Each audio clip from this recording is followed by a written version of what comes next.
microbial drift, which will be utilizing Blender and Tissue plugin for Blender. And I'll introduce Laura. So Laura is an architect and multidisciplinary designer whose work spans the fields of generative design, computation, synthetic biology, and additive manufacturing.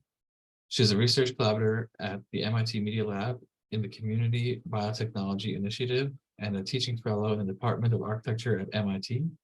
Her current work leverages emerging technologies in computation and synthetic biology to design and fabricate living materials that address the environmental impact of the building sector, opening a dialogue between humans and microorganisms. So welcome, Laura. Thank you for joining us today. And we're really looking forward to this webinar. One last technical information for everyone that's here. If you want to chat, please make sure to switch the chat to everyone. By default, it's hosted panelists, and that's only writing to me, and you'll kind of be out of the discussion there. If you have any questions for Laura during the webinar, please use the Q&A button. If you see where all your Zoom buttons are, there's one that's called Q&A. That's just a good place to ask questions so they don't get lost in the chat. So we can go back to them and whatnot. I just want to remind everyone that this webinar is being recorded, and you'll get an email after the webinar to access that recording. It can take up to 24 hours to get that email, depends how long Zoom takes to process the video. And just to remember that not everyone learns at the same pace, and we want to give you as much content as possible. So if you feel the webinar is too fast for you, feel free to sit back and just watch, and you can go back to the recording later, but please do ask questions as you have them. So without further ado, I'll hand it over to you, Laura, and so you can share screen and all that fun stuff. That's great. Yeah, thank you so much, Mike, for having me, Design Morphine, for having me. Really excited to share my work, share my workflows, show you kind of how open and accessible a lot of this is, although it seems maybe complex. And so I think the goal of today is to walk you guys through Blender, show you some of the possibilities with Blender. And so we'll kind of be going over two big systems, particles and tissue tessellation. This is kind of the plan for today, although there's lots of flexibility, so we can kind of jump around. The bulk of this webinar will be on tissue and on tessellation, so a lot of the work that you saw on Instagram, but we'll also cover Blender, and we'll do, I think particles are a great way to enter the world of Blender because one of the first things you realize is animation is really accessible to you. And so I thought that was a great intro, also somewhat related to the systems we'll use in tissue. But yeah, so I'll start with an about, just what I'm doing, why I'm doing it, a little overview of Blender, the UI, its differences between itself and Rhino, which we commonly use on the day-to-day. And then, like I said, particles and tissue to kind of close off. So I thought I'd share a little bit about my work and the things that I do here. So I went to Carnegie Mellon, and there I just found a love and passion for making and for fabricating. Once I graduated, I got my hands on a 3D printer, Prusa, as you can see there. And started to really explore it. I had to build it, so it made me learn the machine. And I found that you could actually tweak the settings and use that as a design tool. So tools, to me, the tools we use to design and the tools that we use to fabricate are incredibly important in shaping the final outcomes of what we make. So here I was pushing the limits of what you would extrude. So typically you can't extrude past a certain length. And here I was like printing on air, as I like to call it. It's not super insane, but 3 inches to me was wild at the time. And I use this to explore different materials and to rethink materiality and the possibilities of design to create various tests using composite PLA mixtures that had things like ceramic or clay or coconut fiber in them. And then taking this to 3D. So working with modular systems, here looking at a truncated icosahedron, to take these into another dimension beyond just the XYZ. This was a ceramic PLA version, and then there was also a wood version that I made as well. Working professionally, I had a lot of really cool opportunities. I was at SOM, and we got to work on this research project. It was called the Moon Village Project. It was a collaboration with the European Space Agency and MIT at the time. And we were thinking about what would habitation look like on the moon for 2025. So there were initially 2 phases to this project.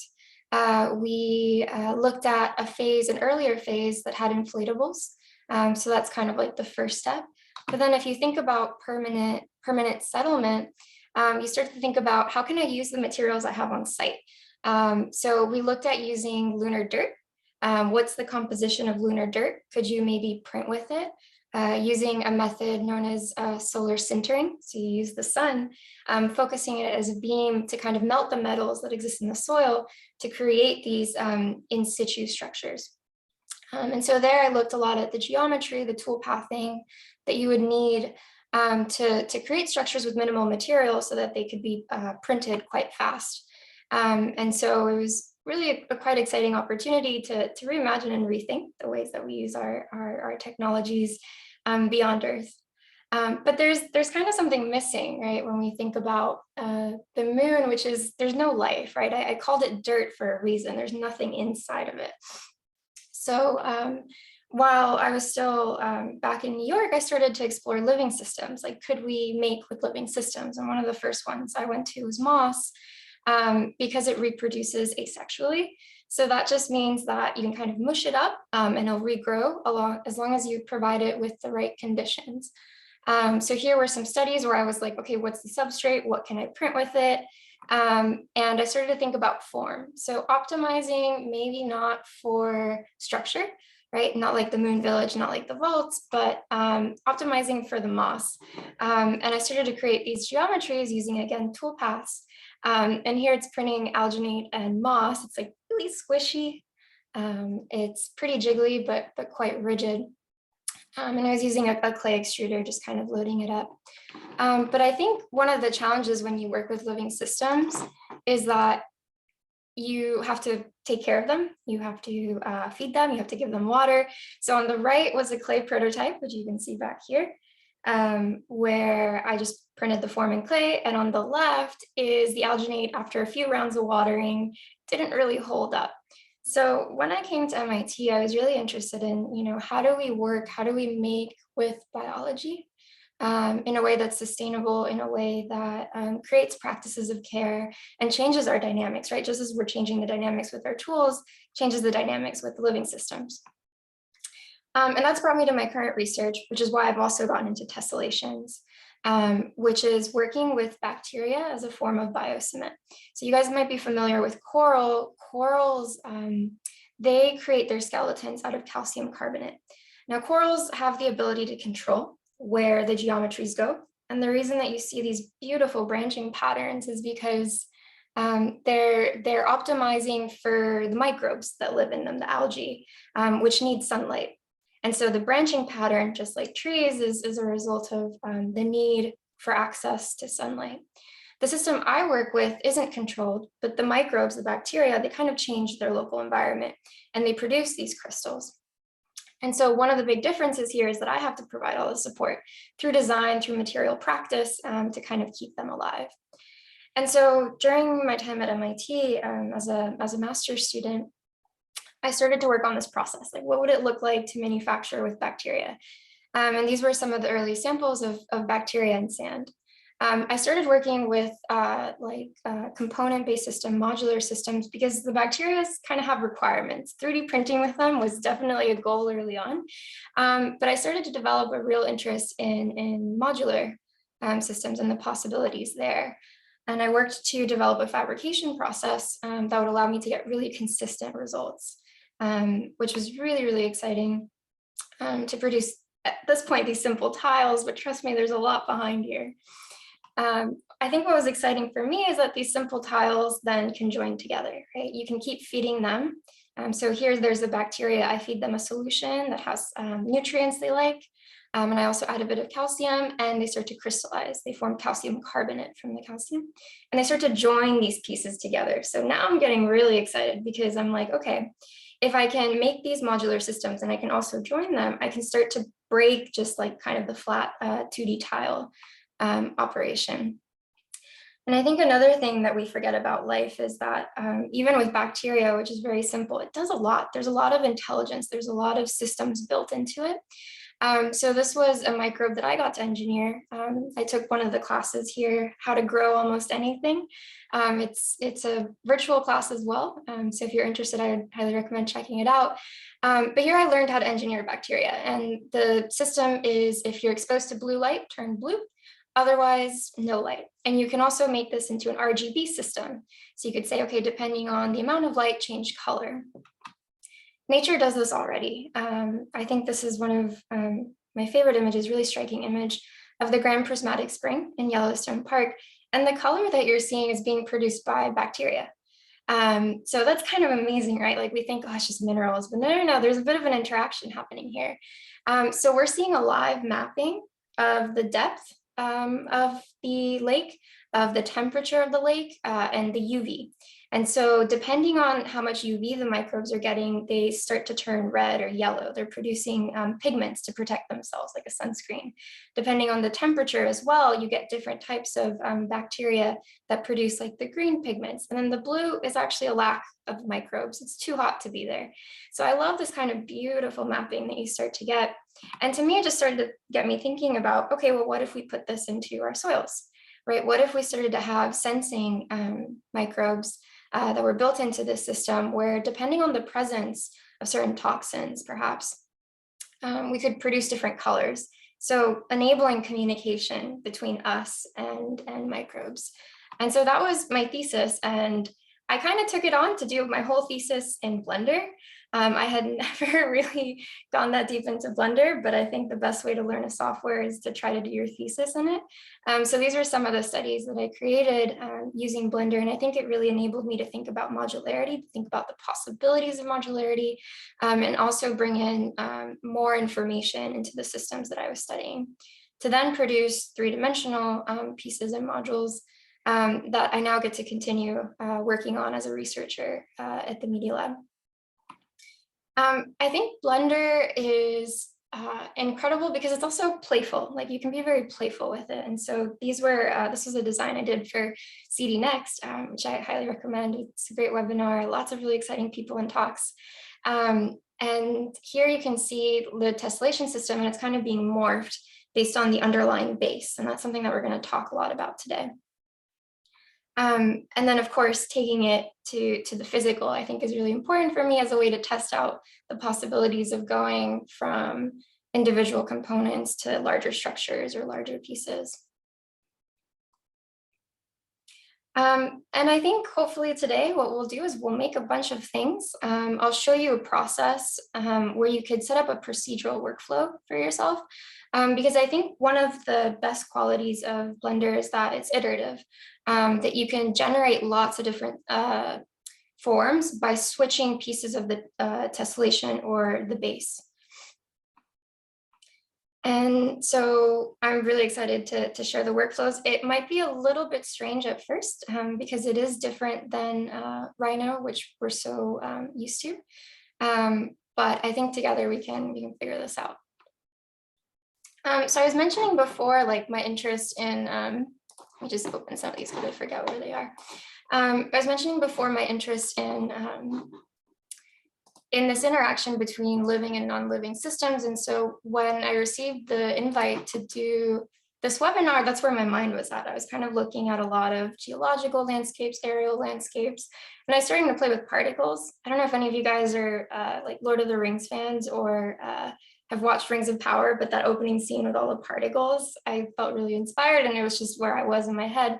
So I started to play with particle systems based on these aerial images. And so we're going to recreate some of these today. because I think that they're a great way to learn about modifiers, to learn about the timeline, animation, and the physics, things that we can use in Rhino with Grasshopper and plugins, but it's kind of built into Blender. So I think that's quite exciting. And then also speculating on, the three-dimensionality of it. Can't figure out how to fabricate this just yet, but I find it interesting as a way to think about form finding beyond kind of the structural sense, the catenary sense, the relaxing of the mesh sense. Maybe this is all about like fluids and flows and pieces, and we can study that in this model. And here's kind of the animation at play.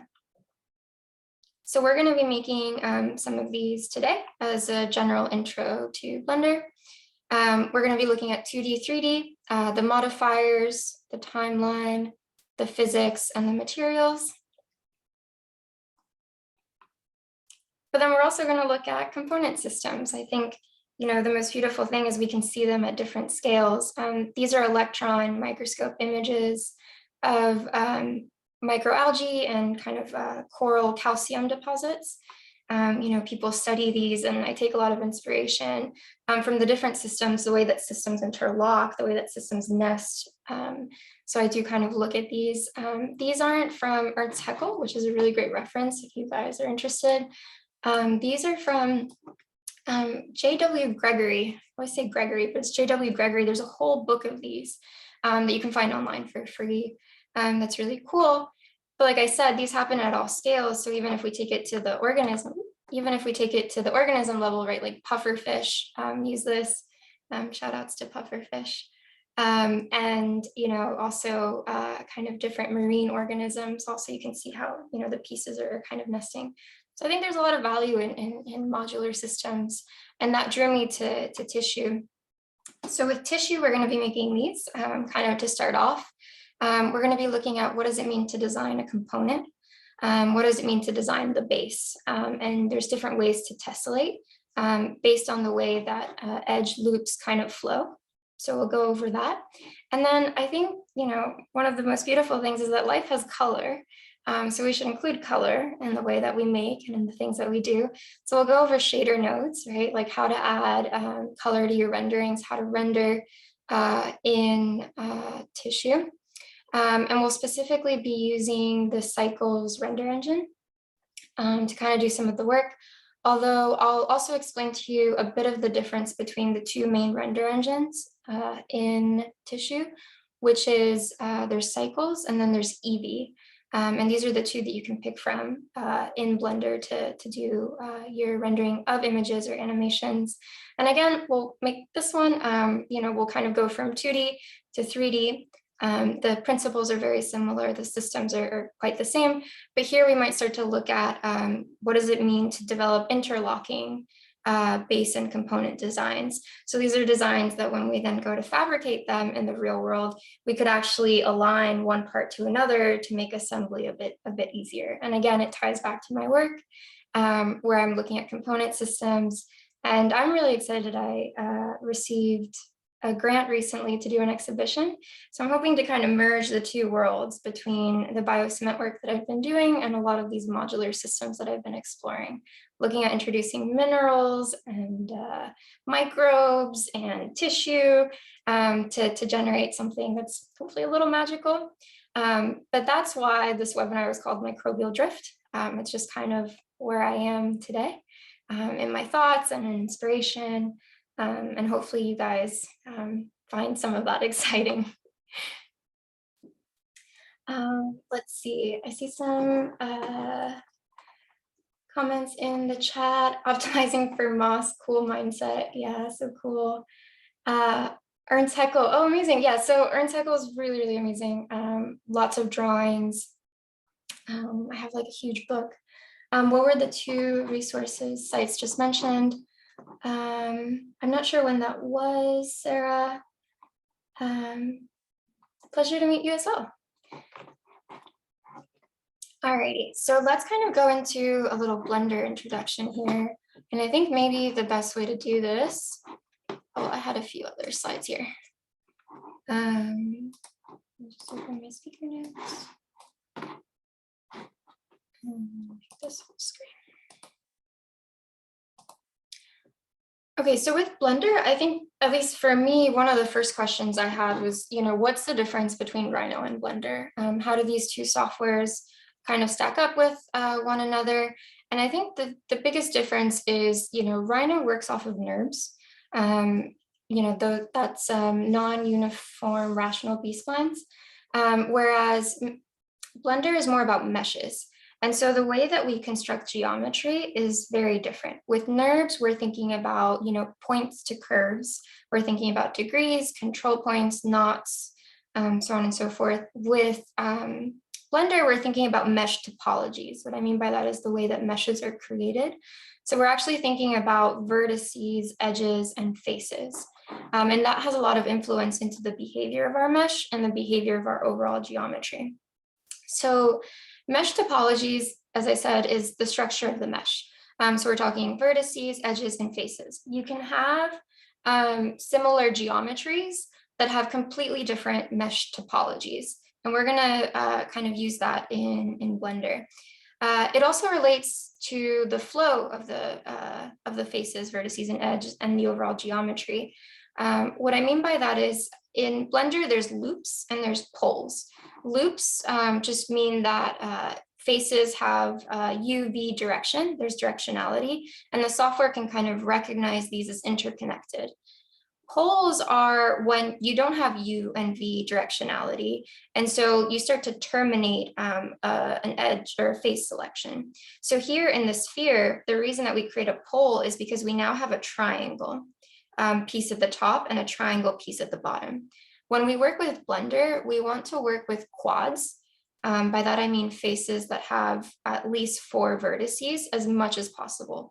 Quad modeling is kind of the cleanest way to model. You can also introduce triangular faces, but it starts to get a little tricky and the behavior becomes a little bit unpredictable, specifically when we subdivide the mesh.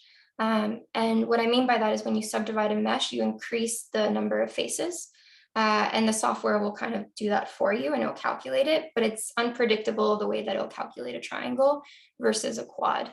Quad faces are great, tries are n-gons you should avoid. N-gons are, kind of like five or more edges, and those are really unpredictable. They can lead to incorrect shading.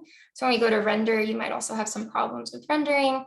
And again, similar to the tries, you'll have unpredictable behavior from the subdivision surface modifiers that we use quite often. And the reason that this is important is, at least in my understanding, Blender really emerged as animation software. I actually found out about it because my partner was using it for animation.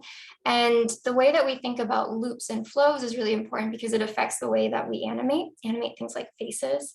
For us, it's really important because if you think about a component, we want to make sure that there's always the same number of faces on each edge, or sorry, there's the same number of edges meeting on a face.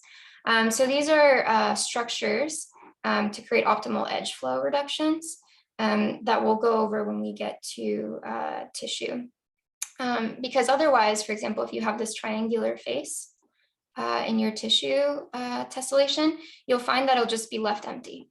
No component will occupy the space because it's not a quad. So we're going to want to think about flows. We're going to want to think about quads. And that'll make a lot more sense once we kind of get into the thick of it. All right, so let's open up Blender.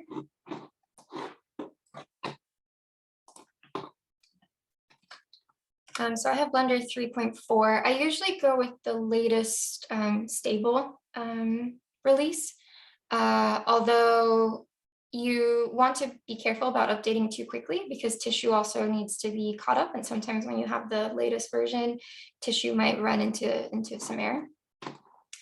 So let's kind of use the file as general.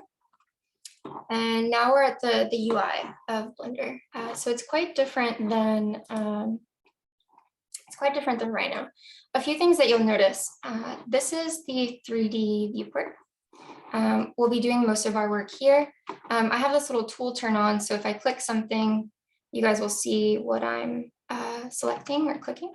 If we use the middle mouse button, your scroll button, and you hold it down, you can pan around an object. If you hold Shift and the middle mouse button, we can kind of move right and left, up and down. Some important things that you're seeing here, this is a mesh cube. Whenever you create a file, you start with the mesh cube. This is a light source. There are several light sources that you can add to your scene. And this over here is a camera.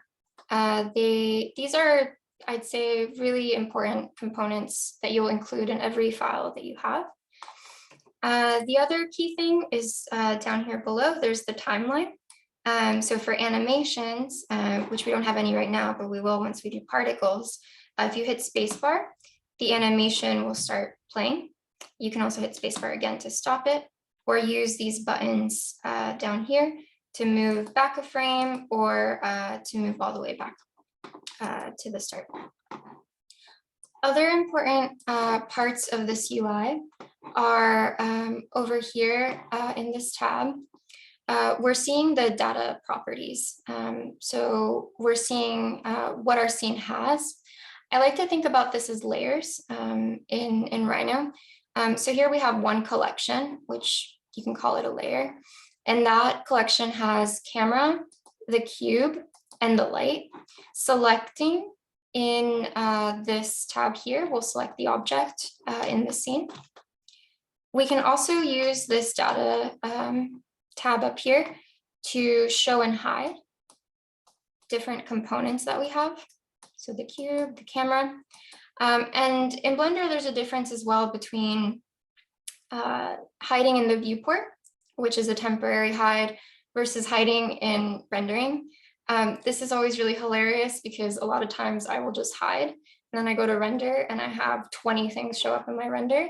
So it's a little bit annoying, but oftentimes I hide both just to make sure it's consistent. Or if it's in a layer in a collection, I just turn off the rendering over here on the rightmost side.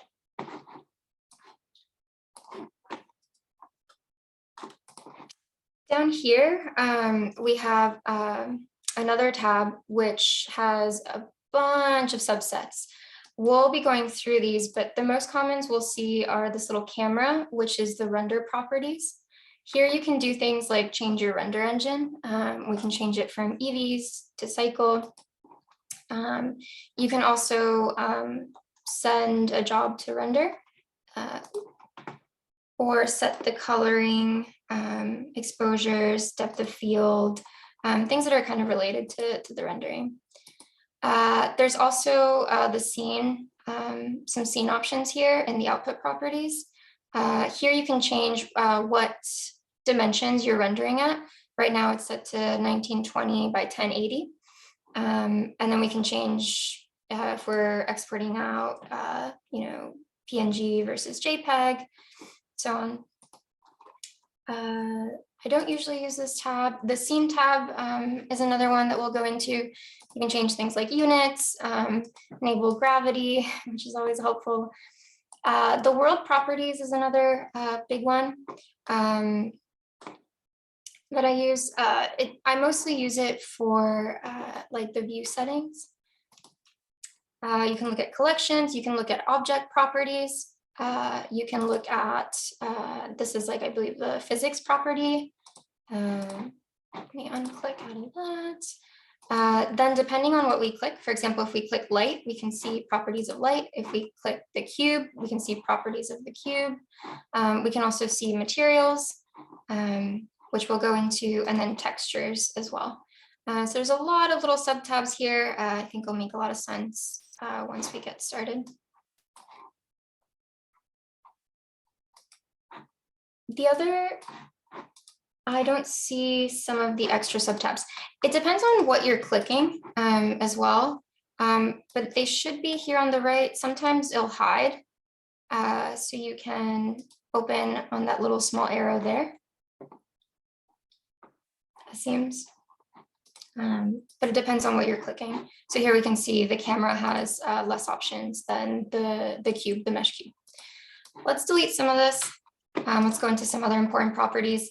So you have nothing in your scene now. How do we add something? Shift A is the shortcut. It's to add. You can add geometry, you can add cameras, you can add lights, lots of different components. So let's add the cube back in again. So with this cube, we can move the cube. The shortcut for moving the cube is G. So if we type in G, we can move the cube around. Oftentimes I'll lock in a direction. So I'll do things like G and then hit X. So GX, and then it'll move in the X direction. GY in the Y direction, or GZ in the Z. There's a little gumball here too, which you can use to reference different directions.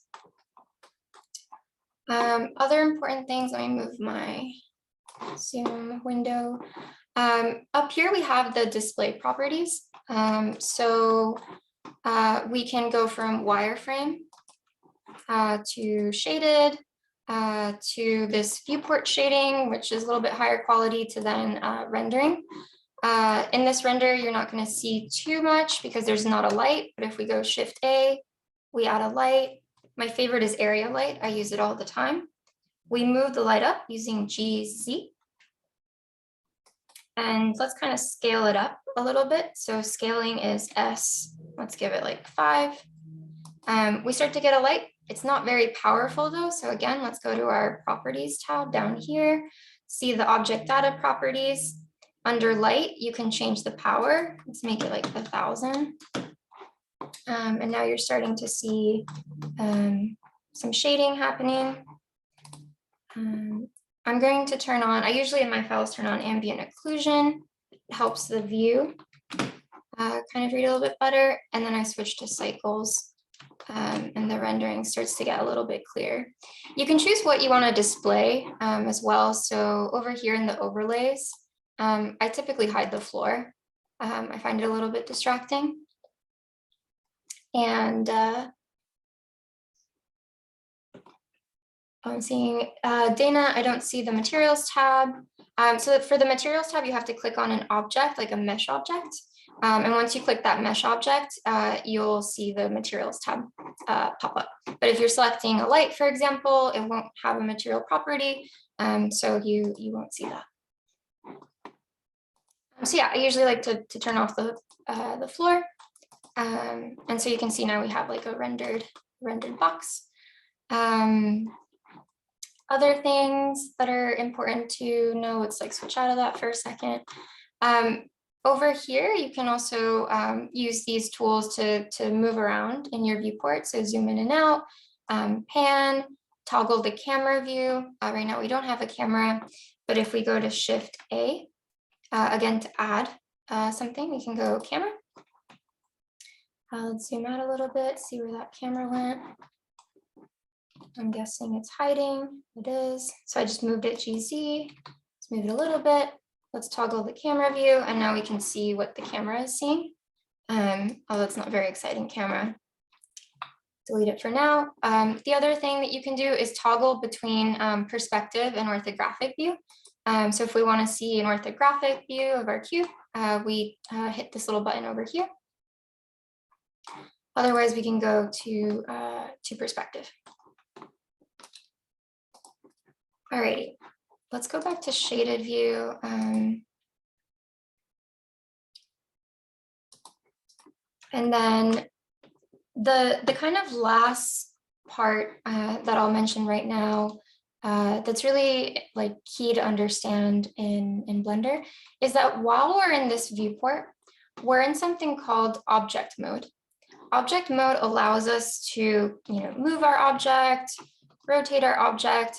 But if we want to edit the geometry of our object directly, we go into something called edit mode. To access edit mode, you want to hit Tab on your keyboard. And you'll see here at the top left that we switch from object mode to edit mode. And now what's really cool is we're starting to see vertices that we can select, edges, and faces. In edit mode, you have to switch between vertices, edges, and faces if you want to select them. So the shortcut for that is that 1 is vertices. So you can select the vertices. 2, if I hit 2, it's edges. And if I hit 3, it's faces. Now, why would we want to do that? Why do we care? Well, we can manipulate our cube in different ways. So if we go back to 1, we can select a vertex and we can move it up or down to kind of change up this geometry a little bit. We can also take an edge. So we're going to go to 2 and move it as well. Maybe we move it in the Y. And so now we're starting to change the overall kind of geometry. And we can also select a face. And we can move that, let's say, in the Z. So G, and then I hit Z, and it locks it in the Z. And you can do, lots of other operations. You can rotate. So rotate is R. Can rotate a face. You can scale a face. So if you hit S, we can scale it down. And now we're having some kind of truncated, wonky geometry here, but maybe cool. Maybe move this point a little bit down. Lock on the Z. So just as a general rule, I like to lock on axes. I mean, I'm also the person in Rhino using ortho all the time, and I despise near. So I kind of took some of that into Blender. And I usually try to lock on axes. It'll make a bit more sense once we get into tissue as well, why we do that. When you go into edit mode, you'll also see here on the left-hand side that you have a lot of additional options. These options include extruding a region, insetting a face, beveling edges, loop cuts, knife cuts, which I really use. Loop cuts are great because they can help you subdivide a geometry into quads. So you'll maintain a clean geometry, but you'll add more resolution to it. I think one of the most important differences between working with Rhino and NURBS and working with Blender and mesh topologies is you can think about meshes as like pixels and then NURBS curves as like vectors. If you want to get smoother geometry, smoother folds, you need to add more faces. So oftentimes we will subdivide or we will add loop cuts to bring greater resolution into the model. So loop cuts is a really popular tool, and you can slide those edges in different ways. There's other tools as well, but I'd say the main ones that I use are extrude, inset, bevel, and loop cut. And we'll use those quite a bit.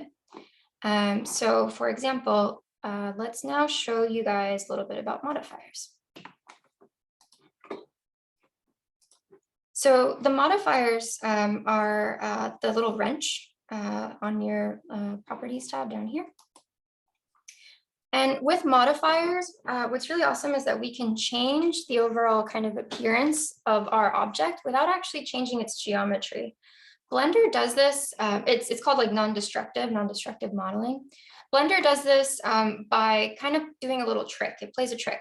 It shows it to you rendered in this way, although if you actually wanted the geometry to look like that or to bake it, you'd have to apply.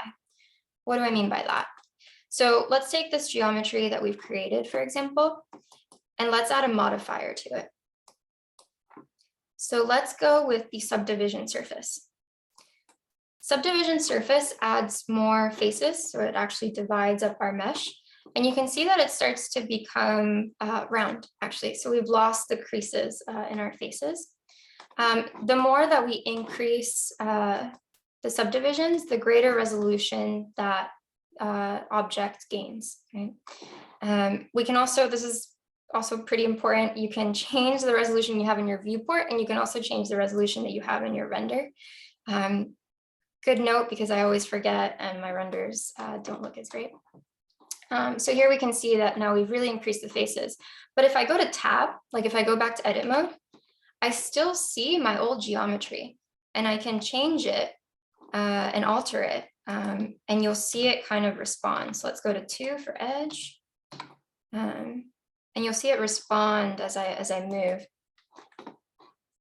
In the modifiers tab, we're seeing here that we've now created a subdivision surface, but there's also these other options here. One of them is, do you want to see this modifier in a render? Do you want to see it in the viewport? So for example, let me tab out. If I uncheck the viewport view, I go back to my original shape. And this is what I mean by like non-destructive modeling. I always have that original geometry that I can refer to and modify. And then I can add these other modifiers on top of that in a non-destructive way. Other modifiers that are kind of fun are, for example, like array. So array is something that we do often in like Rhino and Grasshopper. And again, here you can see it's quite nice because we're just changing the count, we're changing the factor, the rotation. And we're starting to see the results of that live. But I can always turn it off. I can always decide not to apply that modifier and go back and change maybe my subdivisions or change my geometry in some way. And you can see it respond in real time.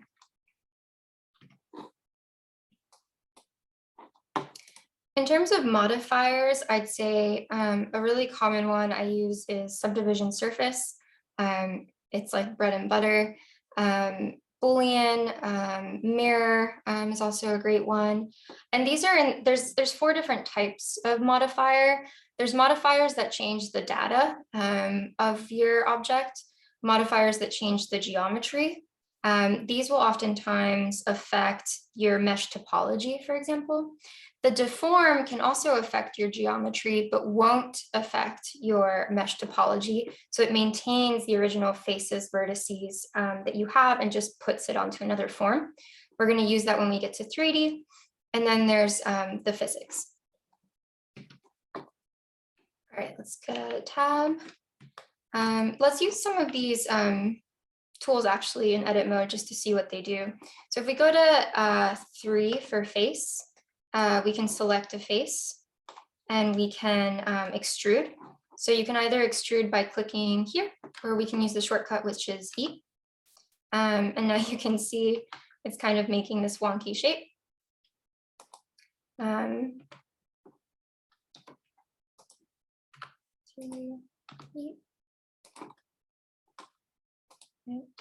So we can extrude, we can move. We're making like a potato. We've now made a pretty wonky shape. We can add loop cuts. And one thing you'll notice is as soon as we add these loop cuts, our geometry starts behaving differently. And that's because now we've introduced more faces. And so when we subdivide, we add more faces, which add more resolution. Inset face, let's go back to 3. Inset face creates even further resolution. So we inset the topology, we kind of go in and we can move that. And then bevel adds a little bevel, although this one's kind of not the best example of it. The last thing I might mention is, let's say that you don't want your edges to be so smooth. You actually want a sharp edge in the mesh that you're creating. We can also use hidden right here in this little tab. If we like pop that out, we also have additional kind of object information here. We can look at, where is the object located? So before I mentioned, I use like G and X to move. But you can see how that's updating in the locations tab. So if we move it here, we can also see it change. Same thing with rotation and scale. But what's also really cool is that if we go to tab, we go back to edit mode, we can change the way that maybe our edges behave. And this is something that we'll use as well today, where we can change things like the edge data, the crease. So if I now add a crease to this, you'll see that it starts to approach that edge a little bit more closely. So we start to get resolution where we previously didn't have it by weighting the vertices to those edges. So they become a little bit sharper. How do I get the white cursor? That is a great question. I've never used a Wacom tablet for the middle mouse. One thing I might suggest is if you go into preferences, these are preferences of the system. I think in input, let me see. In system, no.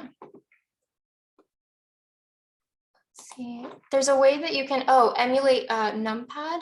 I'm not sure if that would be, or maybe the mouse, enable 3-button mouse. I would try some of these options to see if you could figure it out with a tablet. But so back to this, we can see our creased edge. And then maybe the last thing I'll mention is right now, even though I have 3 levels of subdivision, I'm not too thrilled with the preview that we have going on right now. So one thing you can do is if you click on the shape and you right click, you can shade smooth. And all of a sudden we have this smooth geometry. It's kind of like a little bit of a trick. But it I think for me kind of eases the view. All right, this is a blob. Let's get rid of our blob. As I mentioned before, down here, we have our timeline, but we can also change what this tab is showing. And likewise with any of these tabs, you can change what they're showing, but I mostly change the bottom. So right now we can go from timeline to shader editor, let's say. And that's where we can get into materials. So for example, once we add a material, let's say you can either add it here or here. Let's say we add new, you'll see that little nodes kind of appear, and then you can change things like the color of your cube. And if I go to render, I now have like a pink cube. We're going to dive into this deeper, but I just wanted to show you guys that you can change what these viewports are as well. So I usually go with the default settings, but an option, there's lots of options, maybe too many options of what you can do. Okay, do you have any questions so far on moving around, panning? You can add with Shift A, things like the plane we'll use often, the cube we will use often, maybe a UV sphere if you guys are into it, to test some of our tessellations. Again, you can add lights, you can add cameras, but those are the main components of what we'll be doing today.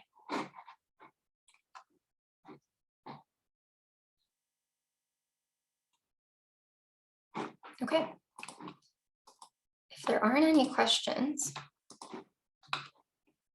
let's dive right in. How to apply a material to the cube. So for material on the cube, let's say we create a new cube. How did you have the shadow? Okay, so for the material in the cube, you want to click the cube, and then you want to go to the material properties in the properties tab down at the bottom, and then you hit new. And we now have these material options. Again, there's different ways you can visualize this. On the right here, we can see our shader. So we could just change the color here. The shader nodes give us greater control in our rendering, and that's what we're going to use to create these soft skin-like textures. So you'll see that more in the shader nodes. You want to make sure that you're not in shaded view. So again, there's different viewports from wireframe to all the way up to shade and render. You want to make sure you have a light in your scene, otherwise you won't see any color. You might see color, but it'll be kind of dark. And same thing for the shadow. The shadow will just be created. Sometimes I like to have a ground plane. Shadows will be created like that. And then I think for me, one thing I like to do is have ambient occlusion on, which I see some questions about. Okay.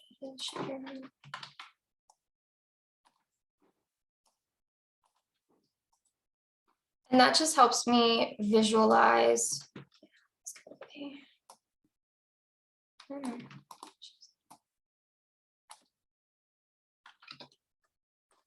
That just helps me visualize moments that are inside or that are transparent. We'll see it a lot with tissue and also with the particles. It helps. The trick there with ambient occlusion is if you're in, this is weird, but you know, this is an open source software. Sometimes it can be a little glitchy. But anyways, one of the things I like to do is before I switch to cycles in Eevee, I can then switch the ambient occlusion. So I switch that there and then I go to cycles. The option's kind of gone. But you tick the, for one of the questions, for the scene setting, do we just need to tick ambient occlusion? Yes, you need to tick ambient occlusion, but you also need to change the distance. You can't see it as well here. Oh yeah, you can. So here's with 0 ambient occlusion, and then as I increase it, you can see the shadows. So it just helps read things like distance, especially when you have multiple objects that have transparency or openings in the scene. So that's a little trick there. And also what I just did is there's a shortcut. So if you want to delete a face, so I offsetted a face, you can use X, and then it's F for faces, E for edges, V for vertices. It's fairly straightforward, just to delete a face.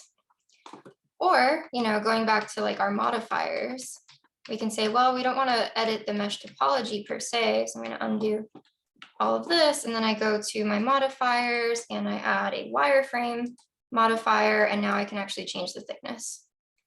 And it's, you know, non-destructive, and I don't have to edit my topology for it. I can go back, edit my topology, right? And then I have this box.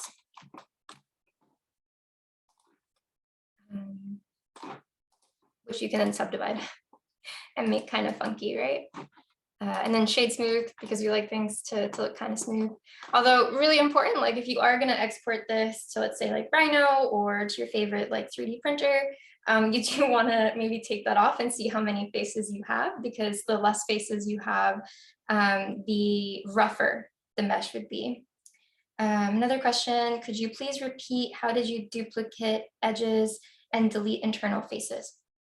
So to delete internal faces, we want to select the face. So we go 3 for face. You can also click up here, vertices, edges, and faces, but I just click 3. You click X is the delete. You can also use delete, but I just use the shortcut, which is X and then F. And now we have this like open gumdrop shape that is going to get wireframed as well. Can you show how you entered the down part of the screen? Michelina, can you explain what you mean by that? The bottom part of the screen, are you saying this shader? Do you mean the shader area down here? Okay, so any of these viewports, at the top left, there's a little button, and you can change what the viewport shows. So right now, for example, my main little viewport here is showing the 3D viewport, but I could switch it to like the UV editor, for example, which we'll use when we do rendering.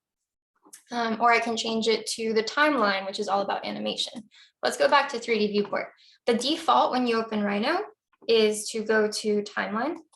And so if you want to go to your shader editor, you just go in the bottom right or bottom left, excuse me, shader editor, and then now you're here.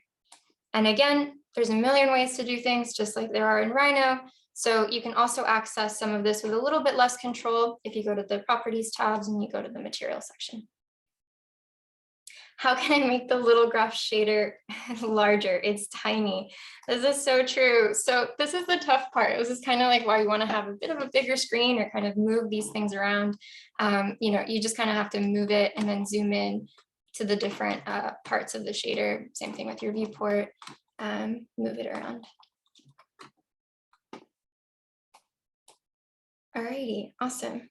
If you guys feel good with just kind of moving about in Blender, some of the basics and commands, we can make some cool particle things. So particles are pretty awesome. Let me open a file here to show you what we're hoping to build.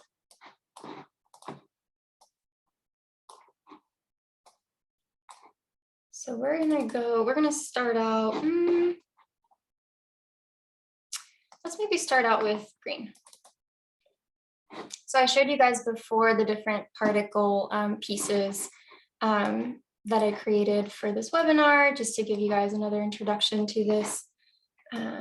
moving all my little questions in chat. Give me 1 second. So what's really cool about particles is you actually get to see some animation. For me, it was the most exciting part of diving into Blender, just such a difference from Rhino. And so again, let's go away from our shader and let's go to the timeline. And what you'll see is this thing kind of start to come to life. I haven't tried this with Zoom open, but I think my computer will handle it. So let's hit spacebar, and all of a sudden you'll see the piece kind of transform. The particles are reacting to different forces that we have in the scene to create these different waves. So the easiest way to make particles is using the particle properties tab and applying different forces. Those forces can be physical forces that you can set, or they can be texture forces. So the first one that we're gonna recreate here is using textures. And so what you'll see on this tab over here is the little forces are these big arrows. And we can, let me help my computer out a little bit. The tough thing with particles is that it can lag your computer. But this guy's pretty tough. Do you guys name your computers? I don't know if maybe it's a me thing. But my computer's name is Guava, and she's doing pretty well. But you can see here that kind of changed the distribution of the particles affecting their flow. But enough of showing you Baby Raptor. Jurassic Park fan or no? And then we can see here the rendering. So let's build it. I'm gonna move this over. Oh, the Intel chip is a raptor. How? It's hilarious. Yeah, my computer's names are like fruits, and then my machines are 1D, 2D, 3D. I'm now at 5D. 1D was my Prusa. Something about naming these guys though. And I saw a question earlier about the subdivision surface, how to get back to subdivision. That is in your modifiers tab. So let me just kind of close that out. So in modifiers, let's say we have this geometry. You can add modifier under the generate category. There's subdivision surface. And then you want to increase the number of subdivisions to get a smooth surface. Again, we're thinking pixels. So adding more subdivisions creates a smoother representation. And I also like to shade smooth just to visually remove some of that information while I'm not using it. Okay, so let's make some particles. Let's start with a clean scene. Okay, so to make some particles, we're gonna add a plane. You can think about this as our base, let's say. So once we have a base, we can choose if we want to keep it square. We can add a subdivision surface if we want to make it round, right? I think for this one, I'll keep it square.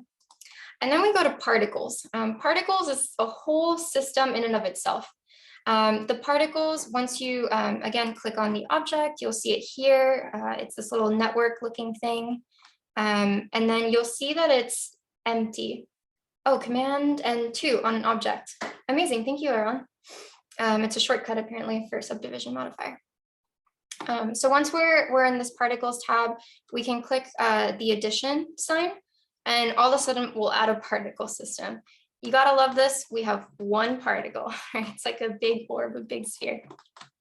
The other cool thing is that a particle system is a modifier as well. So if we go back to our modifiers tab, we'll see that there's a modifier that's been added for this new particle system that we've created.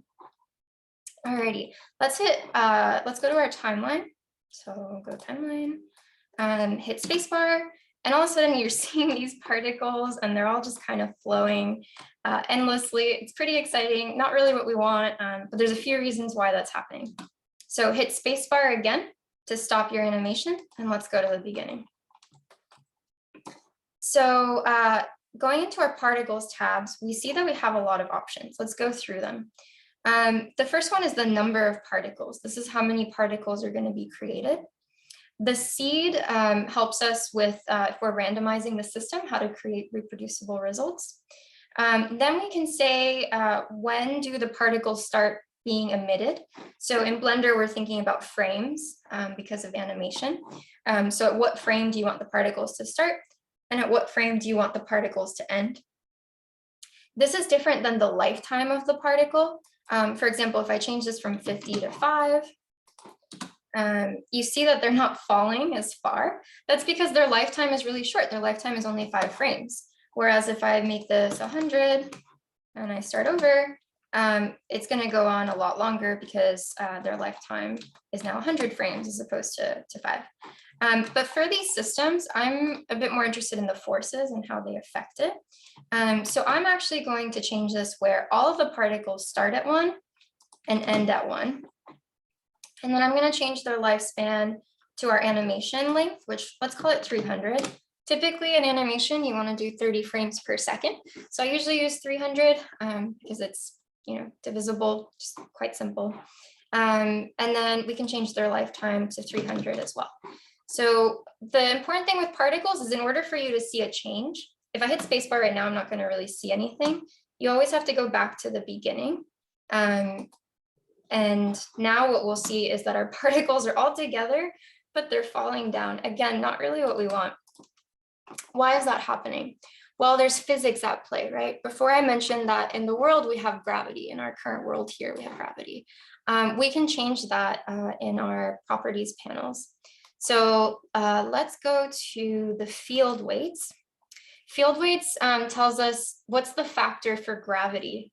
So back up in our properties, we could set gravity and we can uncheck it here, but I don't want to uncheck it for everything. Maybe there's something else in the scene that I actually want to keep my physics on for. So I can change it locally, and this is really important. I can change it locally in my particle setting. So let's change the gravity force to 0. All right, let's try that again. Now they're going up. Okay, so why might they be going up? Well, there's also another force happening here, which is particles have, they have a location, they have a placement, but they also have a velocity. So if I go to velocity, I see that there's a normal force set. Let's make that 0 as well. Now, if I press play, they're not moving. That's because there's no forces in action, and so my particles are at rest. A few other things that maybe we want to change. Let's go back to emissions. And let's go to source. So if you guys notice before, and this is again, you can see it's a modifier because when I hit tab, all the particles disappear. When I go to the face, I don't have any subdivisions. And I think that's interesting because we don't always need subdivisions to get a lot of resolution, especially when we're talking particle systems. And so here you can switch that. You could say only generate in the vertices. If you did that, then here you'd actually want to have a lot of subdivisions because more subdivisions would mean more locations for your particles to emerge from. Let's stick with faces. The other thing you can change is your distribution. A grid distribution means that the particles are evenly spaced, but we kind of want something that's a little bit more chaotic. So let's go to jitter. With jitter, you can also change the amount of jitter that's applied to the system. I think that has to do with like the randomness of it. But let's just leave it at 1, which it was before. All right, so that's emissions. We can change here the number of particles. I'd caution you here, more particles is more calculations. So depending on your system, you might kind of reach a limit. But let's just stay with 1,000 for now. Close this. Cache, we don't have to worry about. The velocity, we just finished. Rotation, don't need to address either. The physics is interesting. I played with this a little bit. We won't go into it today because our focus is on tissue. But you can also change the mass of your particles, and you can play with particles of different masses and how those might behave with each other. So that's the physics. Deflection we won't touch, but let's go to render. So right now what you're seeing is, another great shortcut is there's like a little squiggly symbol forget what it's called. It's on the top left of your keyboard under escape. You can kind of see it, that little symbol there. But if you click that symbol, you can view select and it kind of locks the view on that object. So it helps with panning around. So what we see here is that it's these like weird spheres, but we actually want to give it an object that we can render and an object that we can add materiality to. So we're going to hit Shift A for add, and we're going to add an icosphere. Icospheres are great because, again, when you're dealing with a lot of, in this case, particles, or when you even think to a lot of components, let's say in your tissue tessellation, you want to minimize the number of faces that you have. And the icosphere is a great way to do that. If I did the UV sphere, there's a lot more faces on the UV sphere than there are on the icosphere. And right now, because we're not tessellating and we're kind of playing with particles, it's okay that these are all triangular faces. I know I said like try to limit before, but we're going to cheat a little bit. This is great and it won't tax our system too much. So what I'm going to do now is I'm going to go back to my particle system. I'm going to change it from render as, from halo to render as object. And in order for us to tell it which object we're going to instance, we scroll a little bit down. You see here that you have objects. We're going to click the eyedropper tool, and then we're going to select our object icosphere. You can see that a little text kind of appears on what you're hovering above with the eyedropper. And now we have icospheres. Okay, this is great. One thing that I want to get rid of is the plane. The plane is used to define the bounds of our geometry, but we don't really need to see it, so let's hide the emitter. We also need to go to viewport display and hide it here as well. So now I'm just seeing the icospheres. But I'm not really into the scale, they're kind of chunky. So this is why it's great to use this render tab, because now I can change the scale. Maybe I want to make it smaller. And I can also add randomness. So maybe we want to make this 0.75. And now we're seeing a difference in the size of our little particles, a difference in their distribution. So it's a little bit more kind of chaotic in a sense. Let's hide our icosphere. So again, we go to our scene and we can hit the little eyeball and we can hit the camera as well. How to hide, oh, tilde, yes. Thank you, Azims, thank you, Topher, the tilde. My particles have disappeared. Let me go up. My particles have disappeared when I hit tab. How do I get them back? So yeah, tab is the edit mode. One thing that we noticed before, and this is a very important principle in Blender, is that the particle system is actually a modifier. So if we then wanted to like, I don't know, 3D print some sort of weird sculpture that we have, you would actually need to go into this little down arrow and hit apply. And then when you go into the edit mode, you would actually see all the geometry. And thank you, Topher and Azims, it is the tilde. How do you hide the plane again? So there's two tabs where it's kind of annoying. There's two tabs you have to go to hide the plane. The first is in the render. So again, we're in particle system settings. Let's hide emissions. Just under physics is the render tab. And here we can go from the halo to the object. Right below it is the show emitter. Make sure that's unchecked. And then in the viewport display, right under render as well, we'll hit hide, or we'll hit the show emitter button, but it'll hide it. The important thing is, again, just as in this properties panel up here, we can hide in the viewport and we can hide in render view. And those are kind of two separate ways. So if you still want to see it in your viewport, you can have this checked, but then when we go to render and we actually render it, you won't see the plane because we hid it in our render view. I don't see the option of Blender on my Blender. Okay, so Jose, let's see really quick. So you don't see the option of object. So let's see, are you under the render tab? And then again, if you click render as, you should be able to select to thanks, you broke my mind. You should be able to select object. I would highly encourage, if you don't have like Blender, let's see what version I'm on, like 3.4. Yeah, 3.4, I think 3.3. I also tested this with, really anything above 3 should have. You got it. Okay, awesome. Should have that option. Okay, great. So now we have particles. They're not really doing anything. They're just standing still, but we've kind of primed the system, and now we're ready to add a force. I'm gonna maybe add a few more particles, just so that we can visualize this a little bit better. Okay, now we want to add a force. To add a force, let's go to Shift A. And before I said you can add lots of things, one of the things you can add is a force field. And there's lots of force fields. This is where you can get really fun with particles.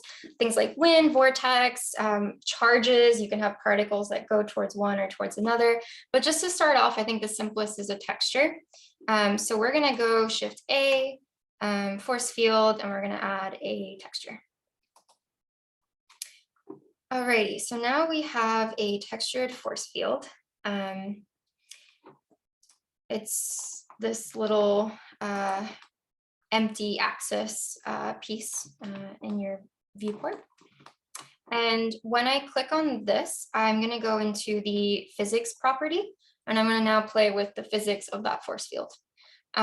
So right now we're in texture mode, but we need to add a texture. We don't have a texture just yet.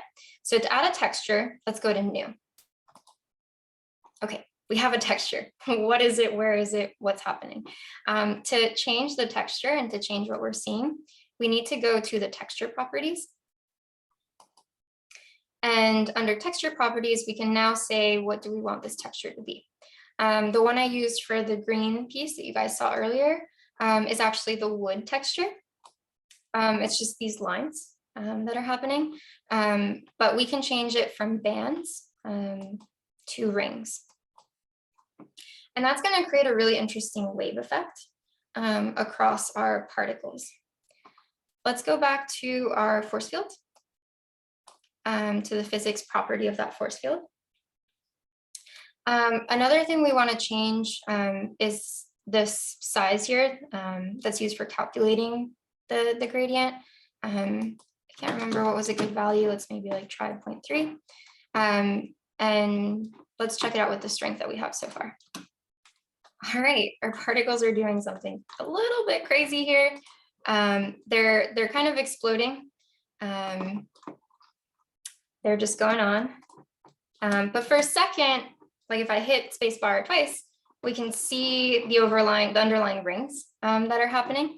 And the really cool thing about this is, again, we're working with modifiers, non-destructive systems.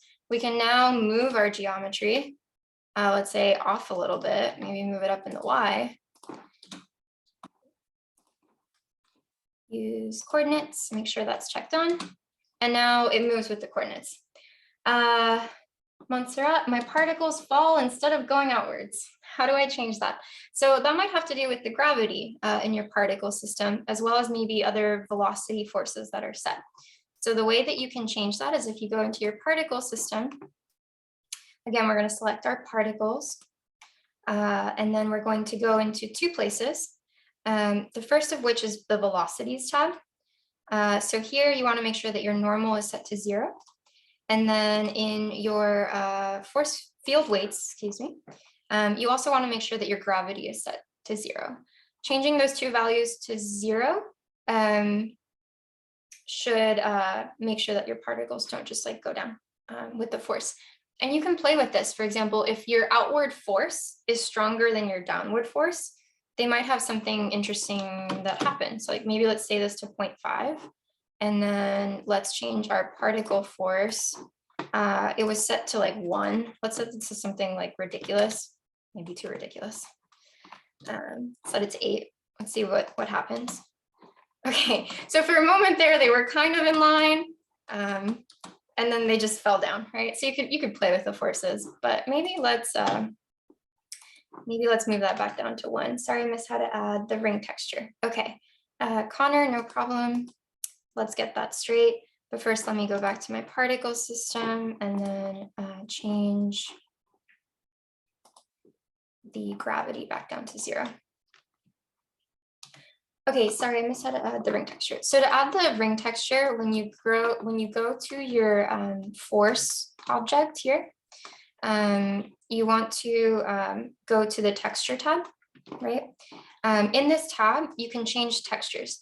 You can use an image or movie that you add on, or you can choose one of these pre-made patterns. There's simple ones like blend, there's noise, which we're probably familiar with, there's Voronoi, but the one that I was using was wood. So you go to wood, when you click it, it probably looks like this, probably looks like bands. So just switch it over to rings. And then when you move your texture field away from the center, you want to make sure that in the properties, you're also using the coordinate. So make sure that this is checked on, because if it's not checked on, it'll just go from the center, from the 0, 0 coordinate. If you check use coordinates, it'll follow the location of it. My patterns are not applying. So one reason that might be, if you've already checked that your pattern is there, that your force is there, and you have your particles, the last thing you want to do is change the scale. So make sure that the nabla is set to something other than 0. And that should kind of do the trick. Alrighty, so this is really cool, although it's a little bit erratic. We want them to maybe not move as much. Obviously, one thing that you can do is change the strength. But if we change the strength, you know, it might not have the effect that we want. It might be kind of slow. Maybe that's what we're going for, and that's pretty cool. But the other tool that I like to use is the fall off. So what is fall off? Let's increase the strength here. The particles are exploding. If I increase the fall off, let's make it double what the strength is. You're gonna see that the effect stops closer to where the actual force field is set to. So fall off just is speaking to the distance that the texture will have an effect. And so it's a great way to kind of dampen the effect of the particles. This is fine, I guess. I mean, maybe I might want to reduce it a little bit so that I affect more of my system because I actually kind of like that. And you can play with these settings until you start to get an effect that you like. But I think the other thing too is we can actually go back into the particles and dampen them. There's a few ways to dampen them. I'll show you guys the shortcut way. You can dampen them by making them increase in mass. So like you can actually think about this as like physics. You can nerd out and totally figure this out. But there's also a place where we can change the dampen settings. Let's see if I can remember where it is. So many tabs.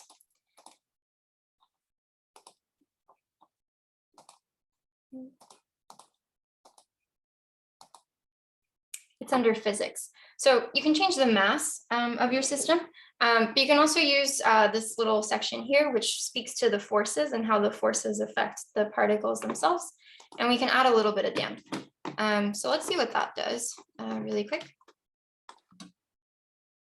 Now we can see that it's almost like slower. It's dampening the effect. If I increase that number, let's say make it 1, it just really starts to affect the area where the texture is and not the other portions. Or I can reduce it. Let's do like 0.2. And you can see it has a greater reach, a greater spread. So you're seeing now that it's the dynamic between like the base, the particles, the forces, and in tissue, we're going to see some of that as well. It's about the relationships that you have between your component and your bases and your modifiers. This is why before I was mentioning the mesh topology and the kind of thinking behind it, because it offers you a lot of ways to affect and to think about your geometry and to iterate on your geometry. So let's say, I feel like maybe I had it at 4.8, and maybe we move this in. So the way that I created the the other video that you guys saw is I had multiples of these. So again, Shift D to copy. And now we can see that we can move it anywhere. I like to lock on axes, so I'm going to move it in the Y and move it in the X. What's cool is it's taken all of the same exact properties that we set to the other force field. So now if I go back and I play this again, we're starting to see the two systems kind of interact with each other.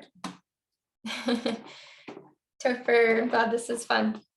Yeah, I think, you know, one of my favorite parts about Blender is just getting lost in the software for a couple hours. How can we lock on axis from Loana? So you can lock on axis when you go to move, like let's say you hit G. When you hit G, it's kind of free, you can move wherever you want, but if you hit G and X, you can lock on an axis. You can go Y, right? Or you can go Z. But let's just go on the X here, and then you can move. And yes, thanks, Angelo. Shift D is for copy. Now, I had kind of played around with this for a while to make the little green one. So let me check out what forces I had set to make this guy. Little cheat sheet moment here. Let me bring it into view, actually. There's so many tabs. This is hilarious. Okay, so here you can see there's two force fields kind of on either end.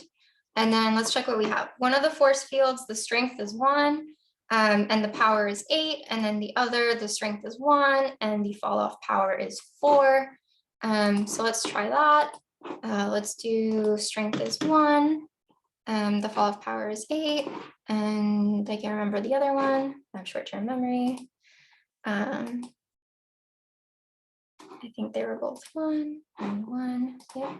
And the other thing that I noticed, you can also change the shape of the fall off. So right now we have the spheres. You can imagine like a sphere kind of around this. But the one that I had started to play with was cone. So let's make these into cones and see what we start to get. Whoa, all right. These guys need a lot more damping. So let's go down here. Let's go maybe 0.5. Let's give ourselves a bit better resolution. I'm going to start pushing this 10,000. Let's make the size 0.01. No, too small. 0.02. Okay, let's go to top view. Let's see what's happening with this guy. Okay, whoa, that's pretty fun. Maybe the forces need to be a little bit weaker. And this is where you kind of play with the system and you kind of test out what's happening. It's part of the discovery in my mind of the process itself. There for that moment, it's like pretty interesting. Let's maybe move these a little bit and see how that affects things. Oh, so there I just moved up in the Z. Again, we're thinking about like cones, right? So that kind of also dampened the effects and starts to create these three-dimensional waves, which are pretty cool. Let me keep going down in size, keep increasing particles. And again, whenever you change a setting, you have to kind of mess about with it. Maybe return this to 1.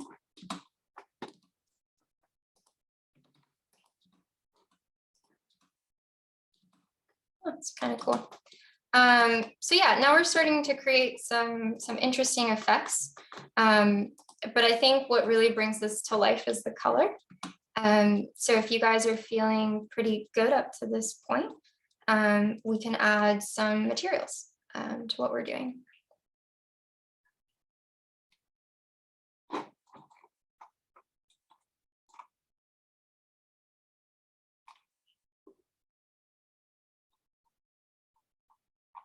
The value, so question from Stephanie, and I'm seeing some other questions as well. I'm going to go back to those. The value for dampening that I have right now is 0.5, and you can change that. if you have 2 or more screens, is there a way to split the panels between them? So I'm guessing that question, so if you have 2 or more screens, is there a way to split the panels between them? That might, I'm not sure if this is the right interpretation, but you might be asking, like, can you add more screens? The answer is yes. So if you hover on the edge of the viewports and drag them, you can also right click, and that gives you some additional options. For example, a vertical or horizontal split. So let's say we do a vertical split. We now have 2 viewports. So I could be seeing my particles from one angle and also from the top view, right? So I can be seeing the behavior from 2 screens at once.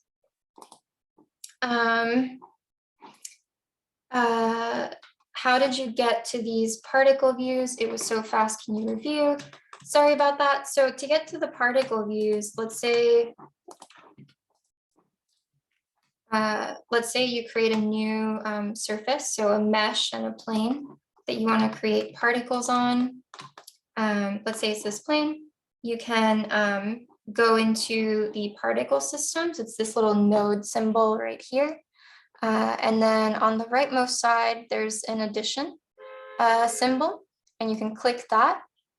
And all of a sudden, you now have a particle system. And that's where we've been editing the various values of the particles. And we increase, yes, the number of particles. So again, to do that, let me delete this and go to this particle system. Your particles seem smaller than before. How do I reduce their size? So in order to do that, you have to make sure that your particle is set to an icosphere or to some object that you can scale. And then under the renders, let me just close all these so you guys can see. Under the renders tab, you can go from render as object, and right below it, you can change the scale. So like if it was 0.1, they're pretty massive, right? So I was slowly scaling down. I think I went to like 0.02. You can start to see what that looks like here, or 0.01. Maybe 0.015 is what I had before. And that's where you can change the scale. And the other thing that you can change is the randomness. So you can, say no random particles, they're all the same size, or increase it by a percentage from the particles before. The other thing is that when you decrease the size, you want to increase, the number of particles. So if you hit spacebar, the effect won't be as great as if we have, like let's say 20,000 particles. Then we really start to see the forms emerging based on the forces and the relations between the particles and the locations of our textured forces. Can you show the force again? So again, to add the force, would you be able to start over a little slower? I wasn't able to get, yeah, sure. So let's do this. Okay, so Shift A, mesh plane. We can, change this plane however we want, but that's just going to be the bounding box of our particles. Again, once we select our shape, we want to go to the properties and we want to make sure that we are on particle properties. So now we're on this particle properties tab. You'll see that the box is empty. And then we can hit the addition symbol to add a system, add a particle system. Here under emissions, we can increase the number of particles. We can change when they start and when they end and their lifetime. Let's make them all start and end at the same time. So we see them all at once. At the start of our animation, they're all there, they're all present. Let's keep it to 1,000, right? An important thing is that if we hit play, we'll see that these guys just drop. We don't want them to drop. We want them to only be affected by the forces that we introduce into our system. So for that, we go to the velocity tab and we make sure that there's no normal velocity in the system. So we change this to 0. And we want to make sure that there's no gravity either. So again, in the particle systems tab, we go to the field weights. And we'll see that there's all sorts of forces that we can change the field, like the weighting of. And so in the gravity, we want to change this to 0. Like we don't want anything, we want the particles to stay in place. So now if I render, these guys are being affected by the force, but maybe let's just delete our forces really quick. And it's still being affected by some force. I haven't done 2 particle systems in a file before, but anyways, you can see that now this system, maybe let's just like delete that guy.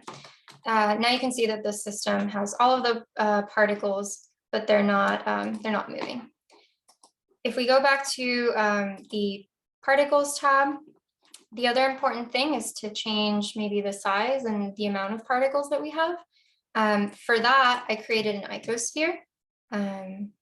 So Shift A, mesh, and then the icosphere, right?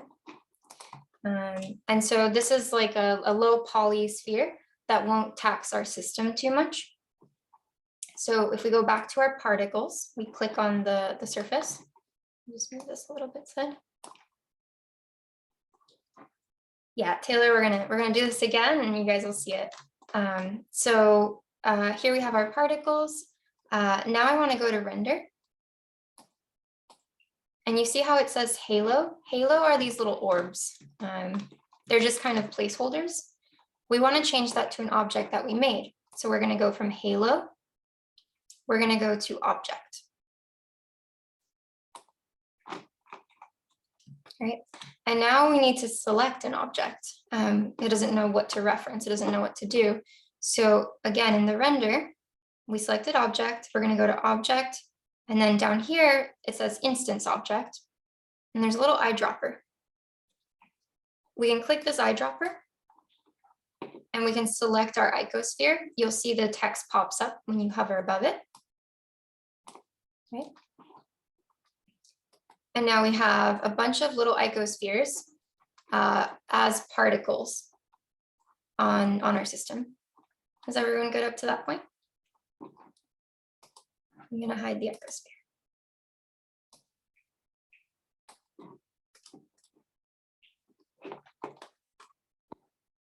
Maybe move this guy back. No problem, guys. It didn't accept icosphere for me. Okay, let's see why that might be. So make sure that in your, it's again, in the particle system in render as, it has to be selected as object. And then in instance, let's close this out, eyedrop, and then go to the icosphere. You can also, maybe there's something else happening here. You can also try with the UV sphere. So we can change this from the icosphere to the regular sphere. And you'll see here that now we have UV sphere, so they have more faces. I'm trying to think about a reason why it wouldn't allow you to see the icosphere. You can also, Linda, you can also try like a cube, right? Like let's just see even less faces. Maybe it has something to do with faces. So we're going to go back to our particle system and we're going to do cube particles, right? So maybe it has something to do with the number of faces in your system. Again, you want to make sure you have it selected. You're in the render properties, and it's under the object. I wonder if it wouldn't let you because it's hidden. No, I have it hidden here, and if I select it, you can also, so just as you can select an object in the viewport, let's make this a little bit bigger. Just as you can select an object in the viewport, you can also select it in your properties tab. So if I have the icosphere open, I can also select it here.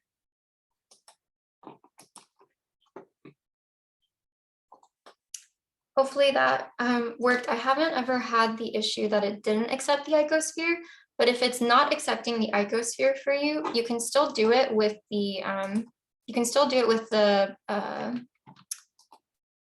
the halo. You'll just have a little bit, I mean, you can control the scale, I guess, maybe in the way that it renders, which we can test. I haven't really tested that before. Oh, I had too many planes. Okay, great. No worries. A lot of times you run into these errors. Okay, so great. So we have a icosphere. We have an object. Let's go back to the icosphere.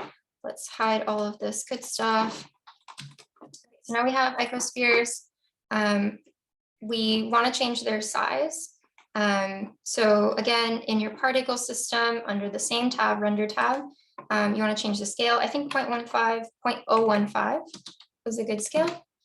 And you want to change the number because we don't have that many. Let's maybe start out with like 1,000. No, that's what we were, 10,000. Depending on your system, I would kind of tune it to what the computer is able to render. And then the last thing I did before I started adding forces was just to remove the preview of the plane, because then it can get a little bit distracting. So to do that, you have to go to two places because there's the viewport and then there's the render. So again, we're in the particle system. We've selected our system. We can go to the render tab where we just were, uncheck show emitter. But we're in the viewport. So then let's kind of minimize the render tab. Let's go to the viewport display, and then we can uncheck the show emitter here as well. So now we have our particles. I believe the last thing I did was I introduced a little bit of random into the size. Right now you can see they're all pretty much the same size. Again, to change that, we go to our render tab, and under the scale, we can change the scale randomness. I made that to 0.75. Now you can see there's particles of different sizes. This makes the system a little bit more complex, a little bit more exciting to see what's going on. Now, it seems like a few of us, I went too fast with the forces. So let's go over that. So to do the forces, we want to hit Shift A. Again, that's add. That's how we've been adding things to our scene. So we want to go Shift A, and then we want to select the force field down here. But when we select force field, we see that there's actually a lot of options. So for that, we want to go not to force, wind, vortex, or any of this. We want to go to texture, because I think the simplest one to start off with is texture. So let's do texture. And now we have this empty axis looking object here. If I move it up, again, GZ, you can see it's just an empty axis. In Blender, this is called an empty. It's just an empty. And this is where our force is going to be located. But the problem is we haven't specified a texture or anything, so it doesn't really know what the force is, how strong it is, what it's doing. To change that, we're going to select our force. And then in the properties, we're going to go to physics properties. All right. So in the physics property, this is where we can set all those values that are going to affect the overall system. The important thing is that we need to add a texture. First and foremost, we need to add a texture. To do that, in our in our physics tab here, we're going to go to new. And now we have this texture. Maybe let's name it so that we know which one we're using.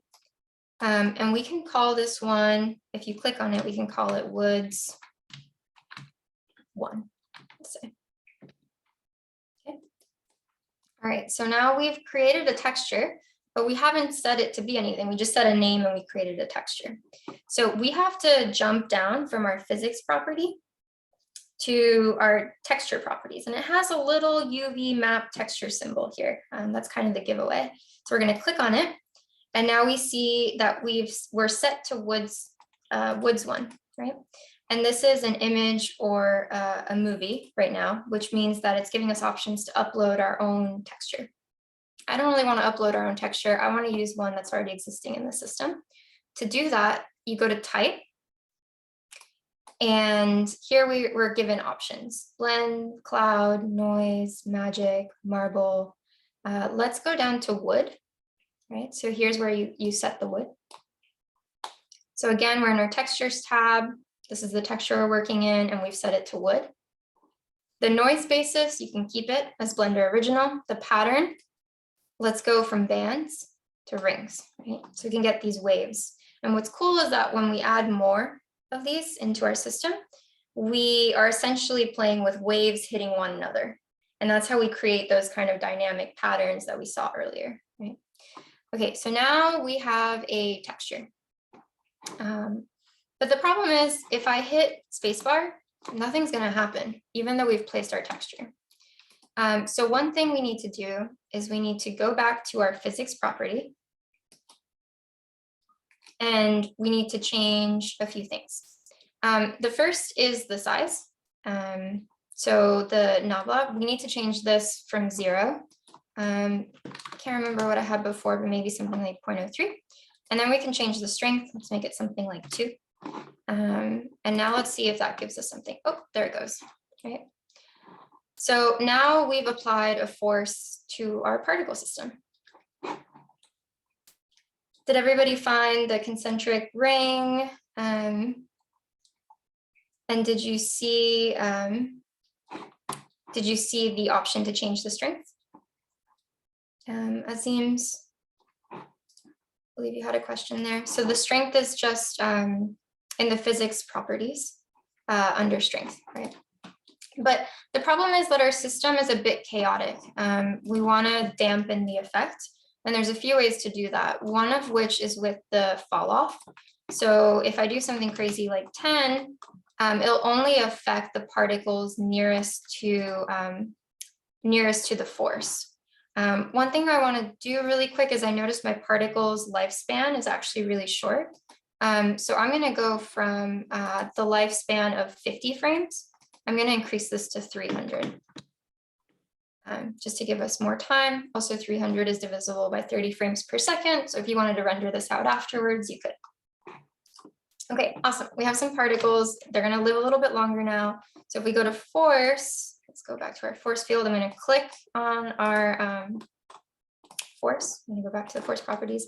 So yeah, so if I enable the power of the fall off, it's going to reduce the distance that effect takes place in.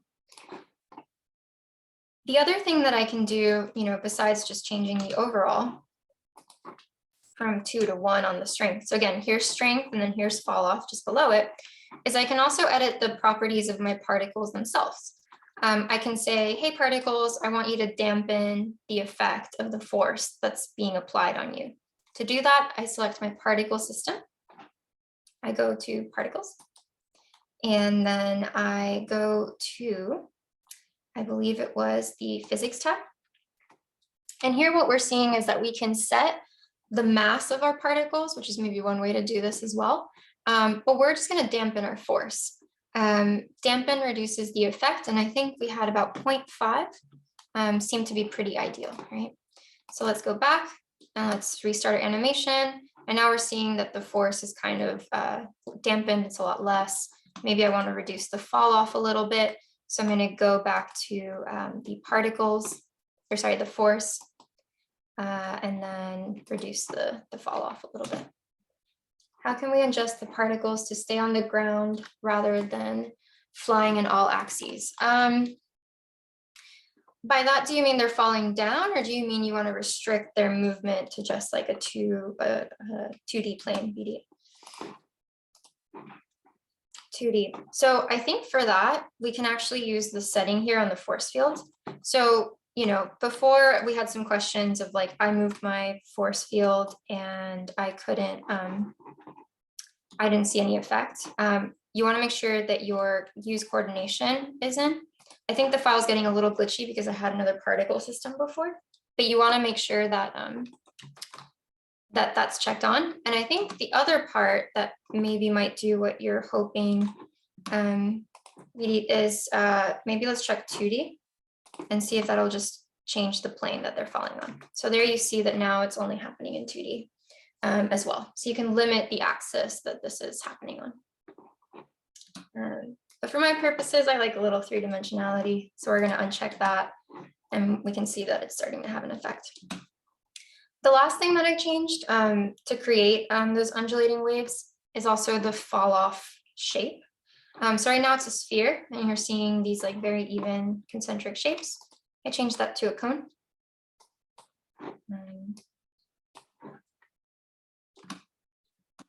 And now the effect is quite different. I think a cool thing about the pattern force as well is that it really sticks to it. All right, it seems there was a question about how to reset the pivot point in Blender. That's a great question. This happens to me quite often. What do I mean by pivot point? Let's create a cube, and this will be important later on, so I'm covering it.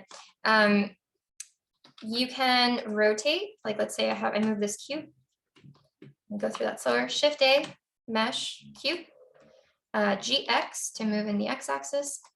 And now if I rotate, my cube is moving on its axis, but I can also set the origin to geometry to world origin, or wait, where is it?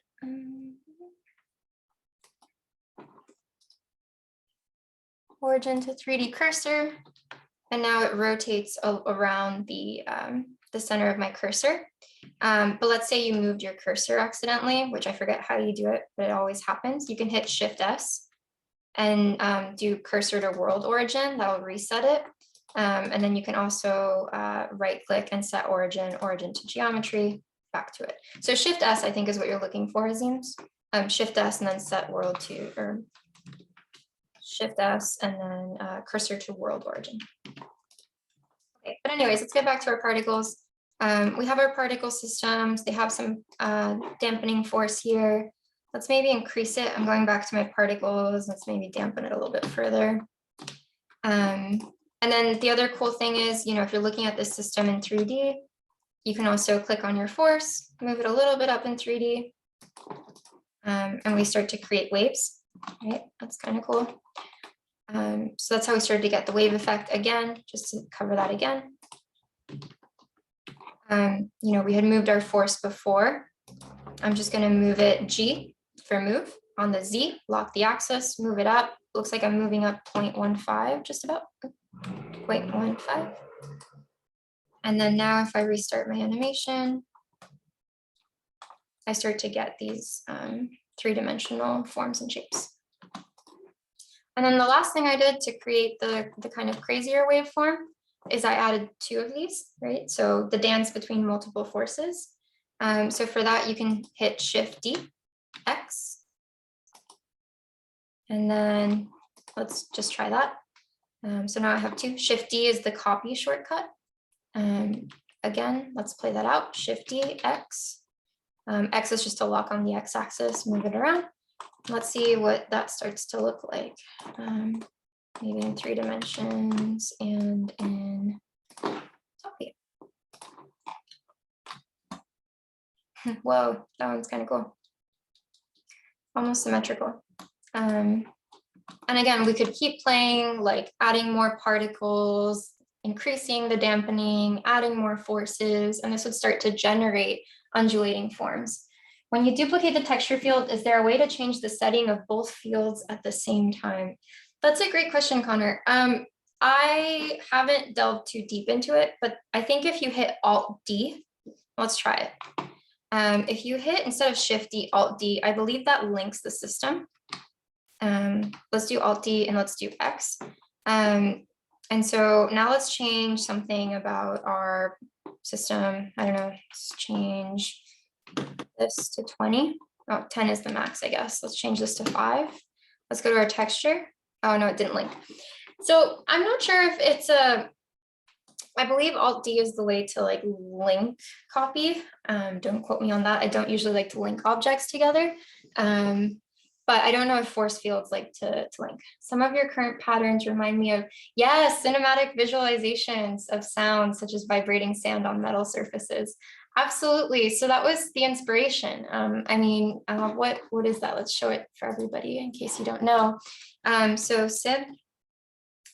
Somatic patterns, you can create these with lots of things. I'm actually teaching a class right now at MIT it's called How to Design Almost Anything. And we're designing vessels for growing, and I had students playing with ferrofluids, which are these crazy fluids, and also sand particles to create these patterns. But basically, depending on the frequency, the vibration that you create on metal plates, you can create these different patterns that emerge. So Topher, I mean, that's where my mind was at. I was teaching this class, and I was really interested in the dynamics, like particles and fluids. So these are kind of like the crazy patterns that you can generate. I think, yeah, the Chladni plates, exactly, Angelo. So I think the challenge here, like the part that maybe I'll figure out at a different point, or maybe you guys will, is how do you turn these into things that you can 3D print or things that you can model? You know, maybe there's a way that you can take, instead of spheres and make those points, and turn this into a mesh. I haven't gotten into this myself, but Blender also has a really great kind of Python interface and interaction. So maybe there's a way that this could become a geometry making tool for you to explore forces. Do you use somatic for oriented growth, Vivian? I'm not sure the question, what you're asking. But if you're referring to what I mentioned before with my class, students just had to design a vessel based on growth that they observed. And here they were observing these patterns. So I had one student that designed like an instrument that she played with her violin bow to create these different patterns on this like 3D object. So that was her growth of somatic forces interpretation, let's say. But it's really beautiful, and absolutely some of the inspiration for this course, or for this webinar for sure. Alrighty, if we're feeling good, I'm trying to go through the questions. If we're feeling good, we can go to materials and into some of the rendering stuff for this. All right, let's do it. I'll keep my eye posted on the chat for questions. Okay, so we want to engage now with the materiality of this. I kind of want to keep the timeline available. So let's do the vertical split that I showed before. So right click, vertical split, and we are going to split the horizontal band that we have here so that we can change one of these to shader. So again, what I did, let me just join this. What I did was in my 3D viewport, I have several kind of viewports at this point. I'm going to right click at the edge, vertical split. And now I have two timelines. I don't really want two timelines. I want one of them to be shaders. So we're just going to go into shader editor. And right now there's nothing. My shader editor is empty because I haven't added any material. So let's go to particles. Let's kind of select our particles. Maybe in this viewport, I'm going to hide all the stuff so we can just see it. You can see it selected here. Again, that's in the view settings. So you can show overlays or not, depending on what you're trying to see. We can also hide things individually. So if we don't want to see like our force fields, those are considered extras. So we can just remove those, but we kind of want to know where they are. So we're just going to turn them on. For right now, I'm just going to turn all this off just to kind of get a better view. I also have it over here in case I need it. We're going to select it. And then again, in our properties, we're going to go to the sphere. That is the materials properties tab. Alrighty, so let's make some material. In here, just as when we added a particle system, we need to add a material. So we want to go to the addition symbol, and it says add material slot, which is great. It's what we want. So let's add one material. Our particle system reset, that's fine. We need to make this a new material. So right after I hit add, I hit new, and now I'm in this window. In the materials tab, you can edit the properties itself, or you can also go into the shader node, which is really zoomed in right now. And we have this principled BSDF. let's leave that there. I'll go into the different types of like BSDF and subsurface scattering in a second. But let's just leave that as it is. Let's change our color to Jacopo. Can I move panels in different monitors? That's a great question. I haven't personally tried that myself. I would check the Blender documentation website to see, but I usually keep it all in one window, although it does get a little bit crazy. So let's just change this color to like pink right now. And so let's see what happens, right? It's like, oh, there's like no color. Okay, that's not what we want. Well, with data light, right? So Shift A, and then we're gonna go to light, and we're gonna add an area light.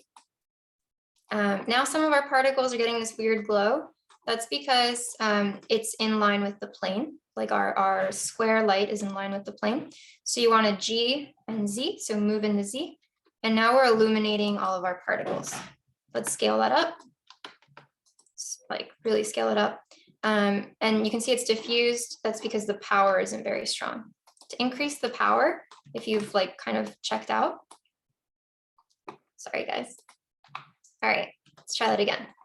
So at the top of our viewport, we have the different spheres that are the different shading view sets.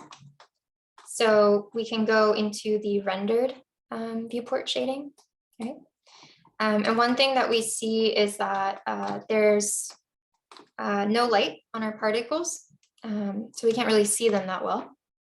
So one thing we can do is hit Shift A, and then go to light and go to area. And now we've created an area light. Okay. The problem is that the area light is in plane with the particle system. So it's rendering a little bit funky. So one thing we need to do is we need to move this in the Z. And now you can see that it's starting to illuminate our particles, right? Maybe what I'll do is I'll close this right now so you guys can see this a bit bigger. So I wanted to illuminate the entirety of our particles. So I'm going to click our light, S, hit S on your keyboard to scale. Let me see. I noticed the screencast keys went off.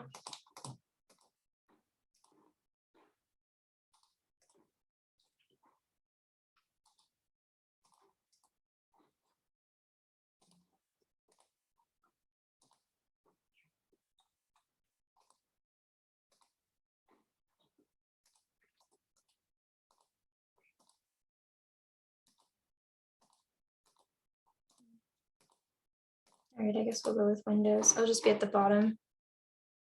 The screencast keys kind of disappeared there. Is it better to use EVs or cycle for this exercise? So I think the big difference between EV and cycles is that EV is really fast, while cycles takes a little bit longer. It's a more realistic rendering engine. So it actually does the physics calculations when you're rendering about like the bounces of light off of a surface. So EV is great for like a quick run just to see how things are going. But if you can, I usually just default to cycles, Gabriel. But if your computer's having a tough time with cycles, I used to do this on my laptop with EV all the time. So it's great as well. So we have this light, and I think that it needs to be a little bit bigger to cover all of the surface of the particles. So one thing I like to do is hit S and then 2. Maybe let's do that again, just to make sure we're covering the entirety of our particles. You can see that in this rendered viewport, you can see that the particles aren't really receiving that much light. That's because our light isn't very strong. So again, we're going back to our properties tab over here. And if I unclick this, make sure your light is selected. We can go here to our light properties, and we can see it's an area light. We can see the color, which we could also change if we wanted to. And we can change the power, let's say from 10 watts to 1,000 watts. Right, maybe that's too strong. Maybe let's go 500 watts. This is where you kind of test it a little bit. Also increasing the distance from your system can help as well, from your object that you're trying to render. Now let me check what render I'm in. So if I go to my render, I'm in cycles. For me, I'm going to change this to GPU. I'll go a little bit faster, but I'm in cycles. You can render in cycles, you can render in CPU with CPU or GPU. So for example, for the longest time, I was working on a laptop that didn't have any GPU besides just like the integral chip. And so I was doing a lot of CPU with cycles. Alrighty, so now we have a particle system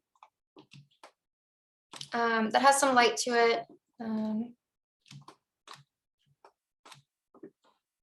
Maybe that light is still a little bit strong. I'm gonna go back to light particles. Kind of surprising. I'm gonna scale it down a little bit. So S.75. Okay. But anyways, there's a light and then there's a particle. The one thing you're gonna notice about a particle system is it's not pink. And this is kind of strange because we assigned it a color, like a material. We said, you know, we clicked on our particle system. We went to the materials tab and we gave it a material. It says material 3. Let's maybe call this pink. So, you know, but it's not pink. And why is that? Well, what's important to realize, and it's the same thing with tissue, is we have to go to the object that's an instance in our particle system. So if we want to change the color of the system, we have to change the particle itself. So let's bring back our particle. At the top in the scene collection, you can turn on the icosphere again, right? If we scroll out, we can see it here. Let's click on our icosphere. Make sure that you are in the materials tab. And then over here where it says browse material to be linked, we can click that and then we can select pink. This is the material we made. And now all of a sudden we see that our particles are pink. Why is this important and why is this kind of cool? Is because what we can do now, what you saw in the images that I showed you guys earlier, is that the particles are colored based on individual particle information. What I mean by that is I did a simple one here where I said where particles are lower, like lower in the Z dimension, give me one color. And if they're higher in the Z dimension, give me another color. And so I made these gradient effects just by looking at the individual particle information, as opposed to treating the system as like a whole. Not only can you do things like location, but you can also do things like velocity, right? So we saw that these systems are really dynamic. We can assign color to the particles based on their velocity. So do we have a pink particle system? Roughly. Check in the questions, but it seems like, can you tell me how did we make the particles 3D? Yes, it's working. So Nicolina, the way that we made the particles 3D, if you mean like the effect, let's go back to our, I'm gonna hide the icosphere because I don't wanna see it. And I'm gonna kind of click on my particle. I mean, for the most part, it looks, let's say 2D, but if you turn to the side, it looks 3D. The way to do that though, is make sure that when you select your forces and you go to your force properties, that you don't have the 2D turned on. I just clicked use coordinates because that would allow me to move these about and then update their position. But not the 2D because then that would make the particles go 2D. I also shifted them up in the Z a little bit. So if we go here, we can see that they're a little bit higher. That also creates a 3-dimensional effect on the overall particles.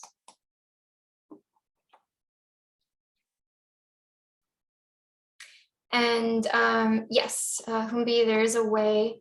Let me just change the strength really quick. I'm going to change this to 1 here. So if you want to focus your cursor on an object, so as you're panning around, it's not going everywhere, I select the object, and then what was it called again, you guys? It was like the sim, like scrolling up. There's too many comments. There's a little squiggly sign on your keyboard, the tilde. Thanks. You need to like write that down somewhere. So you hit the tilde symbol, and then you can view select. And now when you pan around, it's kind of locked on that object. Okay. I'm gonna go back, I'm gonna hit space, right? And you can see some of these systems. So now we have pink particles that are kind of flowing about in our system, but we maybe want to add a little bit of information to that. So let's add a color ramp. Okay, so just as in the viewport, if we wanted to add something, we did Shift A, right? Then we could add things. It's the same thing in your node editor, like your materials. We can add something here, so Shift A, and then let's call, oops, that's a lot of A's. Let's call that a color ramp. And now I have this node. I'll do that again. So I've clicked into my shader editor, right? I'm gonna hit Shift A on my keyboard, and then in the search, I'm just gonna like click in, and I'm gonna type in color ramp.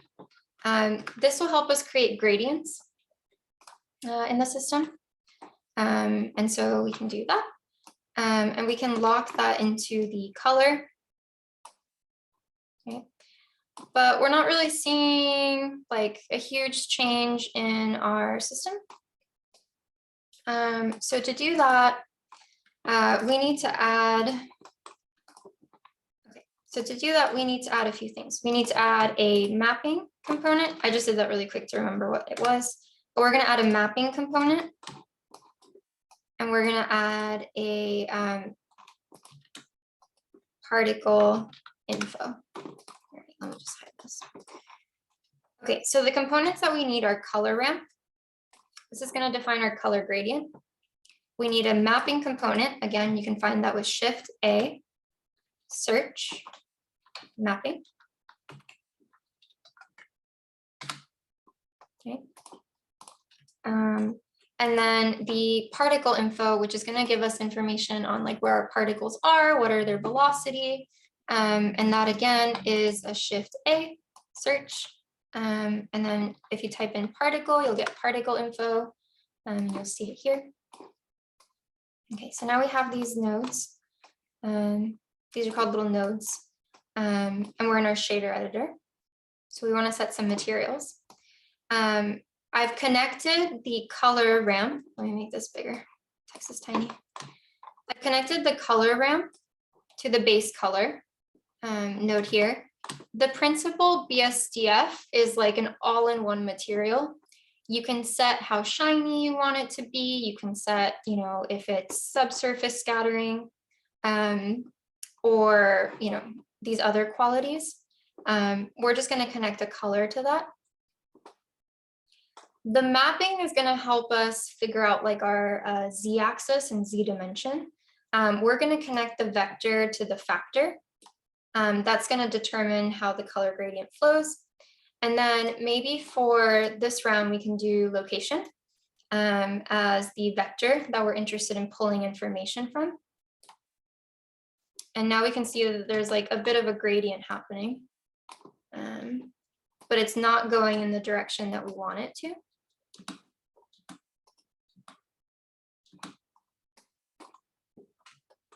Right, we kind of want to have maybe a lighter area down here and a darker area up here. We've also lost the pink, but that's because the color that we're feeding into the system is this black to white gradient. One way we can change that is we, in the color ramp, we click on this big box here that actually represents our color. And now we can change our color settings. So I usually turn the color value up a little bit so I can see the different ranges. And then now we can select like pink, let's say. Okay. I'm maybe gonna move the gradient down. This, these little nubs here change the position of your gradient. You can see right now it's going diagonal.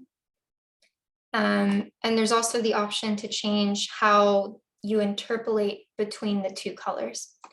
But right now we have a pink gradient. We did that by creating our material, adding a color ramp node. The color goes to the base color. This is going to help us, this mapping node is going to help us get the right directionality going. And then the particle info is what feeds us the data. So right now we're looking at location, but as I mentioned before, you could do velocity, where these pieces are changing colors depending on their speed.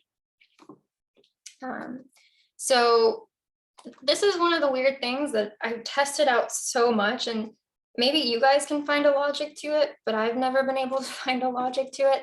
In order to get the Z dimension of the axis, I've had to rotate in quite a strange way.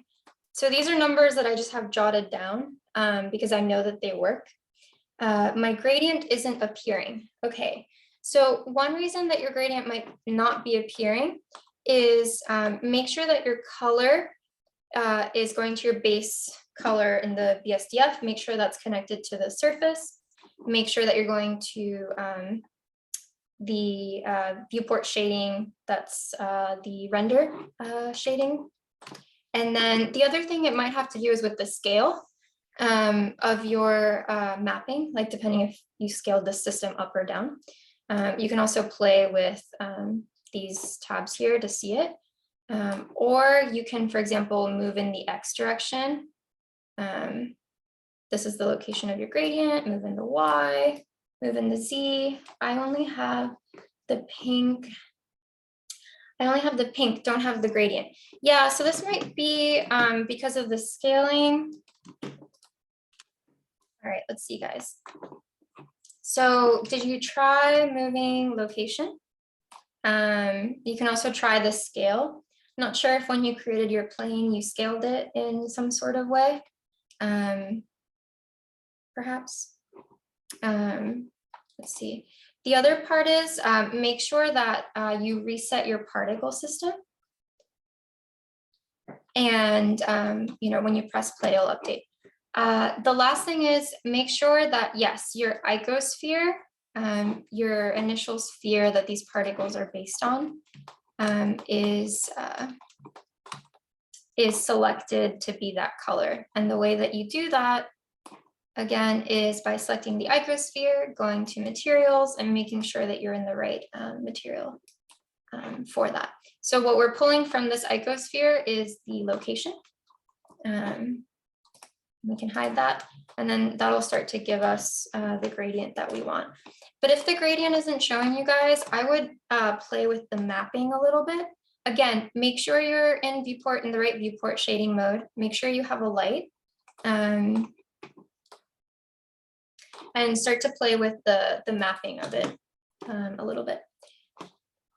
The gradient shouldn't show on the icosphere. The gradient, like, it will probably be just pink or just white. The gradient will show in the overall structure, because there, if you can imagine, like, we're taking data, we're taking the location of all these points. Blender is creating like a bounds. Like if we know grasshopper, then we kind of understand this, but essentially it's saying, okay, the lowest particle is, you know, -1 and the highest particle is 1. It takes that mapping and then it maps it to this gradient that we select. Right now, the mapping is a little bit twisted because we haven't figured out our Z direction, but the gradient shouldn't show on the icosphere. It should show on the particle system. Set the material to the icosphere. So, you know, if we remove the material here, it should still work. Okay? Because the material is in the icosphere. When I move the location, the color is still uniform. Well, let's try something. We kind of have to rotate our axes a little bit to get the gradient to follow the right direction. I can't find the node in the shader panel. So for the nodes, again, we're using color ramp, mapping, and particle info. To do this, you hit Shift A in the search, and then you can search for mapping for that, or particle for the info. But one of the things I found is that if you want to get to the z-axis, there's a bit of rotation play that has to happen. And these are just numbers that I have written down. I haven't really understood, like I don't understand the logic behind it.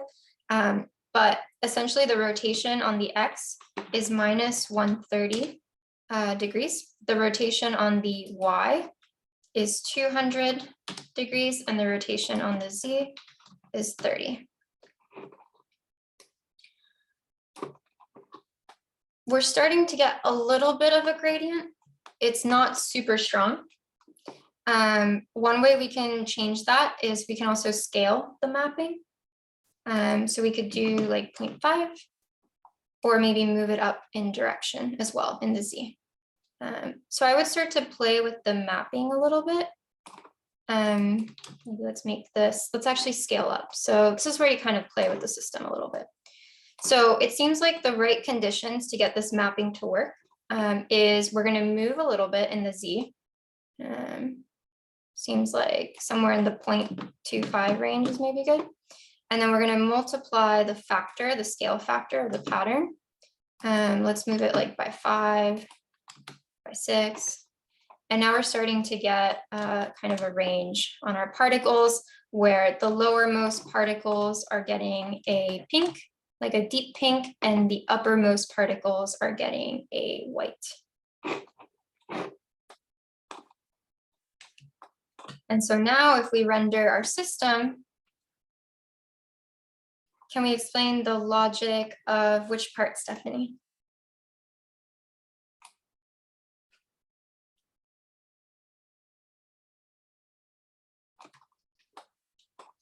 While you type how these values affect the gradient. Yeah, so the mapping, to be honest, the mapping is a bit tricky. Like the rotation of it, I haven't figured out why, but I can speak to the location and the scale. So again, if we play this, we'll see that now deeper pockets of pink start to appear and white's kind of at the top.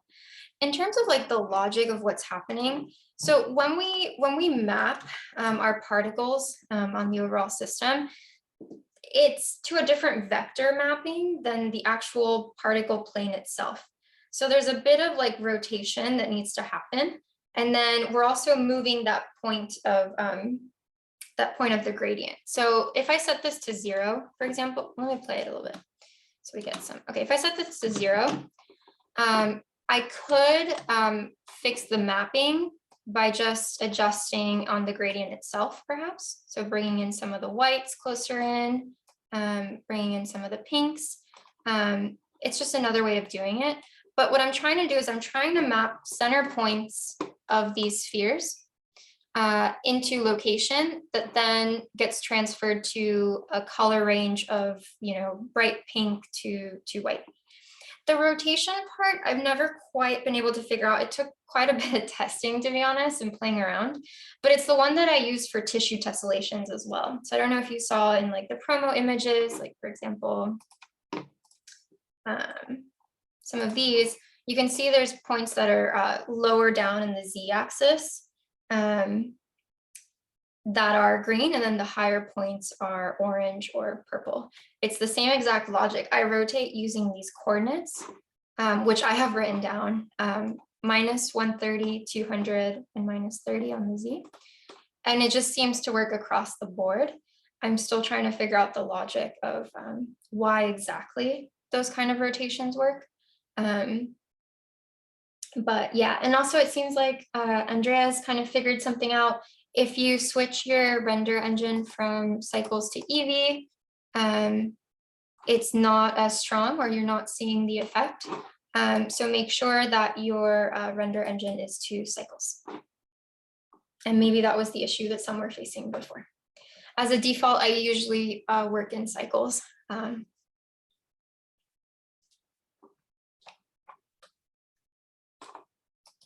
All right. So now we're starting to get a system that has, this kind of cool gradient. It's has material, it has depth, it has animation. The other cool thing too is, right now we just have 2 colors. But if you wanted to, we can go to our color ramp. Again, we're in the shader node. section. In the color ramp, there's this little addition symbol, and you can click it. And then we can change this color. Again, you can change color at the bottom here. So make sure you click on the little node that you want to change the color of.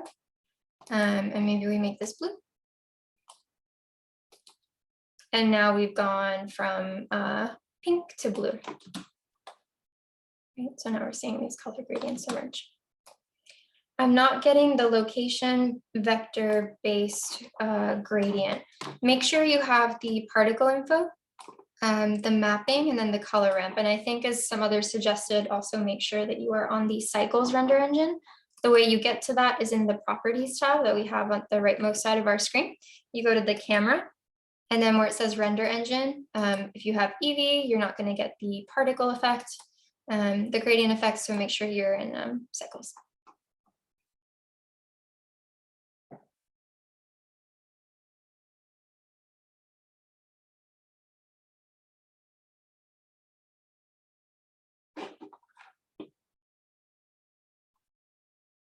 If you got the previous gradient, what I might suggest is changing the mapping. So again, the rotation is kind of the critical aspect. The other thing you want to check is make sure that your particles are in 3 dimensions, because then you'll be able to take location at play. If your particles are just in 2 dimensions, it won't read. For some reason, mine looks better in Eevee. That's interesting. Particles aren't my bread and butter, but it seems to be there's some dynamic between EVs and cycles. My gradient works on the z-axis only, so it's only one color until the particles start moving. Well, yeah, so when you start at 0.0, your particles are just one color because they're all on the same plane. But then as you start to play the animation and they start to kind of move, you start to see these colors at play.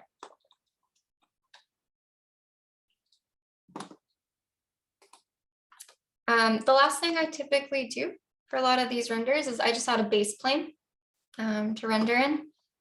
For that, we're going to hit Shift-A, Mesh, Plane. We now have a new plane.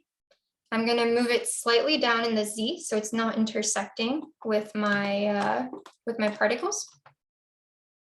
Right, it's a little bit down. I moved it in the Z. So you can see here, there's a little bit of space. And then I'm going to scale it up, so S2. And then maybe let's make this similar color. Again, to add material to an object, you select the object. You go to the materials tab. We can hit the plus sign, the addition symbol, make a new material. Let's call this like ground maybe. And then give it some funky, similar, related color. And now let's kind of hide some of this. And now we're starting to see kind of a more dynamic render taking shape. Because we have a light and we have a base. I'm going to make it a little bit bigger. Again, to scale, you click on the object, you hit S2. 2 is the time, so let's like scale it twice as big. Let's hide some of the stuff. And now we have a particle system. Humbi says, how do I make my particles more dramatically 3D? I have 2D turned off and it's slightly going up and down, but not by much. Yeah, so I wonder here, I might reduce the damping. So if we go to our particle systems, let's change that back. I'm going to select my particles. I'm going to click on them. And maybe I reduce the damp. So right now it's 0.75. Maybe I make that 0.5. Maybe I change my force as well. So let me select one of my forces and go into the physics property again on the right. Maybe I reduce the damping, the fall off, like the fall off that's happening here. Maybe I make that 6. And let's try to re-render that, see what happens. Oh, now it's like way more dynamic because it went through the plane. So I'm going to move the plane down a little bit. That seems to have increased the Z a bit. So you just kind of play with these settings. And thanks, Stephanie. Yeah, with the color selections, it's pretty fun. Like this is your chance to be creative and to explore color. I find that having areas that are lighter and areas that are darker kind of help. Helen's asking, how are you rendering it, re-rendering? So you might be in shaded view. So shaded view will show you just kind of, almost like in Rhino, non-material. It'll show you the mesh faces. We can see here our icospheres, right? So I go to the render viewport shading mode, right? And then it's live rendering from this point. In my renders property on the right, I make sure to select my render engine as cycles. And then as I pan around, it's just kind of re-rendering as I move. Depending on your GPU or CPU rendering selections, this might take a little bit longer or slower, like it might be slower or faster depending on your computer settings. Can you show us the material nodes value? Yeah, sure. So if you guys want to get these colors exactly, let's go back to the material. So again, the material, if I select this in my shader editor, my material doesn't pop up again. And that's because the material is set to my icosphere. So if I just want to bring it back up, I can click on my icosphere. And now we can see it pop up. The other thing you can do is, you can select the object and you can also assign that material to it so that you can edit it a little bit more directly. It's not going to affect the overall kind of shape or system. Did I turn off? Okay, one thing at a time. So the colors that I used, what's really cool about this system is that it gives you the position as well as the color. So for example, if you guys want to recreate this exactly, I did my first node at 0.014 in terms of position. The color, again, I can click this bottom panel here. The color, I usually use hex because it's a little bit faster, is 800032. Again, that's 80032. It's like a phone number. Then this like slight blue color that I just added in is at position 0.166. The hex for this one is 848 FCC. And then there's a white that's at position 0.218. You can, keep adding more colors, as many colors as you want. And, the positions are always helpful too if you want to be a little bit more precise and kind of change those up. The other question was about shadows on a plane. It might be that the plane that I have right now is too far from the particle system, or that my light is just really bright. Let's move it up and see if yep. So you see there how it's casting a shadow, a little bit of a shadow on the, let me make this big. It's casting a bit of a shadow on the surface. If you didn't want a shadow, which is a great question, if in your rendering you didn't want a shadow, I believe you can click on your particle system. Let's go to the render properties.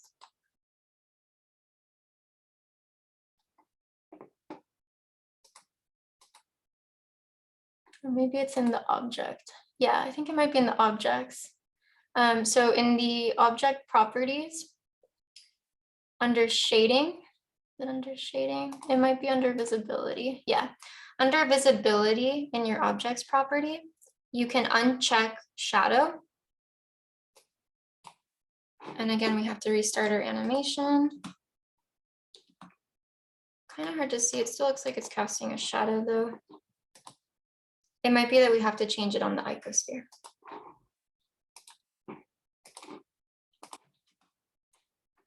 Still casting a shadow. Yeah, it still seems to be casting a shadow. Typically though, I'm not sure for particle systems, but when we go to when we go to tissue, that's the way that I turn it off. Okay, let's go back a bit. And let's see, we're getting quite a few questions, I think, on the material. So can you show us, how did you add the gradient to the plane? My gradient isn't affecting the position, seems like it isn't fixed. Possible to slow down the animation without increasing. So I'll go over how to add the material again. Dennis, your question is a great one. It was one that I couldn't quite figure out how to slow down the animation. Like we're looking at, 15 frames. It's not even like a second. The way that I kind of went about it is to increase the damp and reduce the force. So increasing the time that the effect is taking over. Let's go back over how we added the material so that you guys can see this again. And also, we're going to do this in tissue. So you're going to see the same systems. You're going to play them out again with tissue. So let's maybe make a new material. So I'm going to go to Materials tab. Just for sake, I'm going to remove the material on my plane. And I'm going to remove the material on my icosphere. So I'm going to select my icosphere. I'm in my Materials tab. I'm just going to remove. So this is kind of what it looks like when you started adding a material, right? So here we have an icosphere. If I turn on rendering, it's white. There's no material added. So let's add a material. I check the add material, the little addition sign. I have a new material slot. And let's make a new material by clicking on the new. Right? Okay. So now I have some sort of a shader node here that if I change the color, again, we want to make sure we're selecting our icosphere. If I change the color to pink, the actual color of my particles change to pink, and now we have kind of pink particles dancing. But we want to do a gradient. So to do the gradient, we're going to go Shift A, search, and we're going to do a color ramp. Color ramps are key to life in Blender. I use them all the time. So we have a color ramp node now, but we need to fix the rotation of the coordinates in space. So we also need a mapping node. And we also need a particle info node, which is going to give us the information on our particle, right? Okay, so now we have these 5 nodes, 2 of which were already created when we started, and 3 which we added, right? Color ramp, mapping, and particle information. I don't know how, but I lost all my tabs with particles. Do you have an idea how to make it appear? Vivian, I am not sure. I would make sure that on the right, you can select your viewports and then you can add them back in. But I'm not sure how you got that error. So back to the particles shading, I'm going to connect the color ramp here.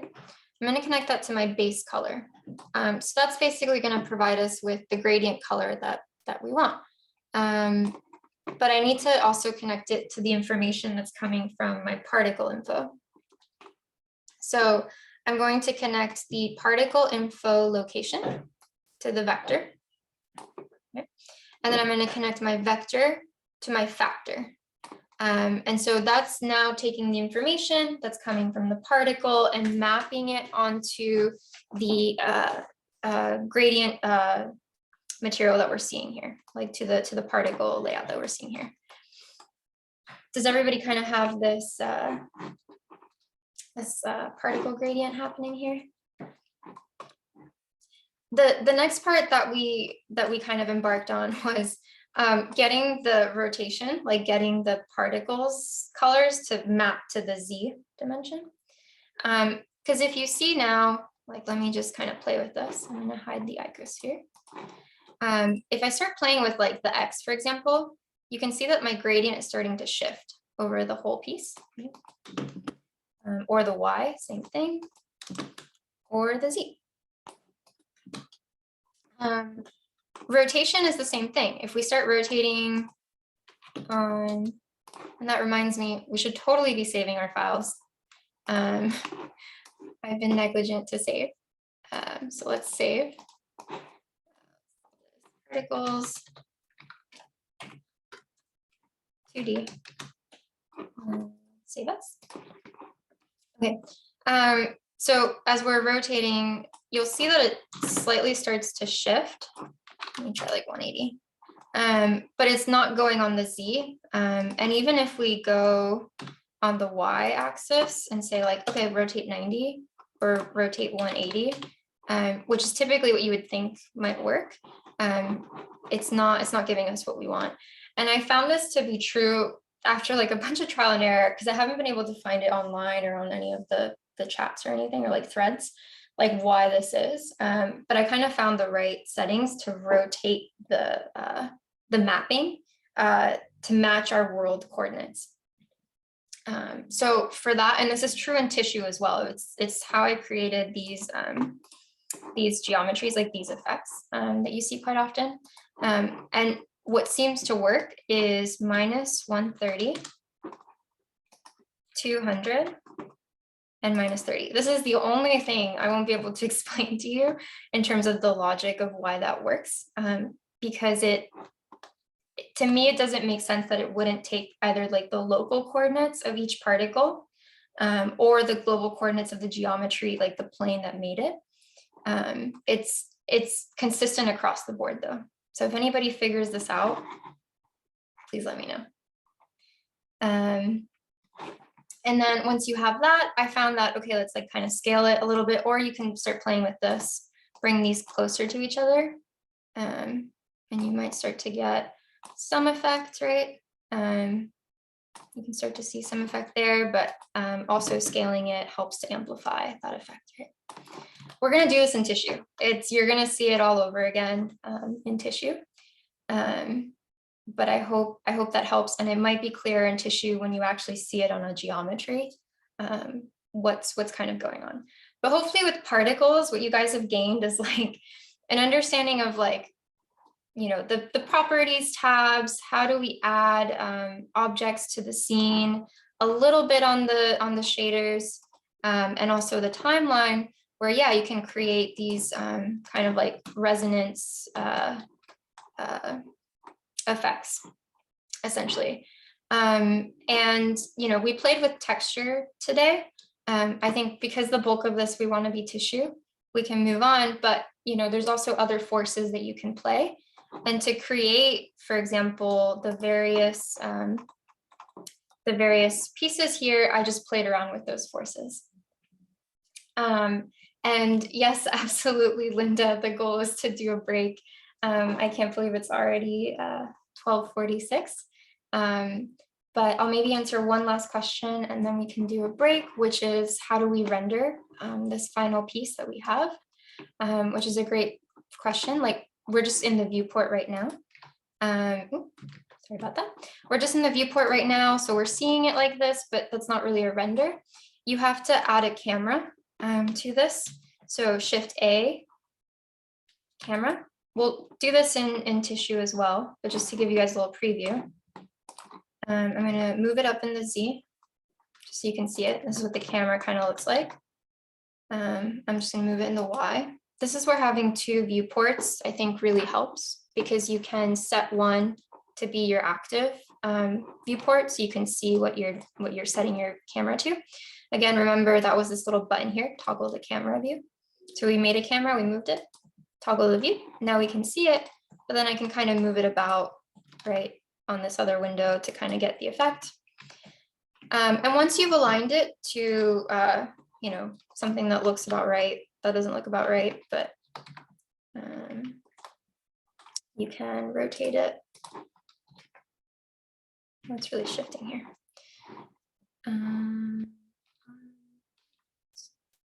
Maybe shift it down, let's move it a little bit over.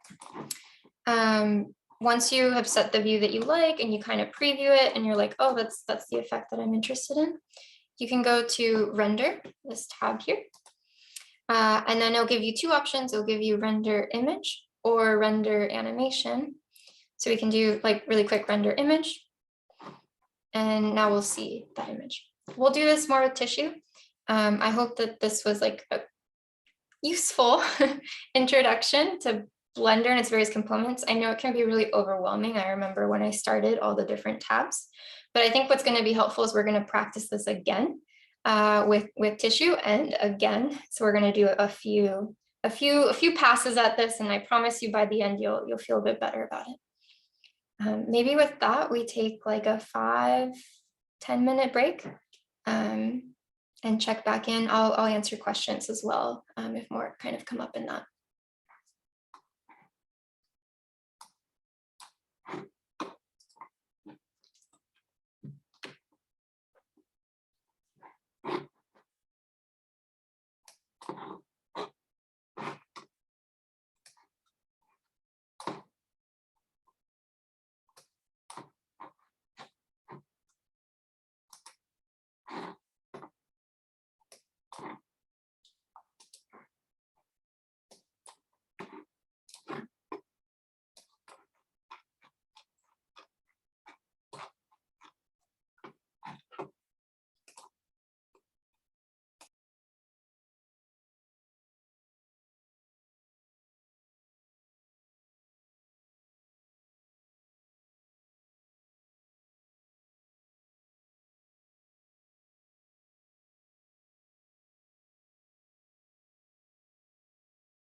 I'm just looking through the chat. I think it's faster if I write. First of all, yes, Sam, actually, great point. I'll show that in tissue. We can separate out just the Z, so then we don't have to worry about rotation nonsense.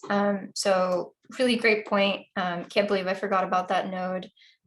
Let's use it. Let's use it when we do tissue. Walter, are we going to install tissue?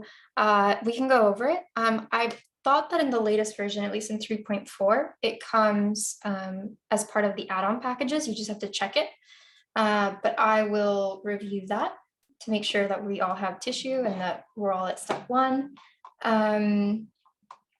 Let's see, Christian, printed instructions and example files would have been helpful for me. Yeah, I think it's so tough with just the time that we're given. I think one thing I might recommend is going back to the recording. A lot of times for me, if I'm trying to learn Blender, sometimes I'll watch a video like on YouTube at 2 times speed, and sometimes I'll watch it at half speed. So maybe try to check back on the recording. Again, we're going to repeat a lot of the same workflows for tissue. And I think when we're not dealing with particles in physics, it might be a little bit more straightforward and direct. Also really great, I think, realization too is that the gradients for particles is only working in cycles. So maybe that was some of the issue that you guys were having. Switch the gradient to cycles. And then, yes, Linda, we will be working from a new file since we're now switching to tissue. I think generally I like to create new files. Whenever I make like a new kind of object or piece. And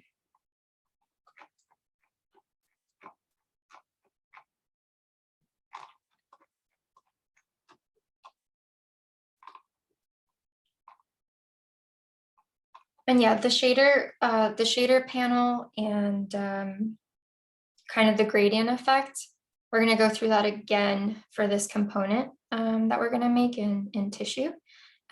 So I think that that'll make a lot more sense. And again, shout outs to Sam, the separate XYZ, that'll make this, I think, a lot more straightforward to follow along.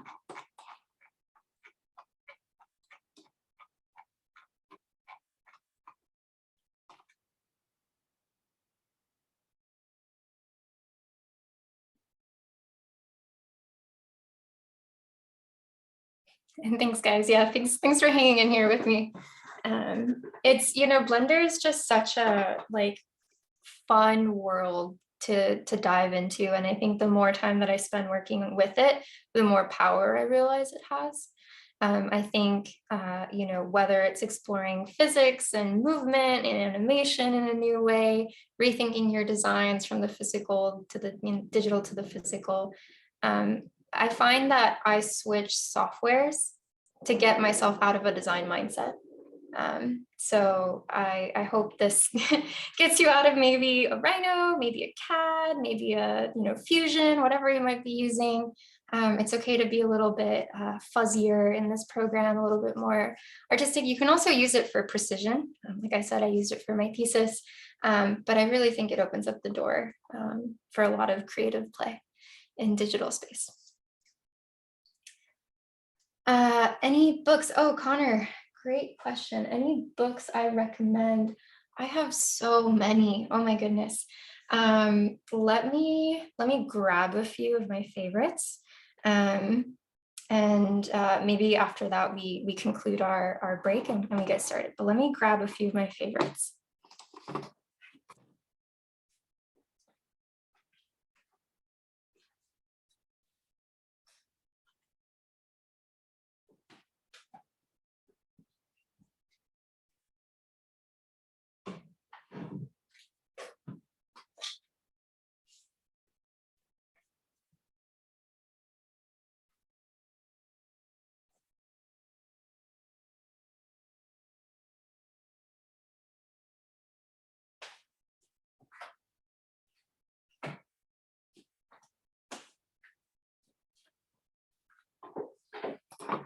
Okay, I picked up a stack. So first of all, just like on on this kind of topic of like the living and non-living world. I don't know if you guys can tell, but this whole wall is like a bookshelf for me, and I love books. But I think the one that really opened up my mind, it has less to do with geometry, but it's James Lovelock and Gaia.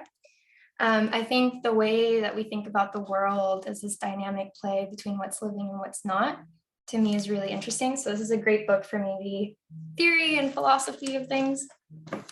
Okay, this thing. So a lot of people talk about this book on growth and form, but I actually got the full edition.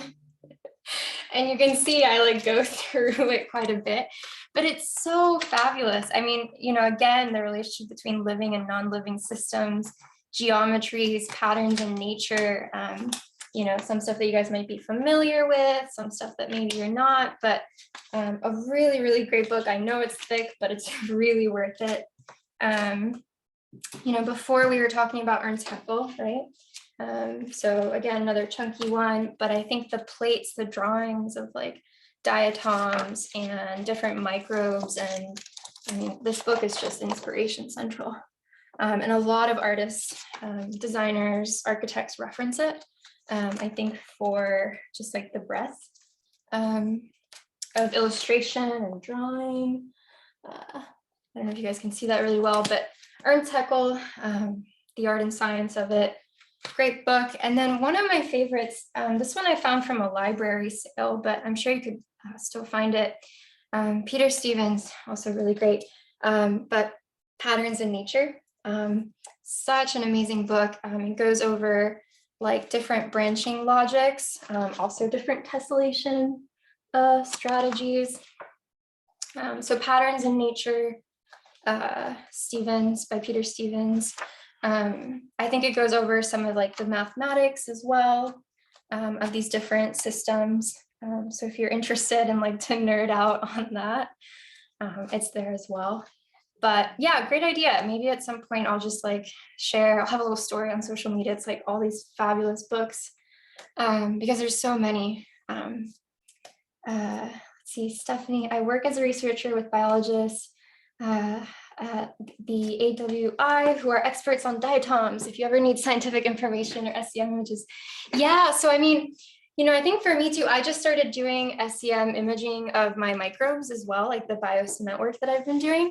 And it's just insane, like the world of crystal formations, the fractals, how they like compound. So absolutely, SEM imaging just takes you to another scale, like another world.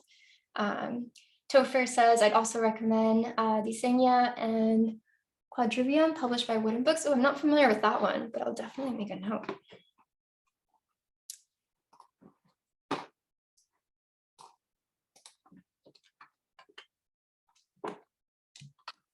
And then there's also, yeah, just kind of going out into the world and trying to, you know, I think one of my favorite exercises, actually, I took a class called How to Grow Almost Anything. And one of my favorite exercises, we got a fold scope. It was this little microscope. It costs maybe $20 US. But the images that you get out of are surreal. And so I just went to like my local river, picked up a bunch of samples, and like that was really inspirational. So there's definitely books. There's definitely also just like digging into the world that we live in and trying to understand it a little bit better. Where else do you browse? Oh yeah, so the microscope is called, this is amazing. I love that you guys are interested in it. So the microscope is called the fold scope. Let's see if I can find it here. But it's a paper microscope, and you can take it out into the world. It comes with a little kit and you can collect samples, and then you can take images from it. So let me actually share my screen because I'm not sharing my screen. So I don't know if you guys can see that, but it's a paper microscope. It's called the fold scope because you fold it, you actually have to assemble it. And then you get these like crazy images from it. So how to grow.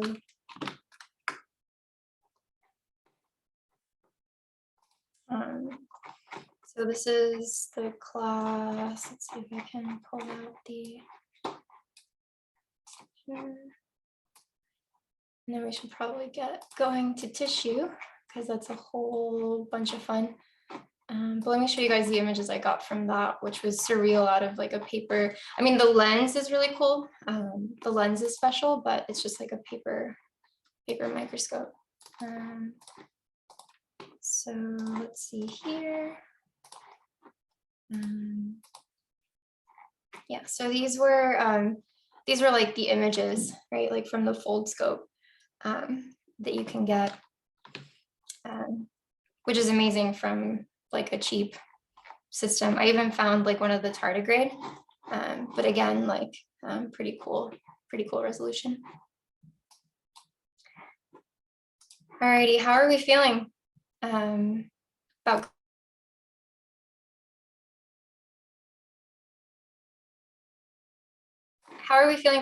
going back into Blender? Oh, great. I'm glad that was helpful. Yeah, and like you know, there's tons of resources. I think especially now, lots of interest in biodesign.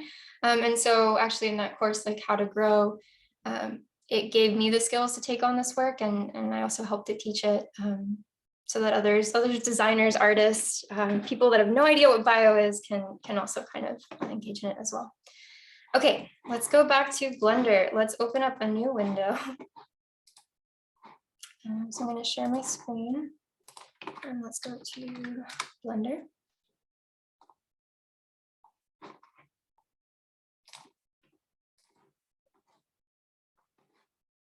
Alrighty, I believe you guys are now seeing the Blender window.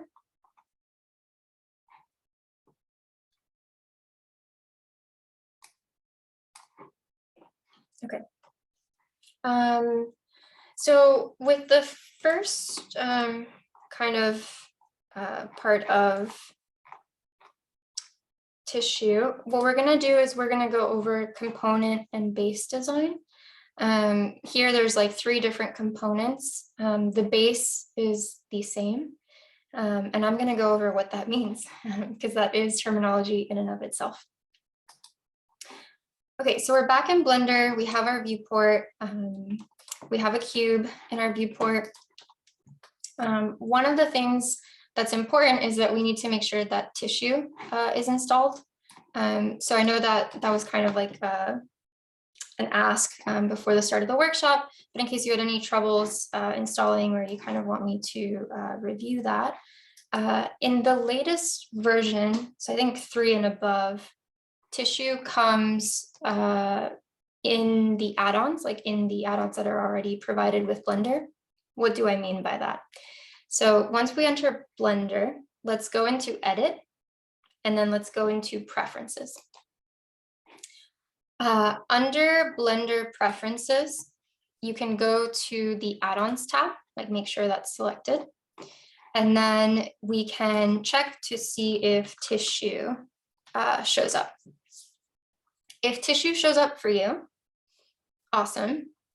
You can just check mark it to make it active. And then when we close, you see this little arrow right here, this little tab, you want to click it. You'll see that you have Item, Tool, View, and Tissue tab.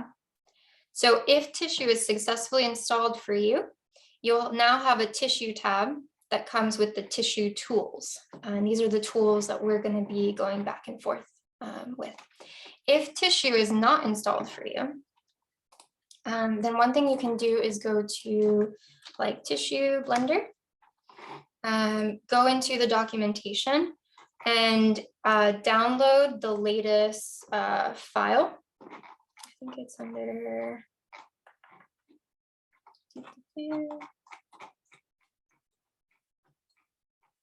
does he have install?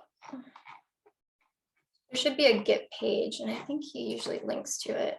Oh yeah, the link below on the GitHub. You want to download the zip file on the GitHub page. And then instead of using, we'll go back to the preferences. Instead of just searching for tissue, you'll use the install button and you'll install tissue from your downloads folder. Make sure you don't unzip the download. So when you go to GitHub, it'll download as a zip. So just make sure that when you install, you're also installing the zip version of it. And then make sure it's checked.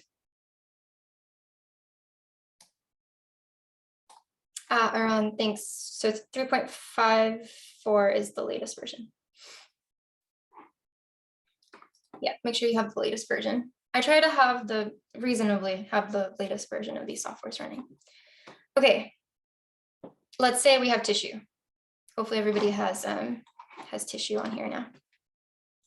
Let's delete the items in our scene. So I'm just dragging to select and then delete. And let's make our first base, let's call it.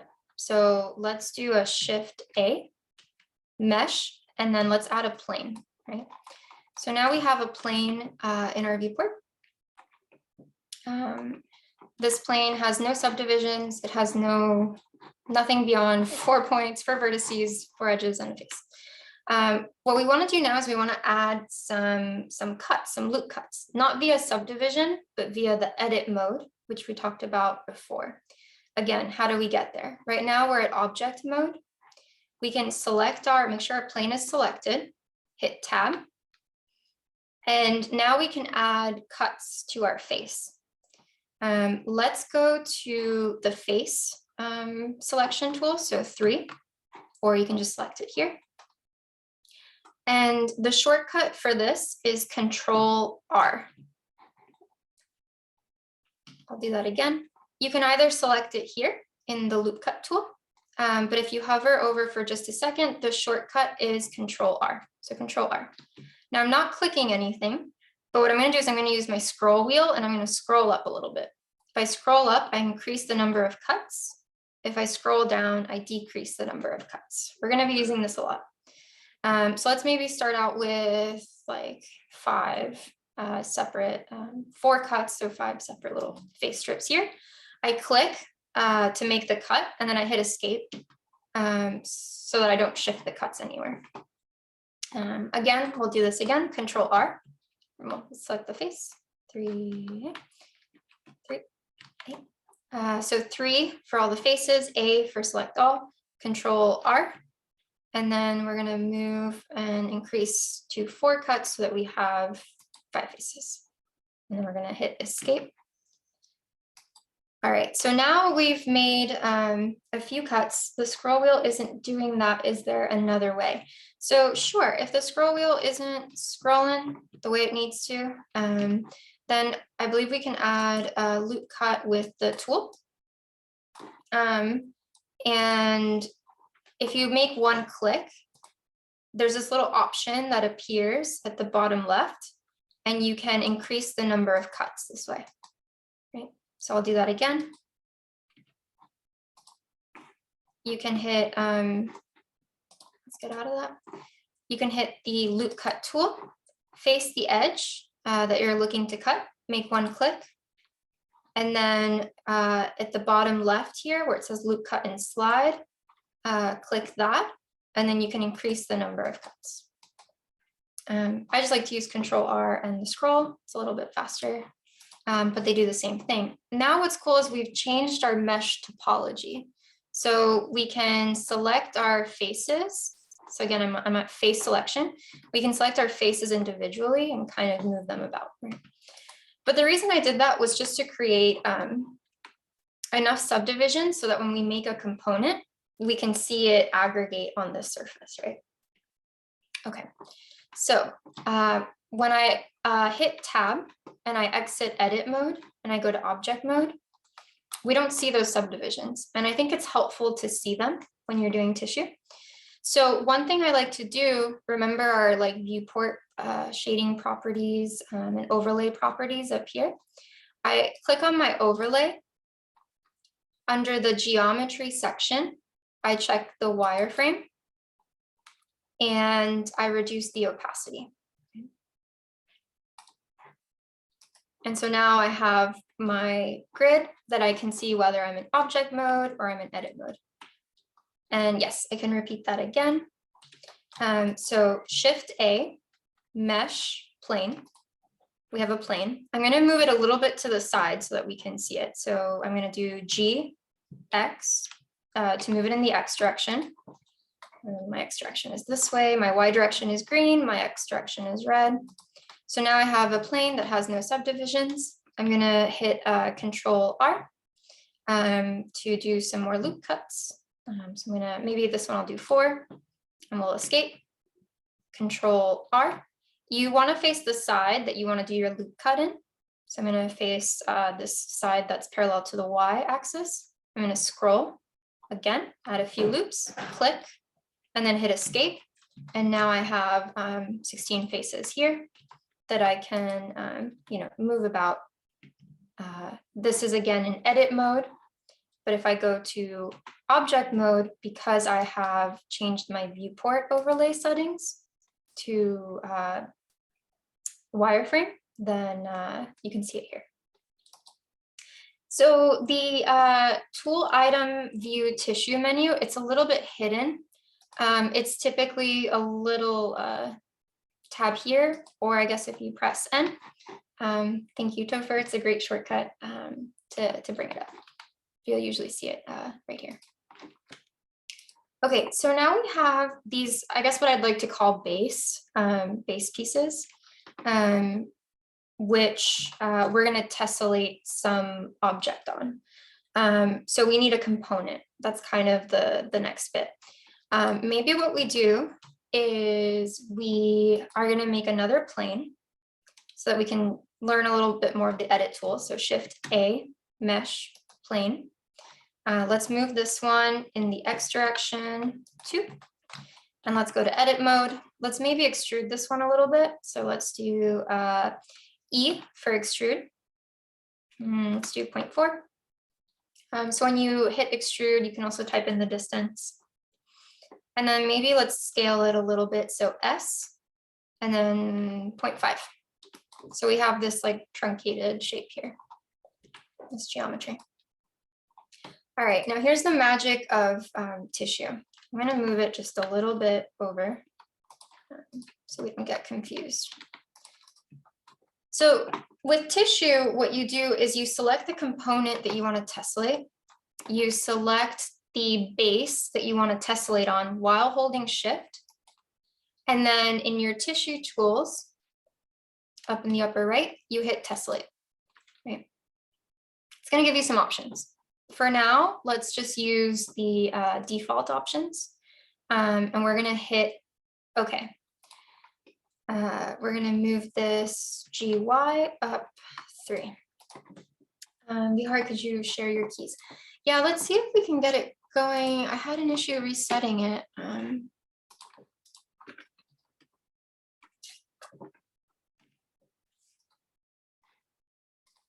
So I usually use screencast keys, which tend to work. But something's been going on and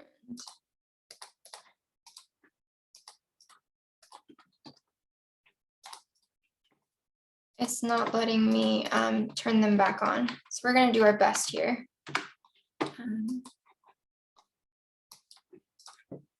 Yeah, sorry, Bahar, we're gonna do our best here to kind of communicate this. But again, I'll show that again. I selected my component. So this is the component that we're gonna tessellate onto a base. I hold Shift. I'm going to click on my base, and then I'm going to hit the tessellate button. We're gonna leave all the defaults for right now. We're gonna hit OK. And then I'm just going to move it with GY a little bit in the Y direction, right? So now what's cool and what you're seeing is that this object, this component, has now been arranged based on the quads, the location of each of the faces, onto this tessellated object here, right? Now what's cool is, this is just a grid. There's nothing kind of special about it, but we can start editing that grid. We can morph that grid in many ways, right? So what are some ways we can do it? Let's hit Tab and let's go back to edit mode. If we go to 2, so the edge mode, so I'm going to hit 2, it locks onto edge mode. I can select an edge, but I want to select all of these edges. So let's hit Alt. So you hold down Alt on your keyboard and you select the edge, and it's going to select that like loop, that continuous edge here. We can right click and we can dissolve this edge, right? So now we have like a stretched portion. Let's do that again with a separate edge. I'm going to hold down Alt. I'm going to click this edge and I'm going to right click and I'm going to dissolve this edge here, right? So now our base has been updated, like our base is different. We're still seeing the same geometry here, but that's because we need to refresh so that it can take the new information coming from our base and update it on our tessellation. So let's click our tessellation and you'll see that this button now becomes an option. So we can now refresh, and now you're seeing that the component has now morphed to our mesh. Okay, let's see. Some people are getting a Python error when they try to tessellate. Check what versions you have installed. Let me check which version I have here, but for me in tissue,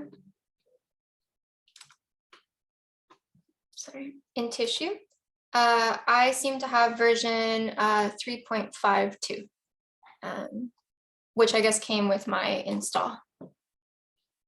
And then you're using 3.54. I wonder, I mean, I doubt that that would change, but maybe try, also install the Numba sub plugin under the plugins pref. I think mine is not tessellating because it's seeing two objects as one object. Okay, so it seems like you also need to install the Numba. So I think that's also one that's maybe, or I would do a quick search and just see if you can download the add-on for that. And yes, we're gonna, don't worry, we're gonna go over the tessellation again, you guys. Okay, so to create the truncated, like the bevel shape, we're gonna do Shift A, Mesh, Plane, GY, I'm just moving it out of the way. I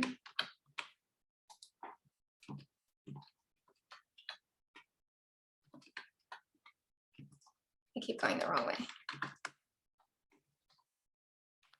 Let's move it up here. So I went to tab. I'm now in edit mode. So before I was in object mode, when I hit tab, it switches to edit mode. And what I can do now is extrude. So hit E, right? We're gonna lock in on the Z.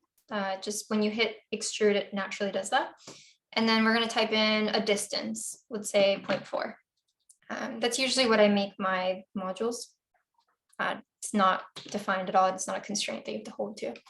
And so now I have this box that I've made, right? And you can make that box many ways, but just to show you guys edit mode, because we're going to use it, that's the way I went. Now I want to make this top face smaller. So we're going to go to the face selection mode. You can also hit 3 on your keyboard as a shortcut. You're going to select the face. You're going to hit S and we're going to shrink it. You can type in for a specific amount. So we could do like 0.5 maybe. And that's how we created the shape. Again, to tessellate, you want to take the base that you've created and the component that you've created. You select the component first. This is very important. The order that you select these matters. So you select the component first, you select the base second, and then you hit the tessellate option here. Leave the defaults just the way they are and hit OK. And now you have the tessellation. Yeah, you just type in as if like a command prompt was open once you have some of these. So like I'll click and then I'll hit G and X. And it's the same thing if you're, if you're trying to move this up by some distance, I would hit G, Z, right? And then I'd hit something like, I don't know, let's move it up 2, something crazy. And then I'll refresh. And now you can see it's taken on that geometry.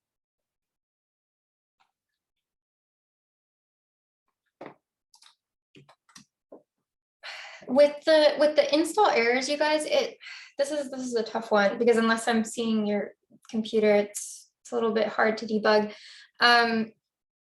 It might be that if you have the latest, so let me see again what I have in terms of what's going on here, but I have 3.4 as my Blender install version, and then I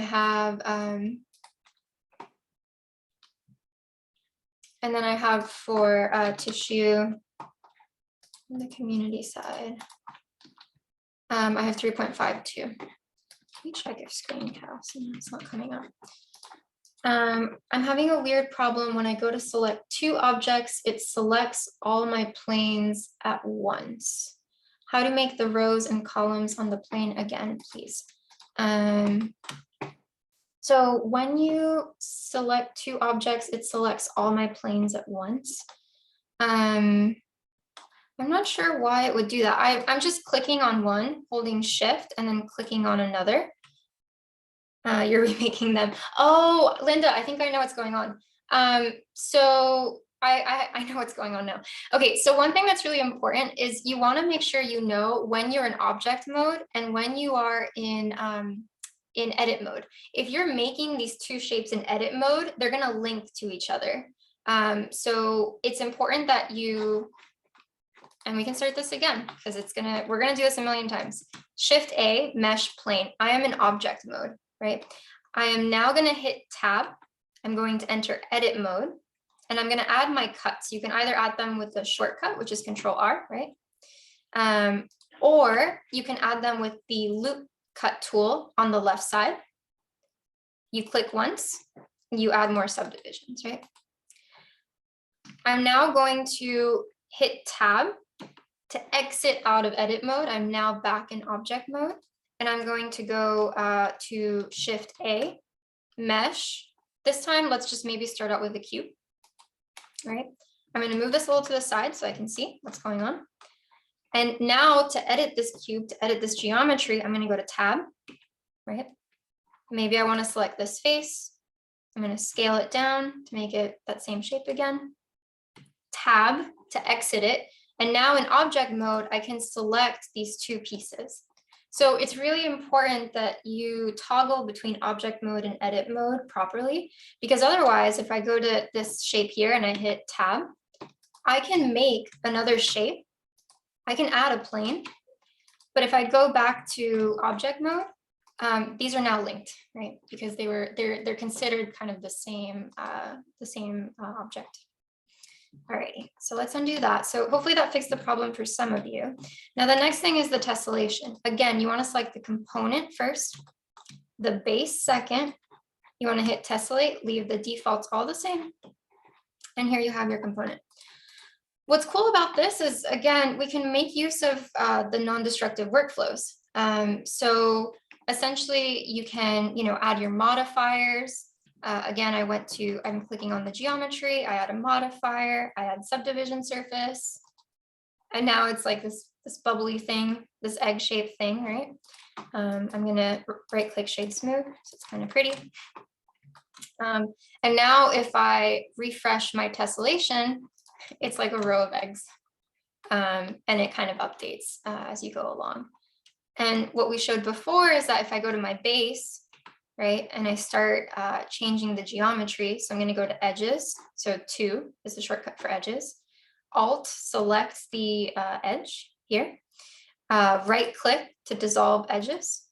Now if I hit tab, go back to object mode and refresh my little eggies, you'll see that some of them have stretched, right? So it's really based on the base geometry as well as the component geometry and kind of the play between them.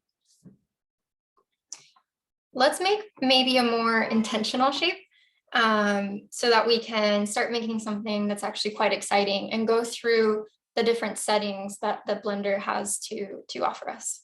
So I think one of the ones that's actually surprisingly easy to create is this one. So let's do it. Let's try to make this. All right, I'm going to select everything. I'm just going to delete. I'm going to start fresh. Okay, let's start with a plane. So I'm going to go Shift A, Mesh, Plane. Right. Now what I want to do is I want to go into edit mode. So Tab, Control R, and I want to add 3 cuts to create these 4 planes here. And same thing, Control R, to make this square that has about 16 faces. Right. I'm now going to go to face mode. I'm going to select these corner faces. So I can click on one face, hold Shift, and select additional faces.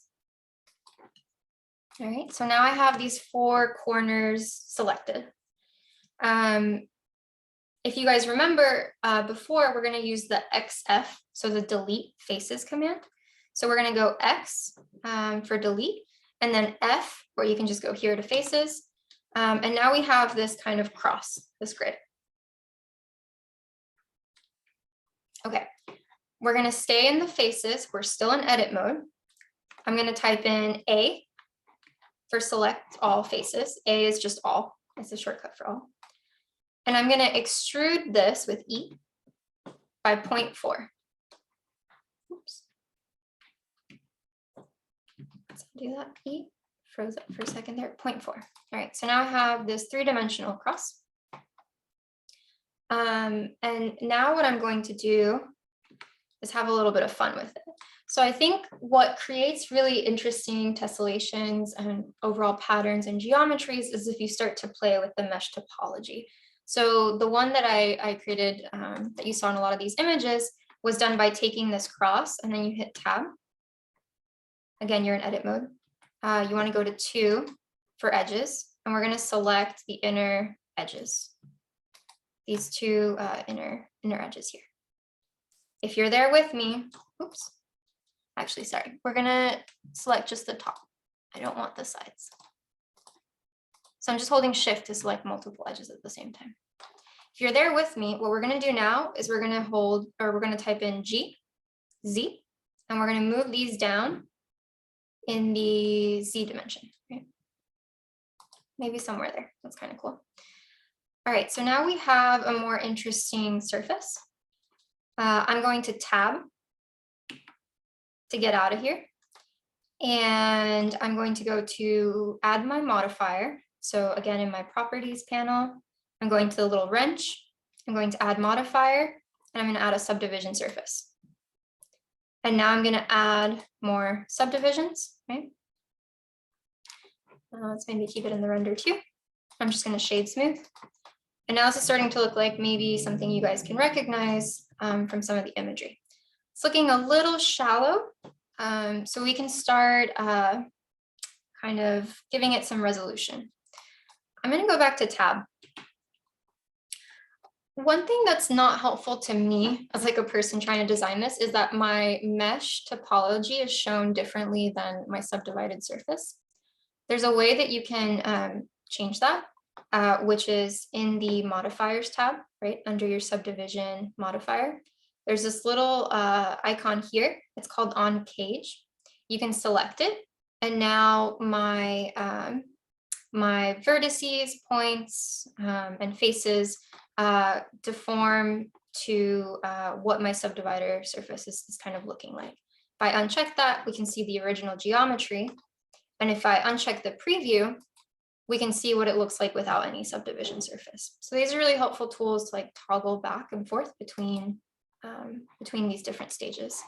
But let's maybe keep it on cage, right? So we have this cross here.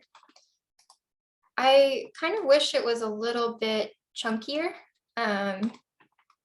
Maybe we can fix that.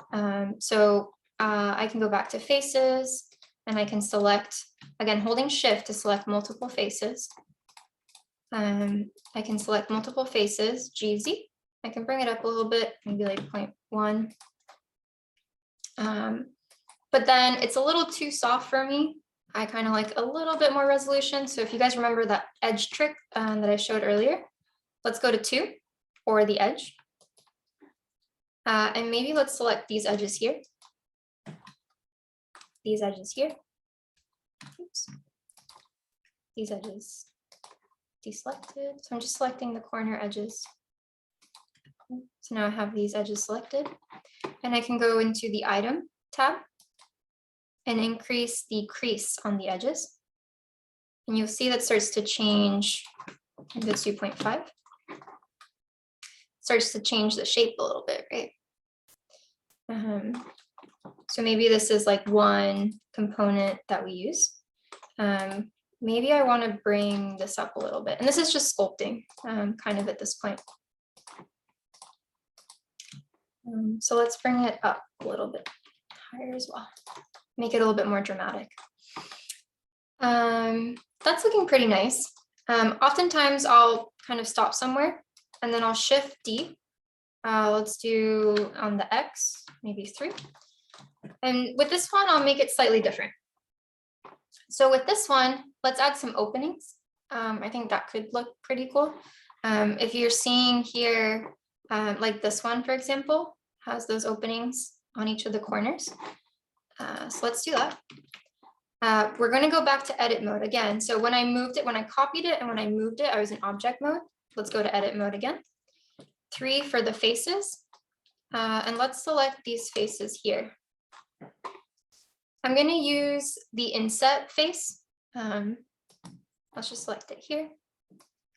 And now I can start insetting my face. If I, while I'm holding down, I can choose a different kind of amount. And I want to be a little bit precise about that. So once I let go, it'll give me this option thickness. And let's do like 0.15, let's call it. I'm going to do it again on these next faces. So again, I'm in face selection mode. I'm going to select a few of these faces. And I'm going to inset the face. And then we're going to go 0.15.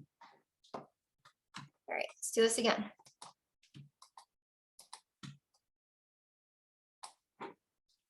Notice that I don't have to keep selecting that tool over and over again, because once I click it once, it's going to default to it. So I can just select faces and do this.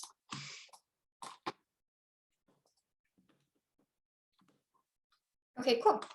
I also noticed one thing that's helpful is if you do crease an edge, Blender will show it to you as purple. So I noticed that these are creased. I don't know if I necessarily like that or not. I can remove it by just, bringing this down to 0. But it might be kind of cool to bring these up a little bit. Maybe they GZ, so maybe they become in line with our geometry. And now we're starting to have something that's kind of interesting and pretty sculpted. Helen says, I can't select the faces on my duplicate plane in edit mode. Make sure that in edit mode, so let's go tab, make sure that in edit mode, you are on faces and not on edges. So faces is 3, edges is 2. And by that, I mean the shortcuts on your keyboard. So 3 is faces, 2 is edges, 1 is vertices. And you can see how it toggles between different show modes on the geometry. I kind of like that one as it is solid. So maybe I'm going to copy it again.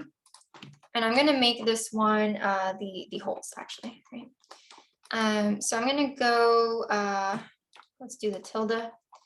Remember what that was called. Let's make these hollow. So I'm going to go back to the bottom here, and I'm going to redo what I just did with the faces.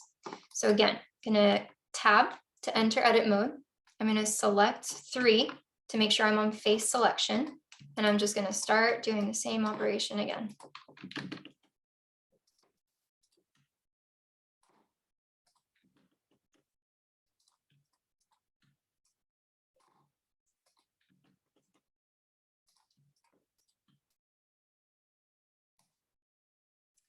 Yeah, Yoon, I was trying to get it going even during the break, but even after I reinstalled, it was having an issue on the install of the screencast keys. So I apologize, but I'm trying to verbally say out the commands as much as I can because it's not giving me the option to return it back on. So again, I just offsetted the faces. I'm in edit mode and I've selected the faces. Holding shift I'm going to now select the top faces that are directly above it. So these three faces and these three faces, right?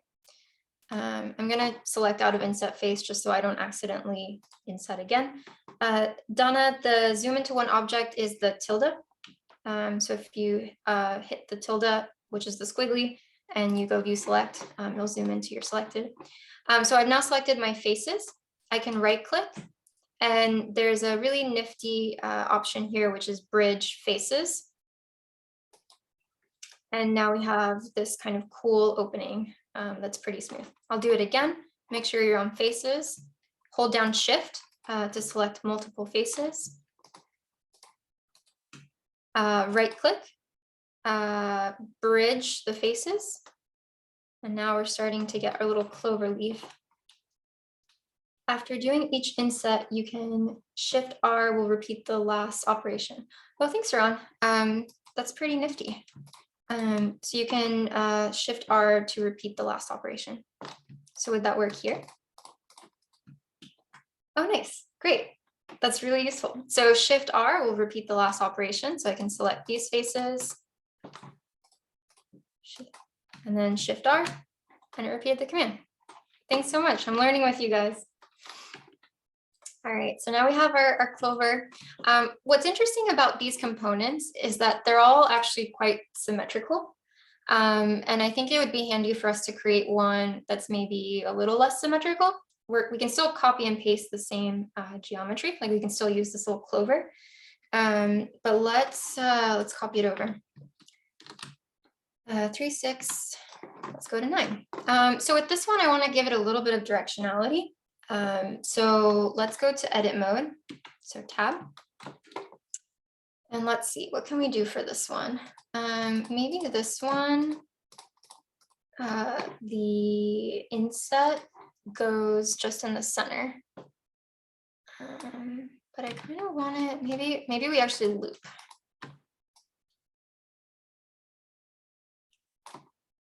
So what I did was I just insetted, but I did, let's do this again. I'm in edit mode, I'm hitting Alt, and then I'm clicking on the edge here, and it selects the loop. Remember, we were talking about loops before and quads, so this is quite handy. We're looping around. I hold Shift to select multiple, Alt, and I select this edge, and now I've selected two loops. And I'm going to use the same inset face command. I'm just going to bring, I'm going to bring these in. Let's do 0.25 maybe. And then maybe I'll scale it a little bit too. It's kind of weird. I'll go to edge mode and kind of maybe scale this way. This is the sculpting design part. I'm going to select these edges and maybe move it down. I think that's better. So now it's still, overall symmetrical, but we have this groove now that maybe helps us a little bit. Maybe I will go to 1, vertices, and I'll move these vertices up. Again, this is where you have fun with it. You sculpt it out a little bit. And yes, I can do this again. How to select faces and edges. So remember, in edit mode, we can toggle between vertices, edges, and planes. So vertices is 1, and you'll see these little vertices pop up, and you can select them individually, or you can hold Shift and select multiple. Edges up here is 2. Also, the shortcut for it is 2. You can now select edges. You won't be able to select vertices because you're now in edge selection. Or you can select faces, which is 3. The shortcut for it is 3, and you can select multiple faces. If you guys remember previously, without context, it's a little bit hard to understand, but previously I was talking about loops and pulls. So with quads, Blender can recognize the U and V direction. So if you kind of hover over the edge, and I'll show this in a second, and you select that edge, it will pick the loop that's perpendicular to it. And so we'll be able to select all the loops. This is why working in quads is pretty nice. Whereas if you had a triangle, that creates what's known as a pole. And so you would only get that strip. of the sphere, you wouldn't get the opposite side because it stops at the poles. So to select multiple faces, you hold down Alt on your keyboard, Alt, and you select the edge, and you now have selected that loop, right? If I select the opposite edge, I've now selected this loop. And these are nice strategies for just kind of editing your overall mesh topology. All right, so now we have a few components. I think what's cool is for this, let's use the same component and make it into a base. This is how I made this geometry here. If you'll notice, the base is actually also the same as the component, but we're going to edit it a little bit. So let's go back to our original. Again, I start to stack these. My Blender files often look like this. They're just like these matrices of components and bases. And they almost create like a matrix of which one I'm doing as a base and which one I'm doing as a component. So let's make a base. So I'm going to move this over on the X. So again, Shift D, X -3. I just moved it in the negative X direction. And I'm going to go into edit mode. And I just want this top surface. I don't really want the bottom surface anymore. So I'm going to use my loop selection again. So Alt, I want to make sure I'm on faces, Alt, select. And then I'm going to hit X and then F to delete the faces. All right, this is the surface that I want. I'm going to just like delete these, XF, same thing, XF, right? So now I'm going to use this as my base. Iona says, could you explain again why it's selecting full quads? So Alt just selects all of the quads that are in that loop. If I just hit like 1, I'll just get the face. If I hit Shift, I can select multiple faces. But if I hit Alt and I'm perpendicular, like I find an edge that's perpendicular to the direction that I want, it will select that loop. Likewise, if I select this edge, it will select this loop. Is there a way to zoom select? The tilde is the zoom select. So let's use this as our base. I kind of want to scale it up a little bit. Nisha says, how did I Boolean the object? I just deleted the faces. So over here, I just took the same component and again, XF to delete the faces. I'm selecting my loops because it's a handy tool, and XF to delete these faces. I'm going to go back to tab. Kind of want to make this a little bit bigger. So S2 for scale. Let's move it, maybe too much. Move it over a little bit so we can see it. I maybe want to exaggerate it a little bit. Let's scale it. Oh, too much. Scale 1.5. Just trying to get something that's a little bit different. And then, yeah. All right, let's work with this. Okay, so this is the fun part. We're going to talk about different ways to put our components onto this space. Because if, for example, right now, if I take this geometry and I tessellate it onto this object, again, I click my component, I click my base, I go to tissue tab, I hit tessellate. Let's leave it all at default. We're going to hit OK. Okay, some crazy stuff is happening. Wait, I might be careful with the defaults for a second, guys. So Blender got a little ahead of me here. So what's happening right now? We only see, you know, like about 8 faces. We're seeing our object tessellated, like, you know, crazy amounts of times. What's happening is that right now our tessellation is set to quad. Let's talk about what that means. I'm going to copy this over. Oh, it's annoying that this is like just shy of this. I might take it back. That last one. Yeah, it's So let's tessellate this again. I'm going to now move in the Y. Okay, so I'm moving 5 in the Y. So why is this happening? Let's make a copy of it, and then I'll show you guys the different tessellation modes. So right now it's set to quads. If you remember, even though this is only 8 faces, we've added a modifier to it. And so in actuality, like if I was to apply this, it's this many faces. And because tissue can accept your modifiers or ignore them.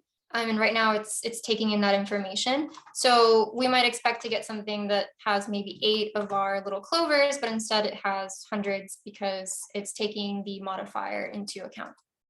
So what are ways to get around that? Well, in tissue, we have this tab here, but if you guys remember, just like particles, there's also information in the properties tab.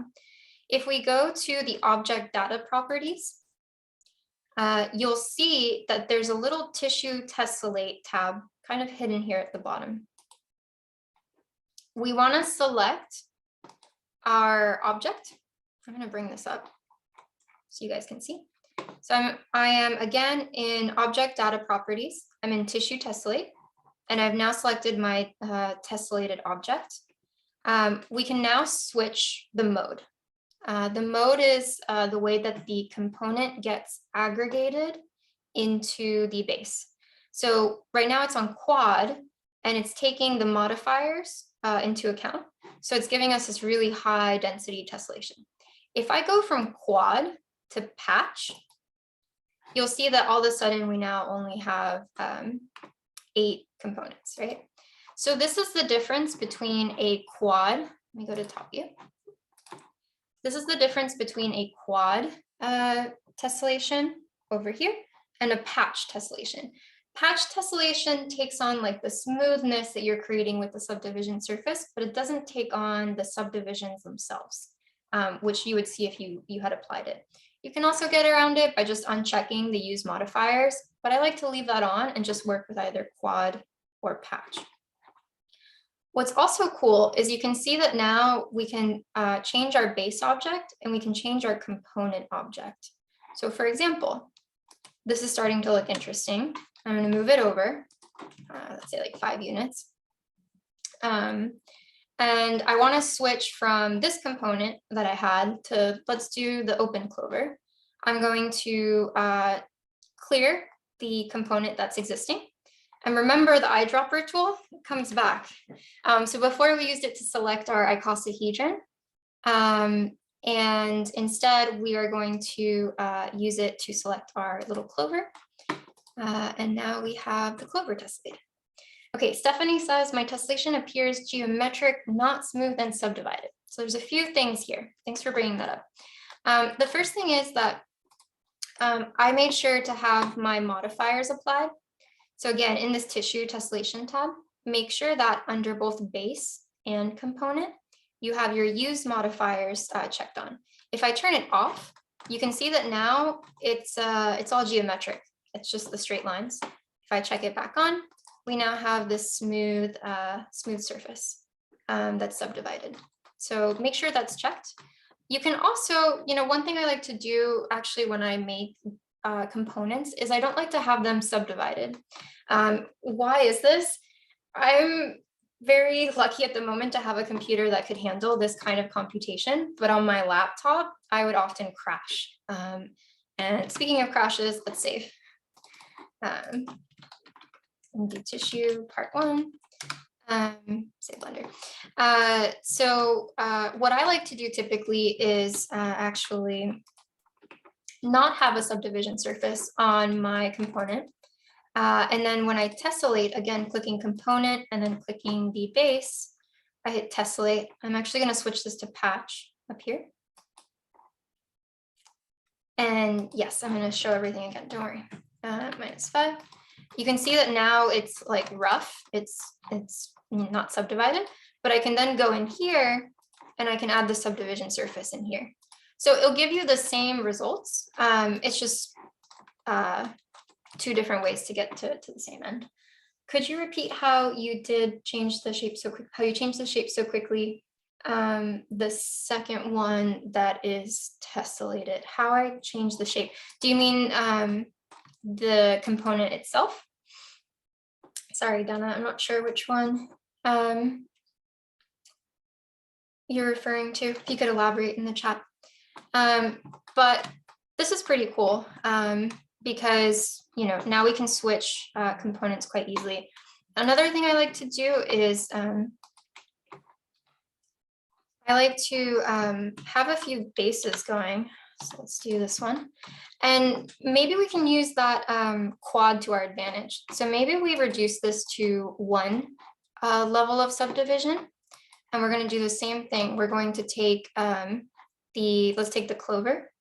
Let's maybe do the jagged. How I selected it with the pipette. Yeah, absolutely. Let's do that. So I'm going to select this jagged or non-subdivided version. I'm going to place it onto this base. I'm going to tessellate. I'm going to keep it with quad. So it's going to take into account my modifiers, and I'm going to hit OK. Let's go to 5. And now I have a more controlled subdivision where what I can do is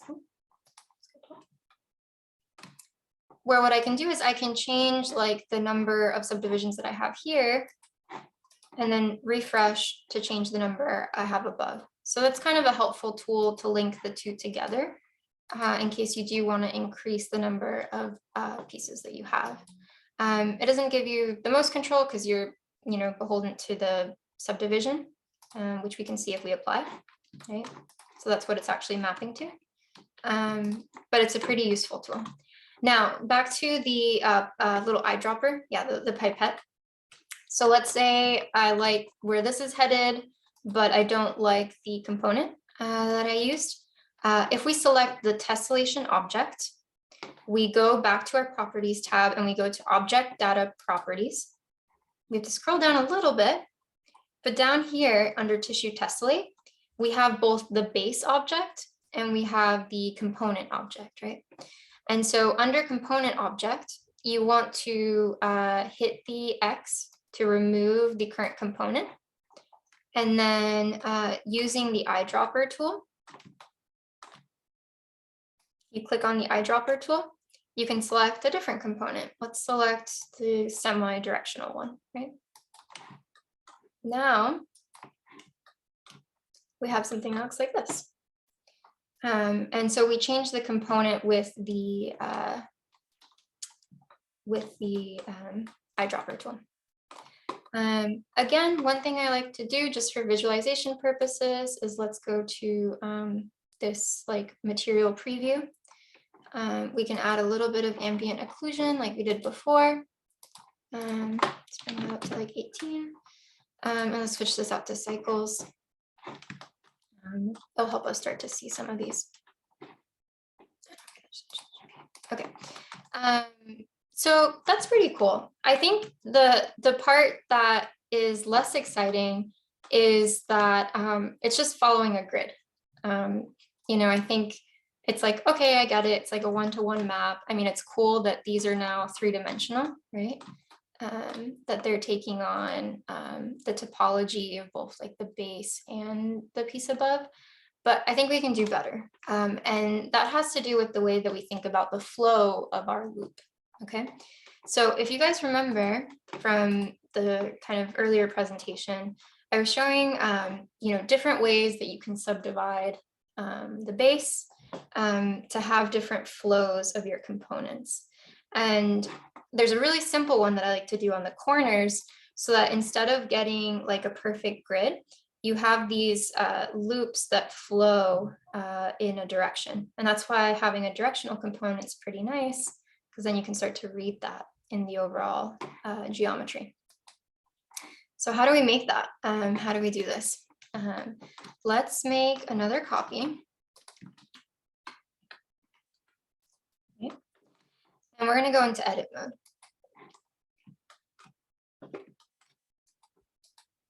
So I'm going to go tab to enter edit mode.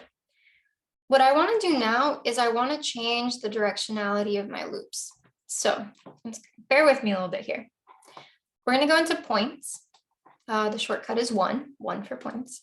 And we're going to select this point here on the outer corner and the centermost point.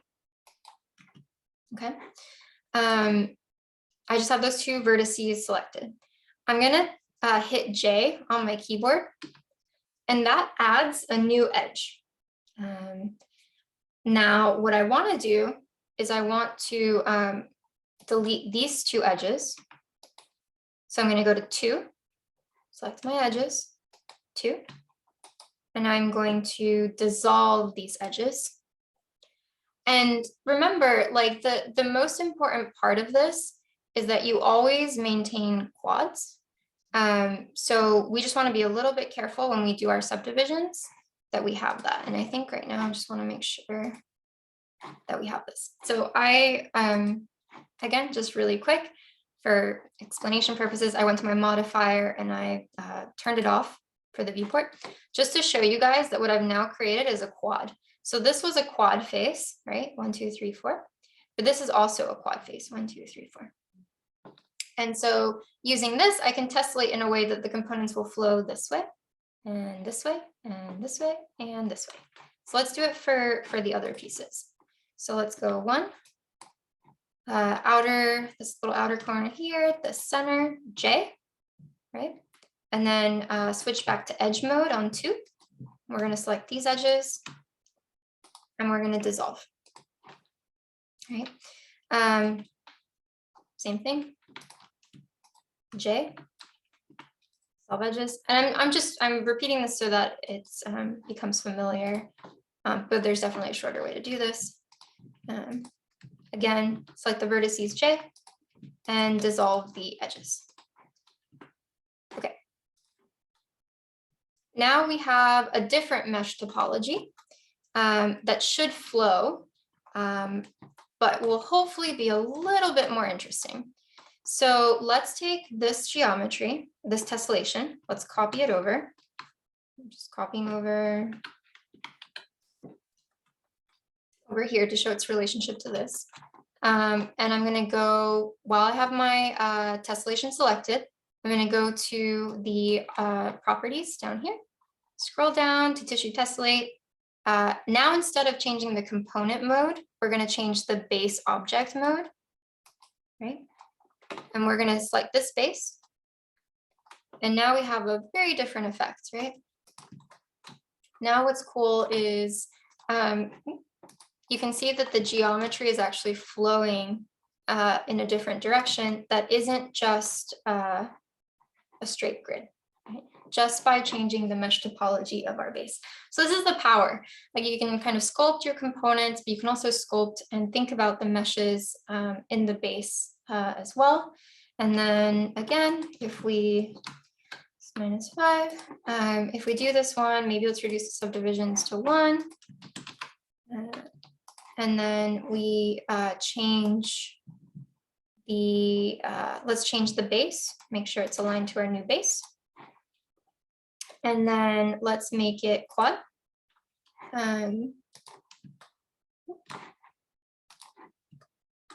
You can see how it starts to take on the flow. That would be clear if we use the more directional component, so maybe we use that. So I've selected my tessellation. I've now moved to the component mode, cleared it, used the eyedropper tool, and let's pick the one with direction. All right, so what's going on here? Let's see what's happening here.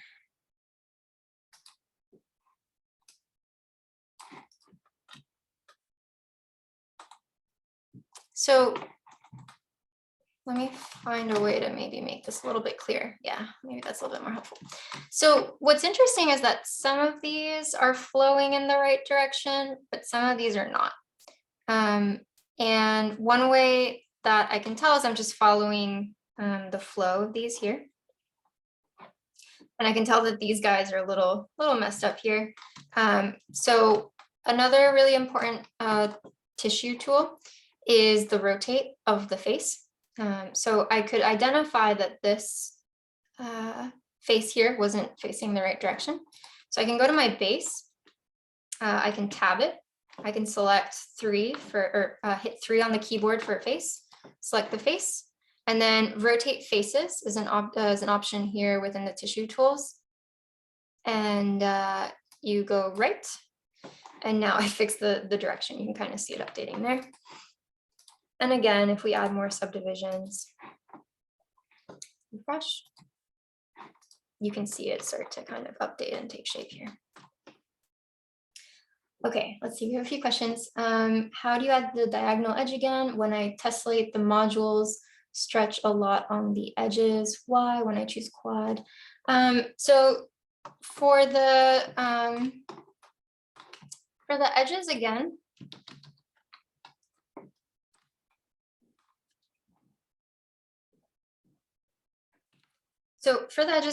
I selected the vertices, hit J, and then deleted the adjacent edges. If you want to do it a little bit faster, like you can just select all of these, right, and then remove this loop. But you're basically changing, you can remove by dissolve, right click and then dissolve edges. And now you have that same mesh. The error with Connor, when I chose quads for the mode, I got a lot of little ones. So if you're getting a lot of little ones, what you want to do is switch to a patch, right? So switching to patch will take the mesh topology, the original mesh topology, without any of the modifiers. So you want to make sure you switch from quad to patch. That should do the trick. Again, it's kind of like a dance between, do you engage with how you've modified your mesh topology, or do you not? And there's several ways that you can do that in tissue. Quad takes into account the number of faces, whereas patch uses the curvature that's created by the subdivisions, but then takes the original mesh topology. By that, I mean the original number of faces, to kind of map your components onto that base. And you can always edit it, right? Like what if we want something in between all of these? So if I'm going to copy this one over and I do tab, I can now use that same Control R. Oh no, yeah, so this is, make sure, so when you tessellate, make sure that maybe instead of using the defaults, so let's try a tessellate here. Instead of using the defaults, make sure you switch to patch. I think this is something that happened to me on my laptop a ton. If you go to quad, it's going to take into account all those nice subdivisions that you did, and it's going to try to map out thousands of these components. So go to patch, that way it's only mapping out 8, and then you hopefully won't crash. But it's really important to know the distinction between quad and patch. And I think what I can show you guys right now is, well, what are the other modes as well, and why would you use them? But quad and patch are pretty critical ones.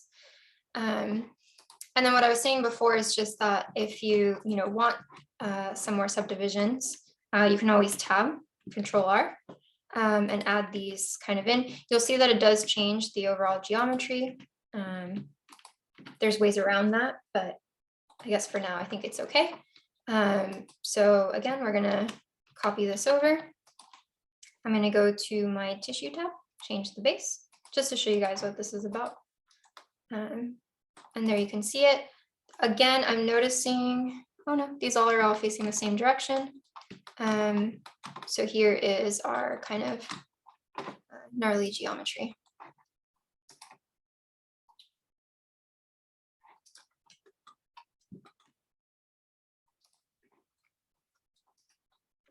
Maybe I'm just gonna change the lighting a little bit. When I tessellate the modules, they stretch a lot on the edges. Yeah, so I mean, this is where you have to be a little bit careful too into your base component design. So for example, if I added another subdivision just on this side, again, Control R for subdivision, and I refreshed. So let me just go through that again a little bit more slowly. So I selected my base. I'm hitting Control R to add a new edge right here. I'm hitting escape, tabbing to go back to object mode, hitting my tessellation, and then in the tissue tools tab, going to refresh. You can see that it starts to stretch it, right? And that's just because it's following the planes of the base component.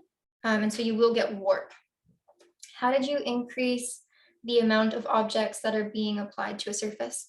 So again, you can do this several ways. What I would recommend is using patch as the tissue tessellate option, like kind of as your default, and then adding subdivisions onto your, adding edge loop cuts onto your base component, so that you can increase. So for example,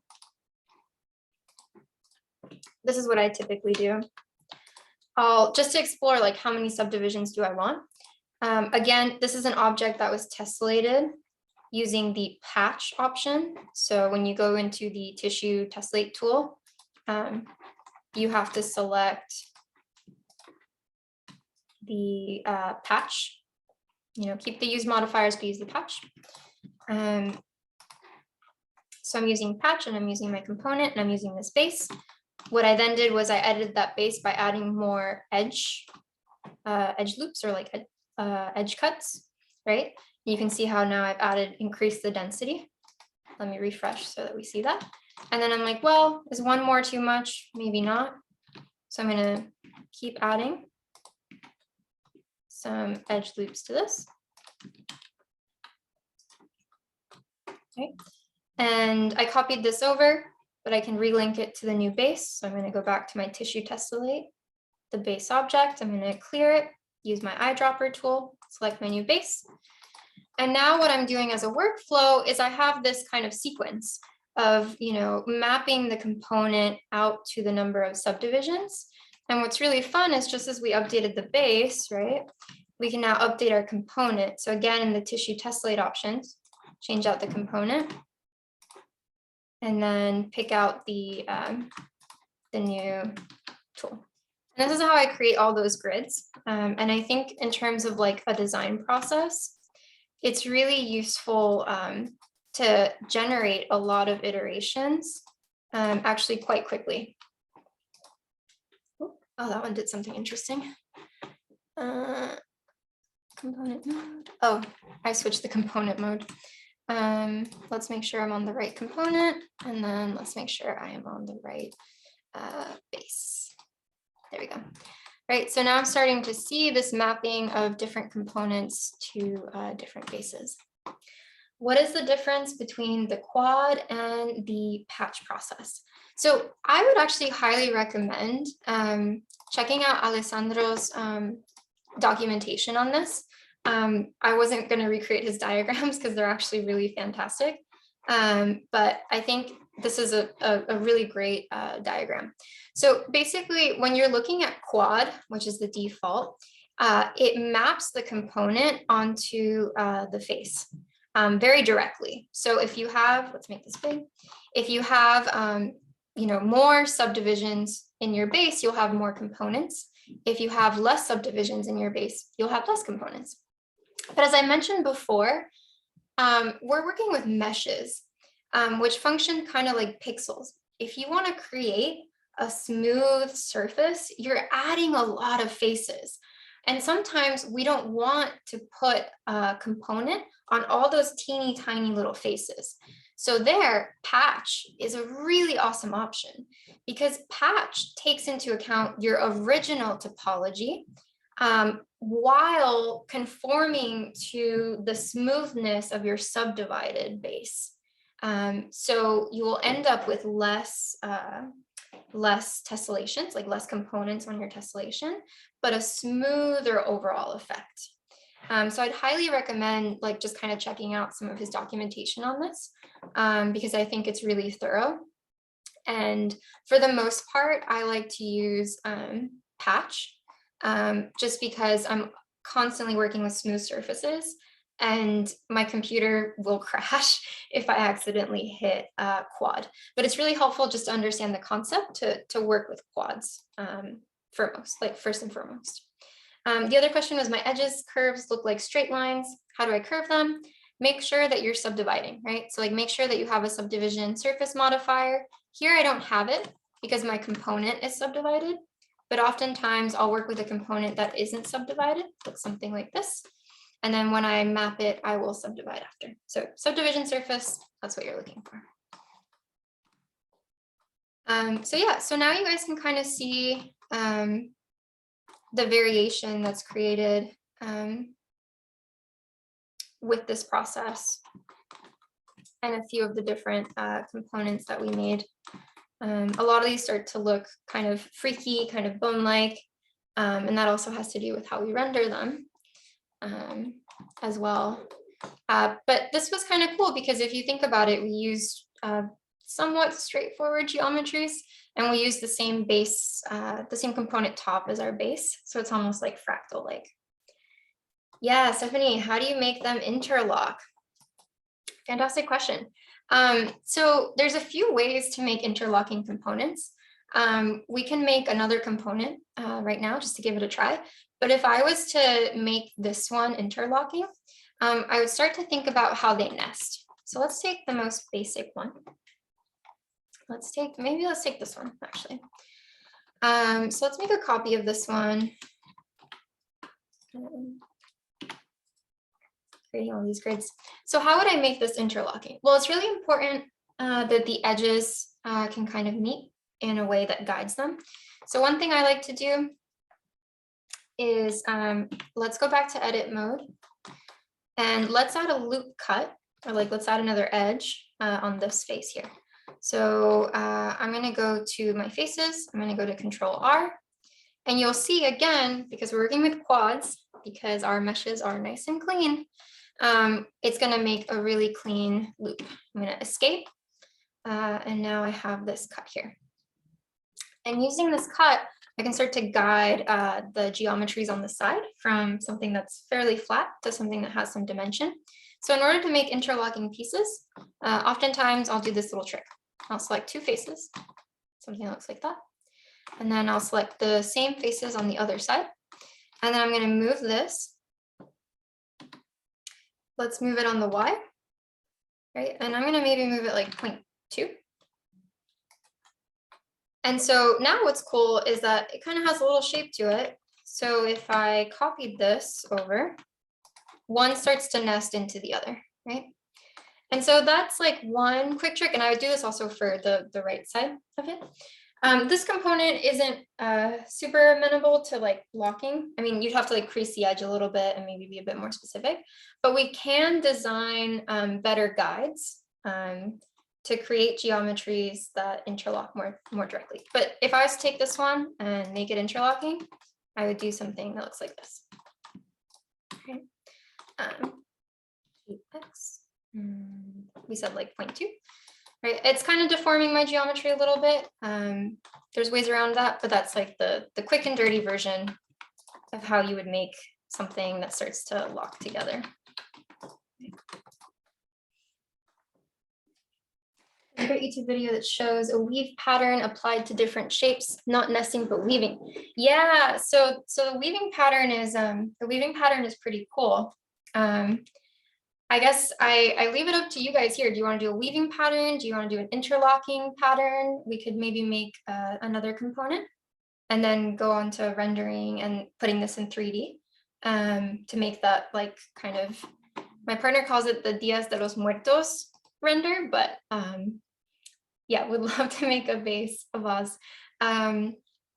So we can go to that one. We can also make voting for interlocking. We can also make like a little interlocking component or a weaving component. You know, I could maybe show you guys just what the weaving looks like. It's a really neat trick. And then yeah, maybe we'll do the vase. But let's see, webinar files.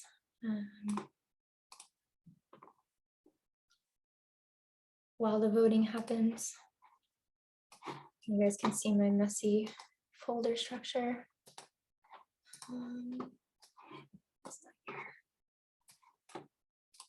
Well, I can show you really quick. I mean, the weaving, he might have a weaving version on here actually.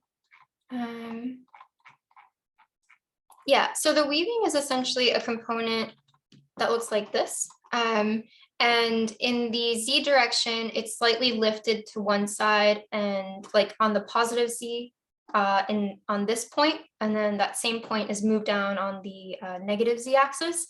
And then because it tessellates, it meets on the same edges, you start to create these like really crazy weaving patterns, right?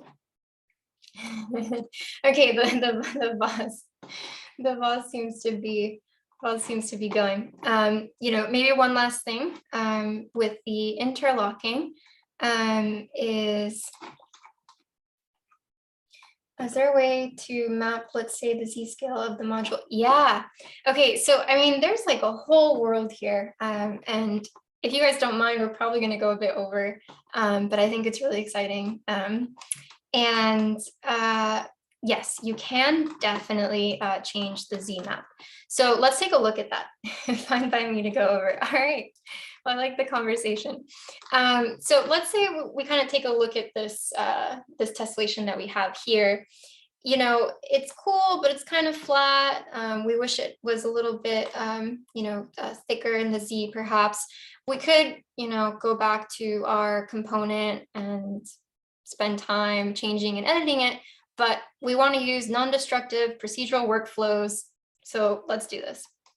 Okay, so Alessandro Somparelli, which by the way, I can't believe I haven't mentioned, but tissue was created by Alessandro Somparelli, and it is just fantastic. Like it's just a beast. And you know, with each iteration, new things kind of keep being added. And one of them is, you know, like thickness, right? So here, for example, I can say, okay, this is cool. My thickness is 1. Let's make my thickness 2. And all of a sudden you see this piece really like popping up, right? For time's sake, I'm not going to get too much into it.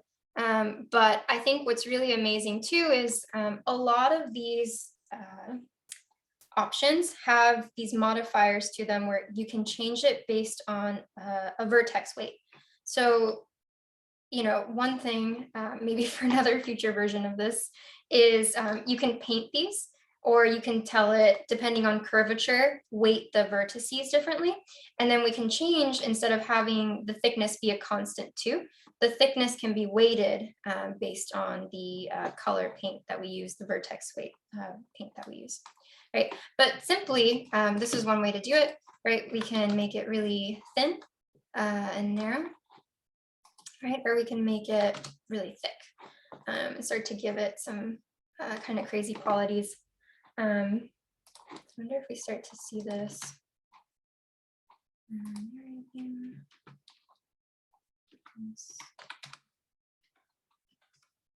Some of these start to look pretty interesting.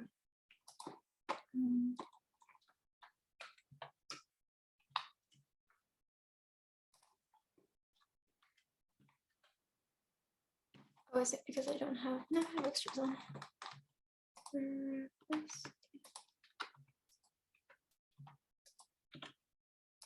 Add some light to some of these because they're starting to look pretty cool.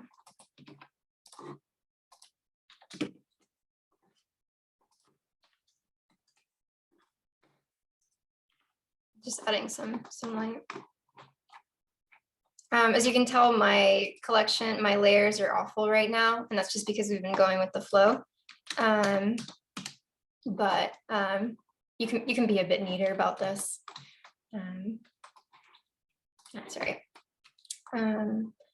Okay, so where were we? So yeah, you can change the scale and you can change the offset. Can we make thicker discrete parts for the final tessellation? Not sure what you mean by thicker discrete parts. Could you briefly describe how we make the weaving pattern a secondary element with different material? Oh boy, lots of questions here.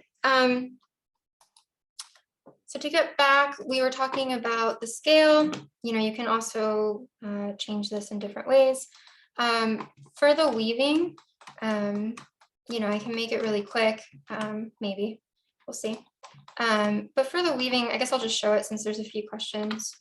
And then the vase will kind of go pretty quick, actually. So I'm in edit mode, and I'd suggest maybe watching this slower later on. But I'm going to select these two vertices.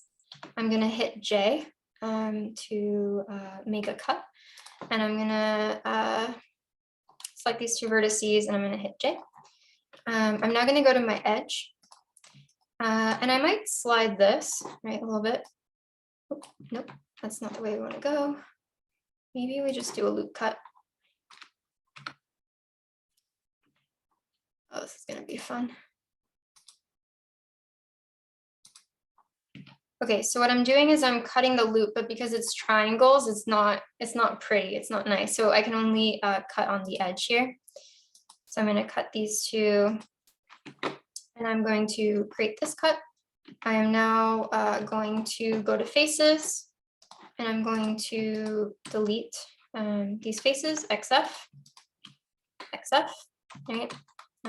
We have something that looks interesting. Maybe I'm going to scale this down a little bit. Kind of like it that it's a little bit larger. And then I'm going to move this up in the Z, just slightly. Okay. But now we want the bottom part that kind of meets it. So 3A, oh, I want to make sure we are, let's save. Okay. We want to make sure that we're in edit mode.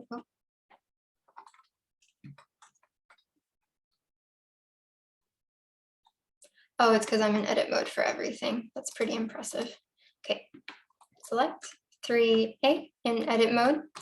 And I'm going to shift D. So I'm intentionally making a copy of this. And I'm going to rotate it on the Z. So RZ, 90 degrees.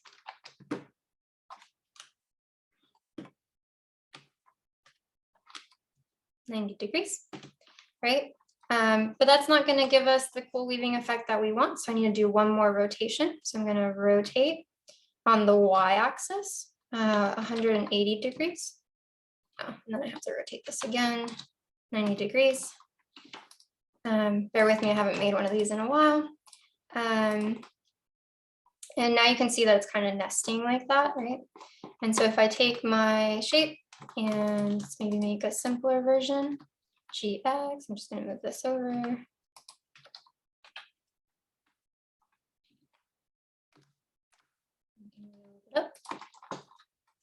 I'm going to add some subdivisions here. I'm going to add some more subdivisions here.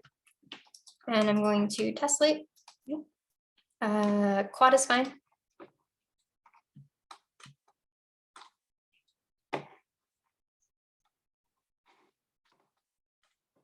GX. We're going to move this over.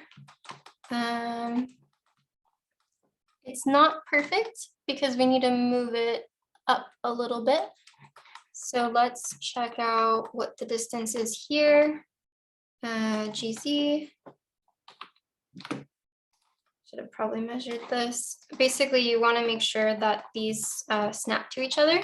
So again, I said, Blender is fun for sculpting. It can also be precise. There's snaps that you can use, like vertex is a really useful one. So now I'm going to kind of hover, make sure that it's on. You can turn snaps with so make sure the magnet is blue. That means it's on, and then make sure you've selected vertex. So now I'm going to go GZ. And I'm going to snap to the vertex. Oh, come on.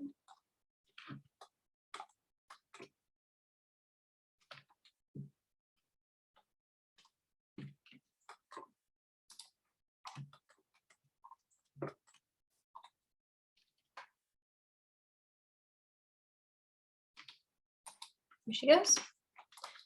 So GC, and then I kind of zoomed in there. I'm now going to refresh. And then let's kind of subdivide this a little bit. You can see that they start to separate, but there's a really neat trick that we can do where we say that these are seams and we want them to join with the adjacent seam. So I'm going to right click or left click and select these edges, right click, mark seam. I'm going to refresh. And now in tissue, we can say merge and we can say dissolve seams. and our pattern's pretty gnarly. But that's kind of like one way to create a weaving pattern. I might suggest watching that slow-mo. I think Alessandro does a great video tutorial on the weave. That's like the fast version of that. Let's get to the vase, right? How do we make a three-dimensional form? Which is pretty exciting. Okay, so I'm gonna kind of hide this for the time being. And to make the vase, I mean, there's lots of ways to do this. I keep kind of exploring, but we're gonna recreate maybe the one that I showed you guys in the render. So for that one, I started with a cube. Let's kind of move it out of the way a little bit. Tilde. I now remember what it is. And we can work with this cube. Oh, amazing. Great to see. So yeah, he has the intro, or Design Morphine has the intro tissue tutorial on the resources page. So I would highly recommend that. I mean, Alessandro's incredible, just all around with tutorials and with the tool. So let's work with this cube. We're in object mode. Let's enter edit mode. So again, tab. Okay. And we want to make this into a vase. So I'm going to go into 3, shortcut for face. I'm going to delete the top. I'm going to select the bottom and delete the bottom. Again, it's XF to delete the bottom face. I'm now going to go into edge mode. And I'm going to select this edge loop. Again, to do that, Alt is the way to go about it. So Alt, click on the edge. And we've now selected all 4 edges. Hit E to extrude, Z to lock on. And we're going to make this 2 meters tall. It's going to be a big vase. I mean, sometimes, to be honest, sometimes I do get very careful about my units in Blender. Oftentimes, though, I find myself modeling relative because most of these pieces have just been kind of for fun and enjoyment. And then I resize them afterwards, right before 3D printing. Just process-wise, how I've been going about it. And now what I want to do is I want to add some loop cuts. So let's do 3 loop cuts for 4 sides on each edge.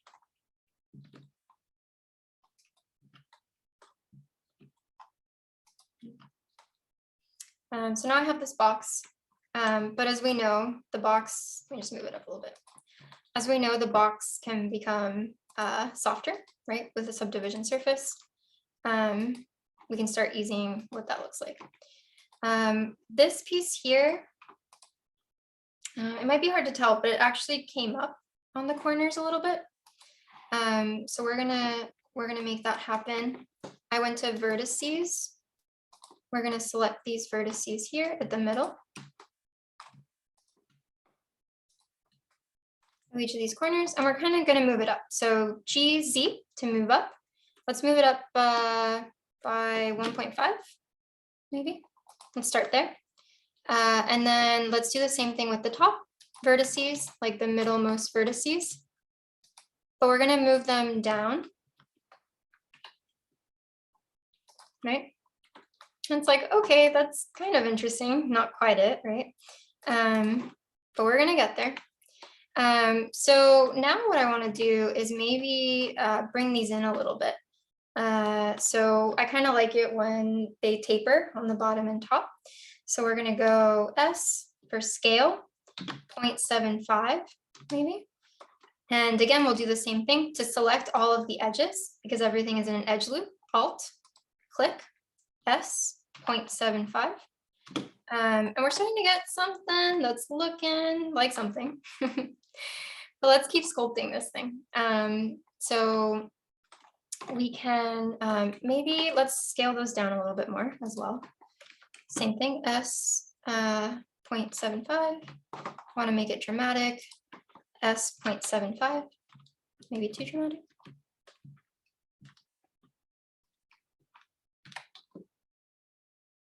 Sure. I think we can also bring these edges in, and this is all just about sculpting now. So let's kind of bring some of those in. We can bring them in with a scale. Let's turn the on cage on.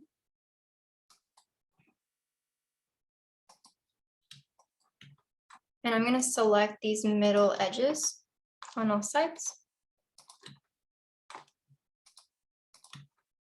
Right. And then let's bring them in with S. Let's make it maybe something that's a little bit dramatic. Okay. So now it's starting to take a little bit of shape. I think what I want to do is maybe fix these points as well, because they're lifting off quite a bit. So again, in edit mode, I'm going to select these faces that I want to bring down so that they touch the ground a little bit better. So I'm just holding shift and selecting all the faces. If I go to item, in here, instead of going for the edges, the creasing of the edges, we want to crease the vertices, and that'll start to bring it down, right? So maybe we do like 0.75, something like that. And then we can do the same thing to the top, or not, if you rather like the curvature of the top. But just to show you again, I selected those edges, and then I did the vertex crease. So there's vertices and there's edges. Let's do the vertices this time. Let's kind of bring them up, right? Other things that we can do, I don't know if we want to do this, but we can try. We can scale. No. That's starting to look like the piece that we had. I actually want to move these vertices up as well a little bit further. So I'm going to go to edit mode 1 for vertices, and we're going to move up. I already had that one selected. GZ, let's maybe do, that's maybe too much. Let's do 0.5. Just to exaggerate the shape a little bit more. And again, you can see we're working with quads, right? And it's actually not that many faces. I think one of the most important parts of working with base and components is trying to keep the number of faces down. You'll find the behavior is much cleaner. Maybe too much. Okay, so now we have this shape. All I did was, again, take the cube, subdivide it so that you have kind of 8 faces on each side. And then I tucked in the center vertices, moved them down or up, and I scaled these edges on the outer middle areas. And then just to make it actually seem like it could stand, I creased the vertices, right? And you can see here, when we crease the edges turn purple. When we crease the vertices turn purple in edit mode, so that we have a record of that. How did you get the outline of the original geometry? So the outline of the original geometry was we emerged, we evolved from a cube. So from the cube, what's cool, and this is, I think, how a lot of animators work as well, is you kind of take the cube and you mold it into something else. And that was just by deleting the top and bottom faces, adding the subdivisions. I also extruded the cube 2 units up so that I had essentially 2 cubes, and then kind of sculpted from there. How do you crease again? So the crease, if you go to tab, you're in edit mode. You can select the edges that you want to crease. And then above tissue, so on the upper right of our viewport, there's tissue, view, tool, and item. You can go into the mean vertex crease, and this is where you can increase the creasing. I did a little bit more crease at the bottom than at the top. And again, if you wanted to, for example, crease the edges, like say maybe you wanted to accentuate this edge, you can select this edge and then you go to the edges crease. right? And then here we can see now we have like a crispy edge on the piece. So creasing edges, creasing vertices, these are ways to introduce dimensionality. Put the triangle next to subdivision, so it's blue. Okay, great. Alrighty, so now for the exciting part. We have our new base, and our new base is 3-dimensional. Now we can take all of the same lessons that we used in our more kind of flatter geometry onto this geometry. So let's take, let's save, just in case. And let's take our component. Let's take our base. Let's go to tissue. And then we hit tessellate. Remember, let's kind of switch it over to patch. Everything else will keep the same, and we will hit OK. Let's move this up. And there's our first one. Pretty wonky. We can then go into the tissue properties and scale this to 2 or to 1. And you can kind of see where the original geometry came from. So what I love is that, you know, you don't have to bring in complexity from the beginning, but just by the addition of the component design, the base design, and how they come together, you start to create really interesting kind of arrangements, right? And again, we can, you know, change this. Maybe actually, let's go. Maybe with this one, we add another loop. It's a little bit rounder. Maybe that's fun. And we can change our base object and start introducing more subdivisions or less subdivisions, depending on you know, what you would like. There's also, if we reduce, I would recommend reducing the level of subdivisions. We can also use the quad mode. So we'll change the base object using the eyedropper tool. And then instead of patch, we will go to quad.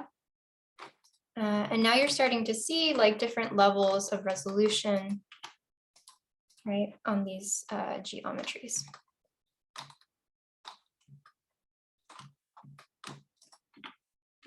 And those were the ones that you guys saw kind of on the video.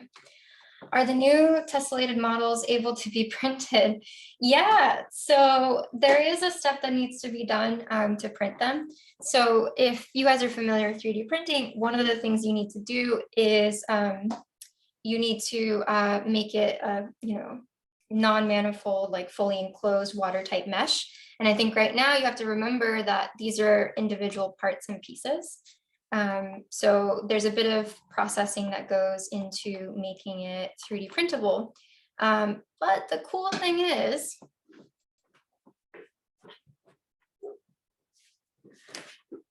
you can totally do it.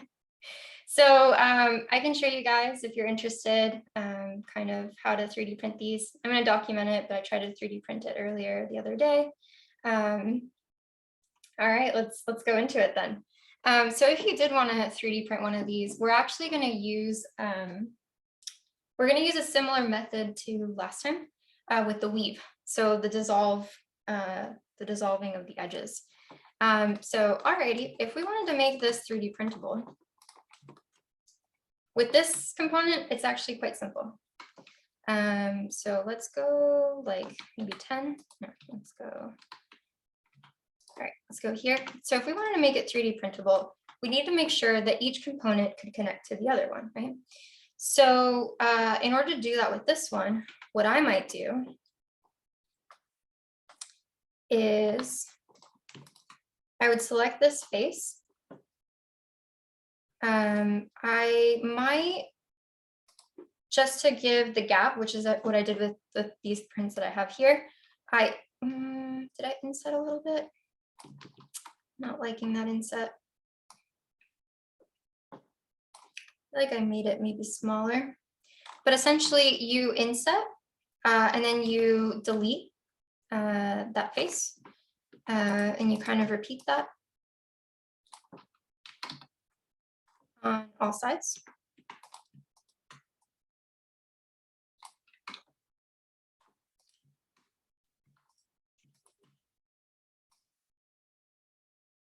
I should have been a bit more careful about that because it has to match up perfectly.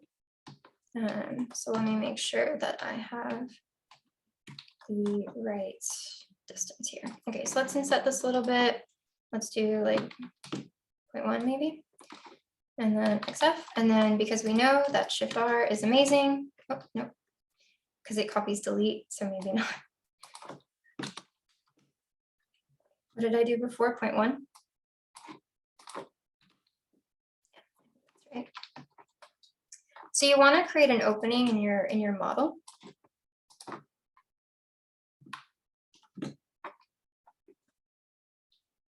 Let's do this.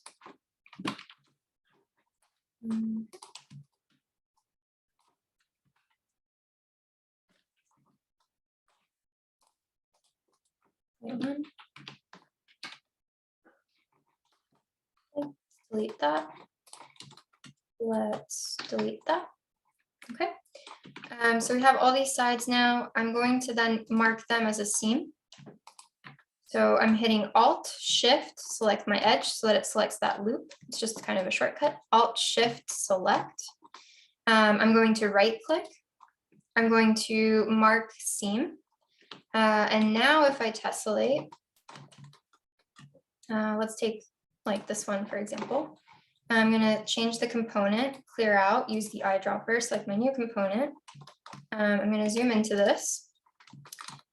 In the merge options, so if I scroll down, again in tissue tessellate panel, I'm going to hit the merge, dissolve seams.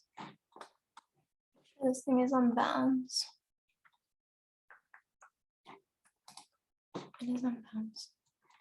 And then I'm going to end up with holes at the top, but there's a little nifty command to do cap holes that will close up the top and the bottom. And then because you've merged on those seams, you'll have a watertight model. And then what material did you use for the pink prototype? Yeah, the pink prototype, that one back there, was sandstone, full color sandstone. And so for that one, I sent it out to Shapeways actually to get it printed. And I think, maybe that's like Microbial drift V2, but there's a really cool process to then like take your textures and have them kind of captured in the rendering. That took quite a bit to figure out, and it's a little tricky because you have to bake it and then map it. So that's how I got these. So I used the same gradient trick that you guys saw with particles. And we're going to do it right now. So right now I'm going to show you how to render the vase out. And then I exported out as an OBJ with a material file. And I sent that over to Shapeways to do the sandstone. Is the sandstone a better choice than the nylon? I'm not sure. I mean, I went with sandstone because I've always liked the weight of it, the quality of the print. The one thing I will say is I always push Shapeways to their limit. So these little ridges, Shapeways said they couldn't print, and I challenged them and they could print it. So always challenge your technologies. So that was kind of an interesting process. But yeah, these cups were sandstone, sent to Shapeways, and they were made Shapeways. Yeah, shapeways.com. So this is the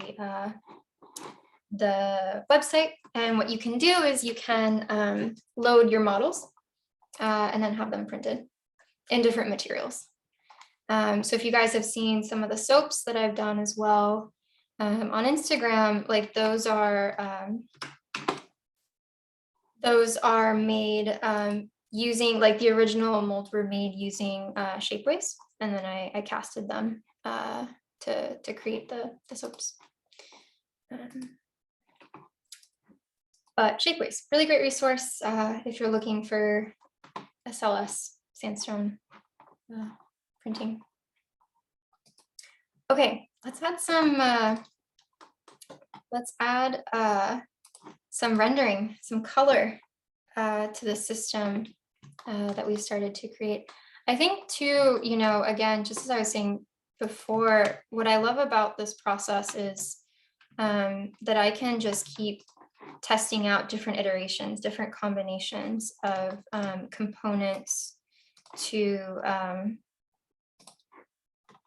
right, like you can start to see the effects that you get, which I find really, really interesting to be able to quickly iterate on so many models, so many procedures at the same time. I find too that playing with the way that the geometry tessellates, like I think what's interesting here is that you have these larger openings from those corners that we took out, but then you have these smaller openings that complement them, starts to create a lot of like visual interest in your models and your geometries.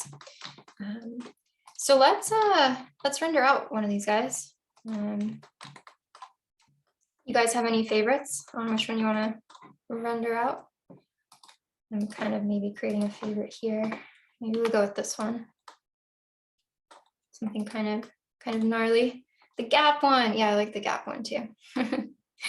All right, let's render out a gap one. So I'm going to move this a bit of ways, just so I can isolate it a little bit.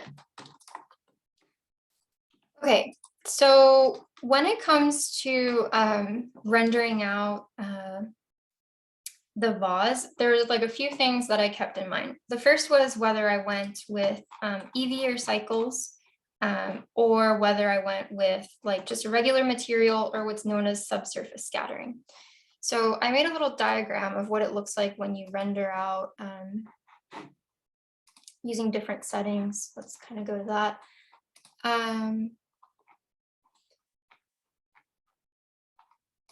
So let's make this big. So in Blender, when we gave a material to our particle systems, we used the principal BSDF. That just has everything baked in. Like if you want to add gloss, if you want to add more diffusion, if you want to add subsurface, you can do it all in there. But I find it kind of overkill. So I prefer to specify which shader I'm using. And I typically toggle between two, what's known as the diffuse BSDF and the subsurface scattering. If we think about rendering, what's important to know is diffuse is just like you have kind of light that's scattered and that's hitting your object and then it bounces back. When we talk about subsurface scattering, the rays are actually able to penetrate the surface of your model, and it creates this like fleshy effect, almost transparent effect. And that's because some light is actually entering beyond just the surface.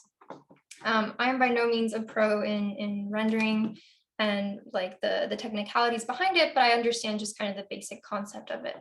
I mentioned before too, you know, from my understanding, cycles and EV is really great for just quick renders, whereas cycles takes into account the physics of the light and the way the light bounces a lot more clearly. So what you're seeing is even with subsurface scattering, in cycles, we get these like beautiful kind of almost green colors. There's a lot of different tones at the top where the light is coming in and scattering. And with EV, we have a little bit less of that. I think it's just because it's not physically making all of or it's not calculating with an extensive algorithm, as extensive of an algorithm as the cycles. And then you see the difference with diffuse versus subsurface. So a lot of the renderings that I do with subsurface scattering, kind of gives it that quality. And what's fun too is you can mix and match these. You can also add these. So if you want subsurface, one that I didn't show here is also gloss. You can add glossy materials. So if you want subsurface with a little bit of sheen, you can mix those in. So let's take a look. Let's see what that looks like. Just as with particles, when we're talking about rendering our tessellations, I always err on rendering or adding material to the component itself, as opposed to the object itself. And that will allow us to map different patterns onto the component. If you wanted to do an overall effect, you can add material here, but otherwise let's bring out our component. So I'm gonna bring this guy out a little bit too. I'm breaking the grid.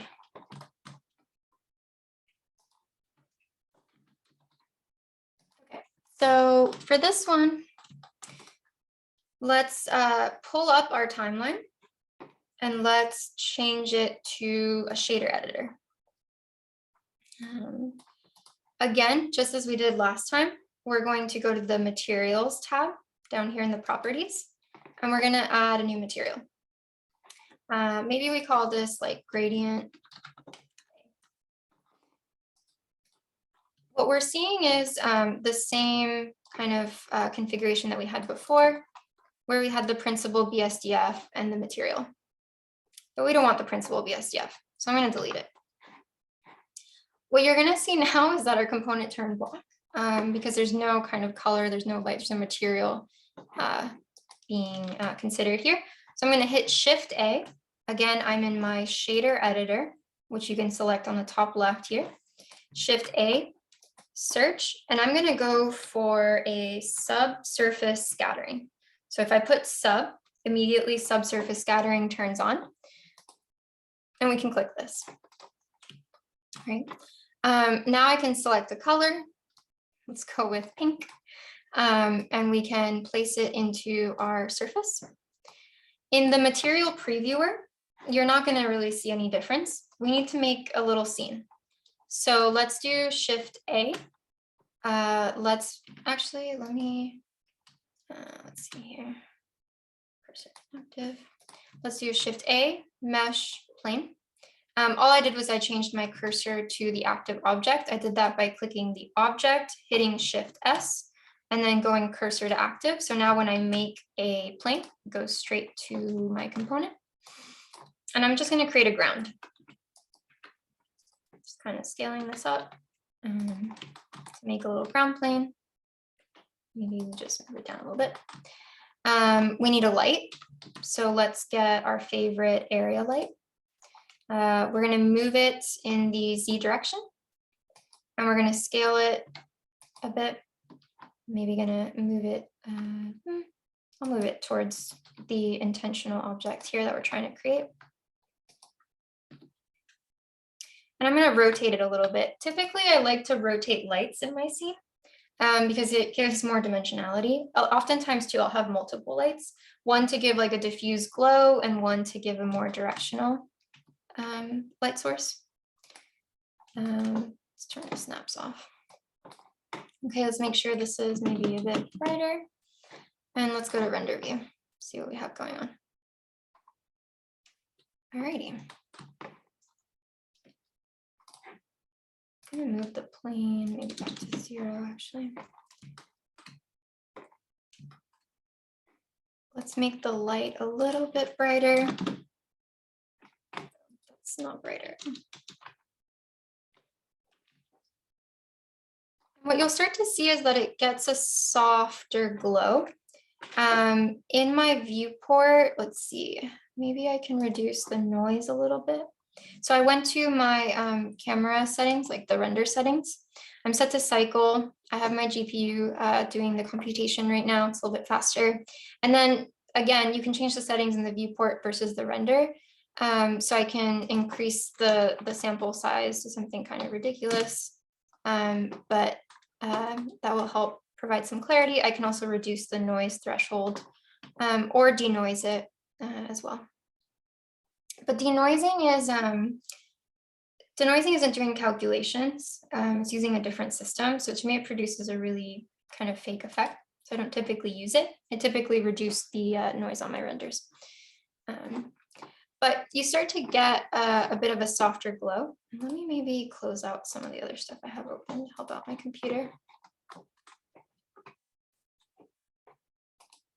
Let's give her some more light. And now what happens if I change the subsurface scattering to like a diffuse, for example? So if I did the same color, I'm in my shader. So Shift A, search. I typed in subsurface scattering to grab that node. For the diffuse, I'm typing in diffuse, right? And I can get this.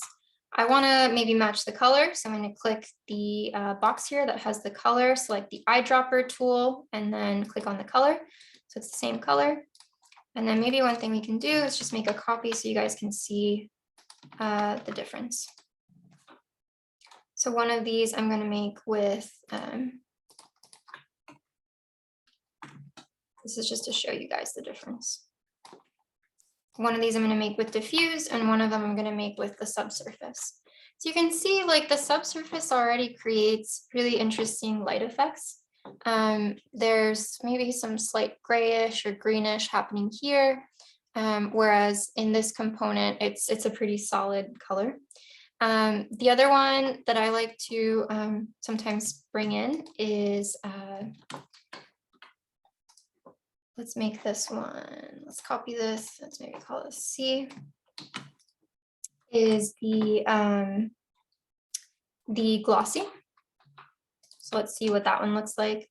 So I'm going to Shift A, search, and then I'm going to go to glossy, BSDF. I'm going to, oh, I shouldn't have deleted the other color.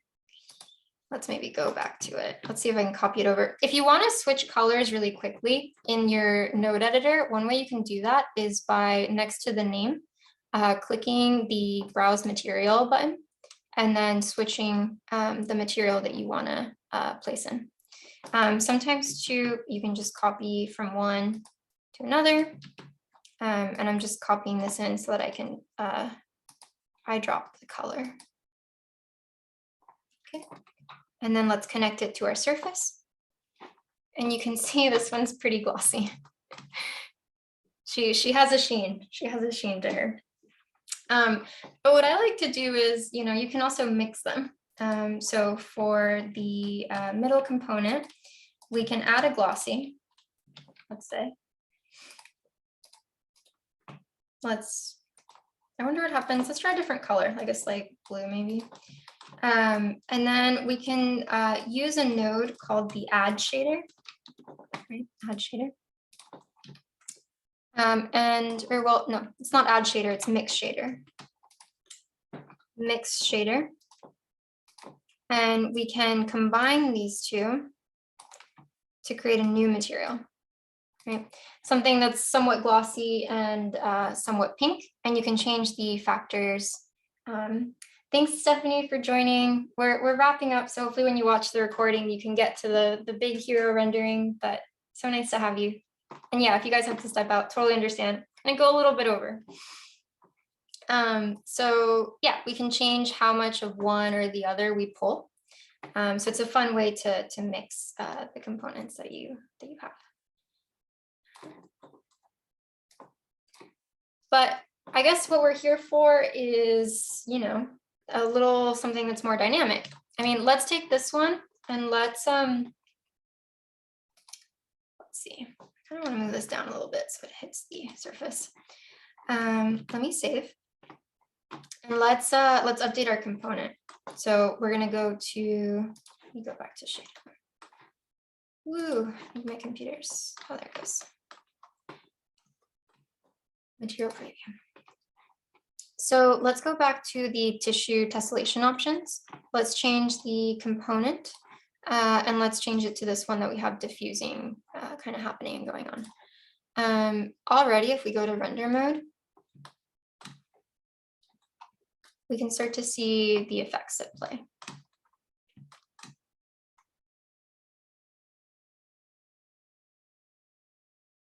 You're starting to get this like softer surface. It's somewhat more skin-like in a way. The other thing I like to do as well, guys, is I like to go to the render properties, or sorry, excuse me, the world properties, and change the background color to black, just to get a bit more contrast. Maybe we can hide this plane for now. So you're starting to see the subsurface scattering. There are areas where, because it's thinner, you can see it's a bit lighter. Thank you, Sergio. Thanks for joining. So you can see that it's softer. And then if we wanted to add more resolution, the fastest way to do this would be to go into the component itself and add another material. So if I go into this component and I go to tab, one thing I can do is remember our materials tab down here. We can add another material slot, right? And make a new material. Maybe let's call this green. Maybe we do green. I'm going to go back to my shader and delete the principal BSDF. I'm going to Shift A, add a subsurface scattering, right? And maybe make this slightly green. I don't know, we'll see. And go to surface. And it's not showing up anywhere, right? That's because we haven't selected any faces to take on this color, but we are in edit mode. So we can go to the face, or shortcut is 3, and select maybe our inner faces. Maybe that's what we want to make green. And now in our materials tab, we're hovering over green. We hit assign, and now we have green. Right? And we can update this color. Maybe we want it to be slightly yellower. I don't know. But what's cool again is we can go hover over to our piece here with all the holes. And I feel like it's going to be somewhat magical. But we can refresh. Now it's bright. It's a bright, bright green. But we're seeing the effects of having 2 different materials in your component, and you can be pretty intentional about that. How are you guys doing? How are you guys holding up? Any questions up to this point? I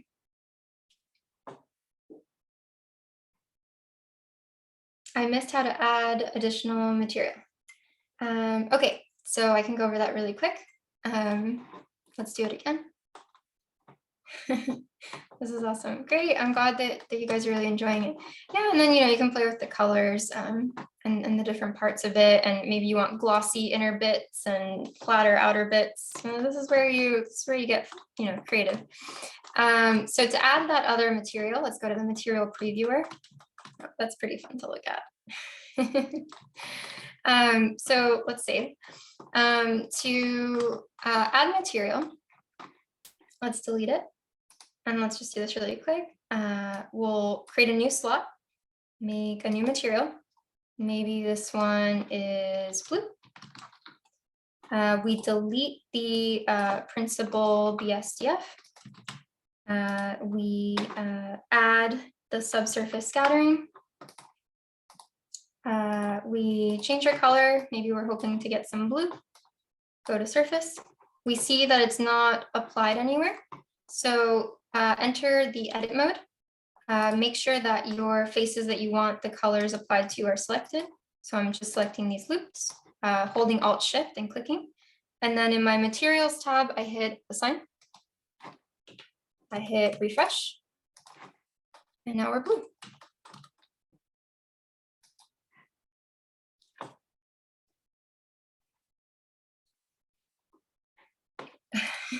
After working with Houdini, Blender is such a relief. Yeah, Don, it's a great comment. I have dabbled in Houdini for all of like 2 hours, and I was like, I'm happy in Blender for a bit longer. So I think it's just about learning the interfaces, so that each new software just comes with its own hurdle, its own language. But I think Blender, it's open source nature. There's so many videos, there's so many tutorials on this stuff. That it's really quite incredible what you can do. How does your workflow look like these days between computational design, fabrication, and biology? My workflow is pretty gnarly. Depends on what I'm doing on a given day. So for example, in the project with the microbes, some days I'm in the lab, I'm analyzing data and then taking Rhino and Grasshopper to translate that into more precise analytical geometries. And some days, recently I held a workshop, and so I've made some custom fun molds for people to play with in Blender. The times that I take Blender to Rhino, oftentimes they're to print, but for my thesis, I started to work on using Blender as a modeling tool. So for example, in the slide that I shared before, The reason for the grooves is that the microbes like oxygen, so they wanted more surface area. So I used Blender to create all of the geometries and then Rhino to analyze them and then bringing it back and forth. You can also transfer vertex data back and forth between softwares. So that's kind of been my day-to-day. Most recently, I think Blender is still a tough tool for analytical work, although I'm now working to take things like structure and other forces and see if I could play with it in Blender.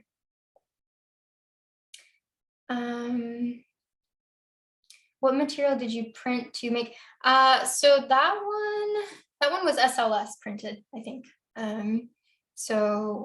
Also with Shapeways, because I don't have access to an SLS printer, but I also did it in Sandstone to do the soaps.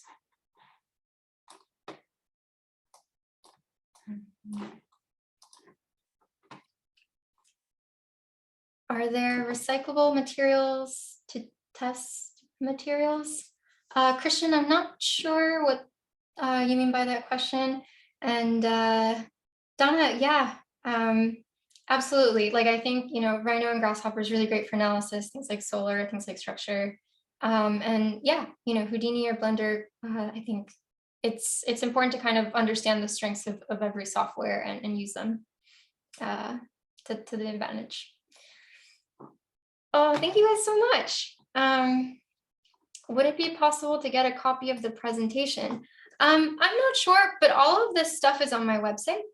So you can always check out there to see more.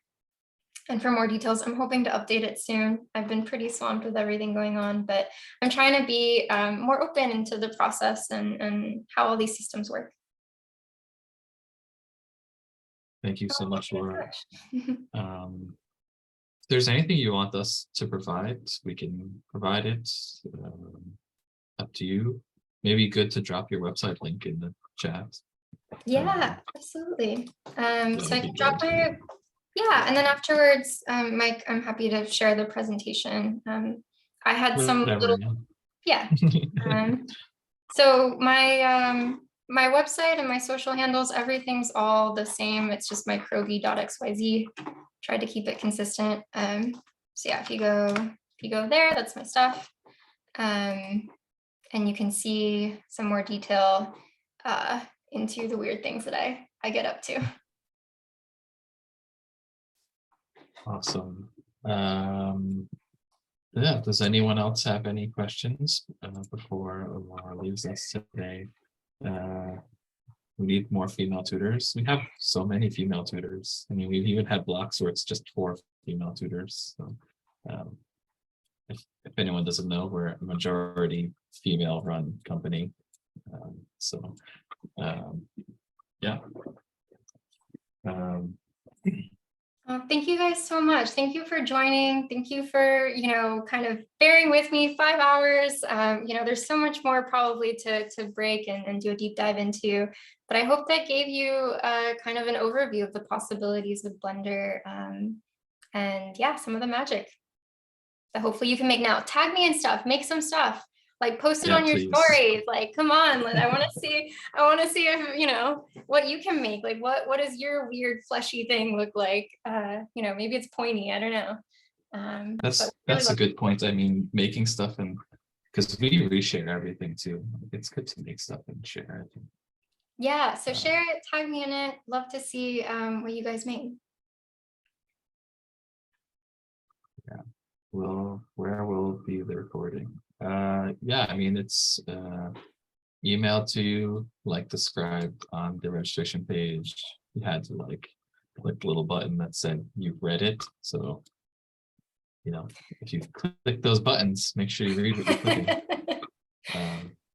We're all agreeing to the terms blindly. All blindly agreeing, yeah. Oh, amazing. Jacobo, I plan to do ceramics. Please, just send me, email me, reach out to me. I'd love to see what you do. I mean, I really want to take these workflows and make them into physical things too. So I'd love to see what you make. Nicolina, amazing. Wow. Yeah, let's do more ceramic. That's great. Well, I guess I'm looking forward to V2. I mean, got to give the people what they want, right? So, Yeah, for sure. looking I mean, forward. maybe there we like deep dive into the fabrication side of it, making like, I don't know, you can Yeah. figure out what it means, but I would love to keep going with you guys. Yeah. Make V2 more Blender. Let's do it. Let's make it happen. Yeah. Okay, well, if that's all, I guess we'll end this. Thank you very much. Thank you everyone who attended and stayed for the entire thing. Recording email afterwards when Zoom process it can take up to a day. Yeah, so thank you so much. And yeah, I'll end this webinar. You have lots of hearts and claps there. So Sweet. Thank you guys. Thank you so much. Bye. Bye.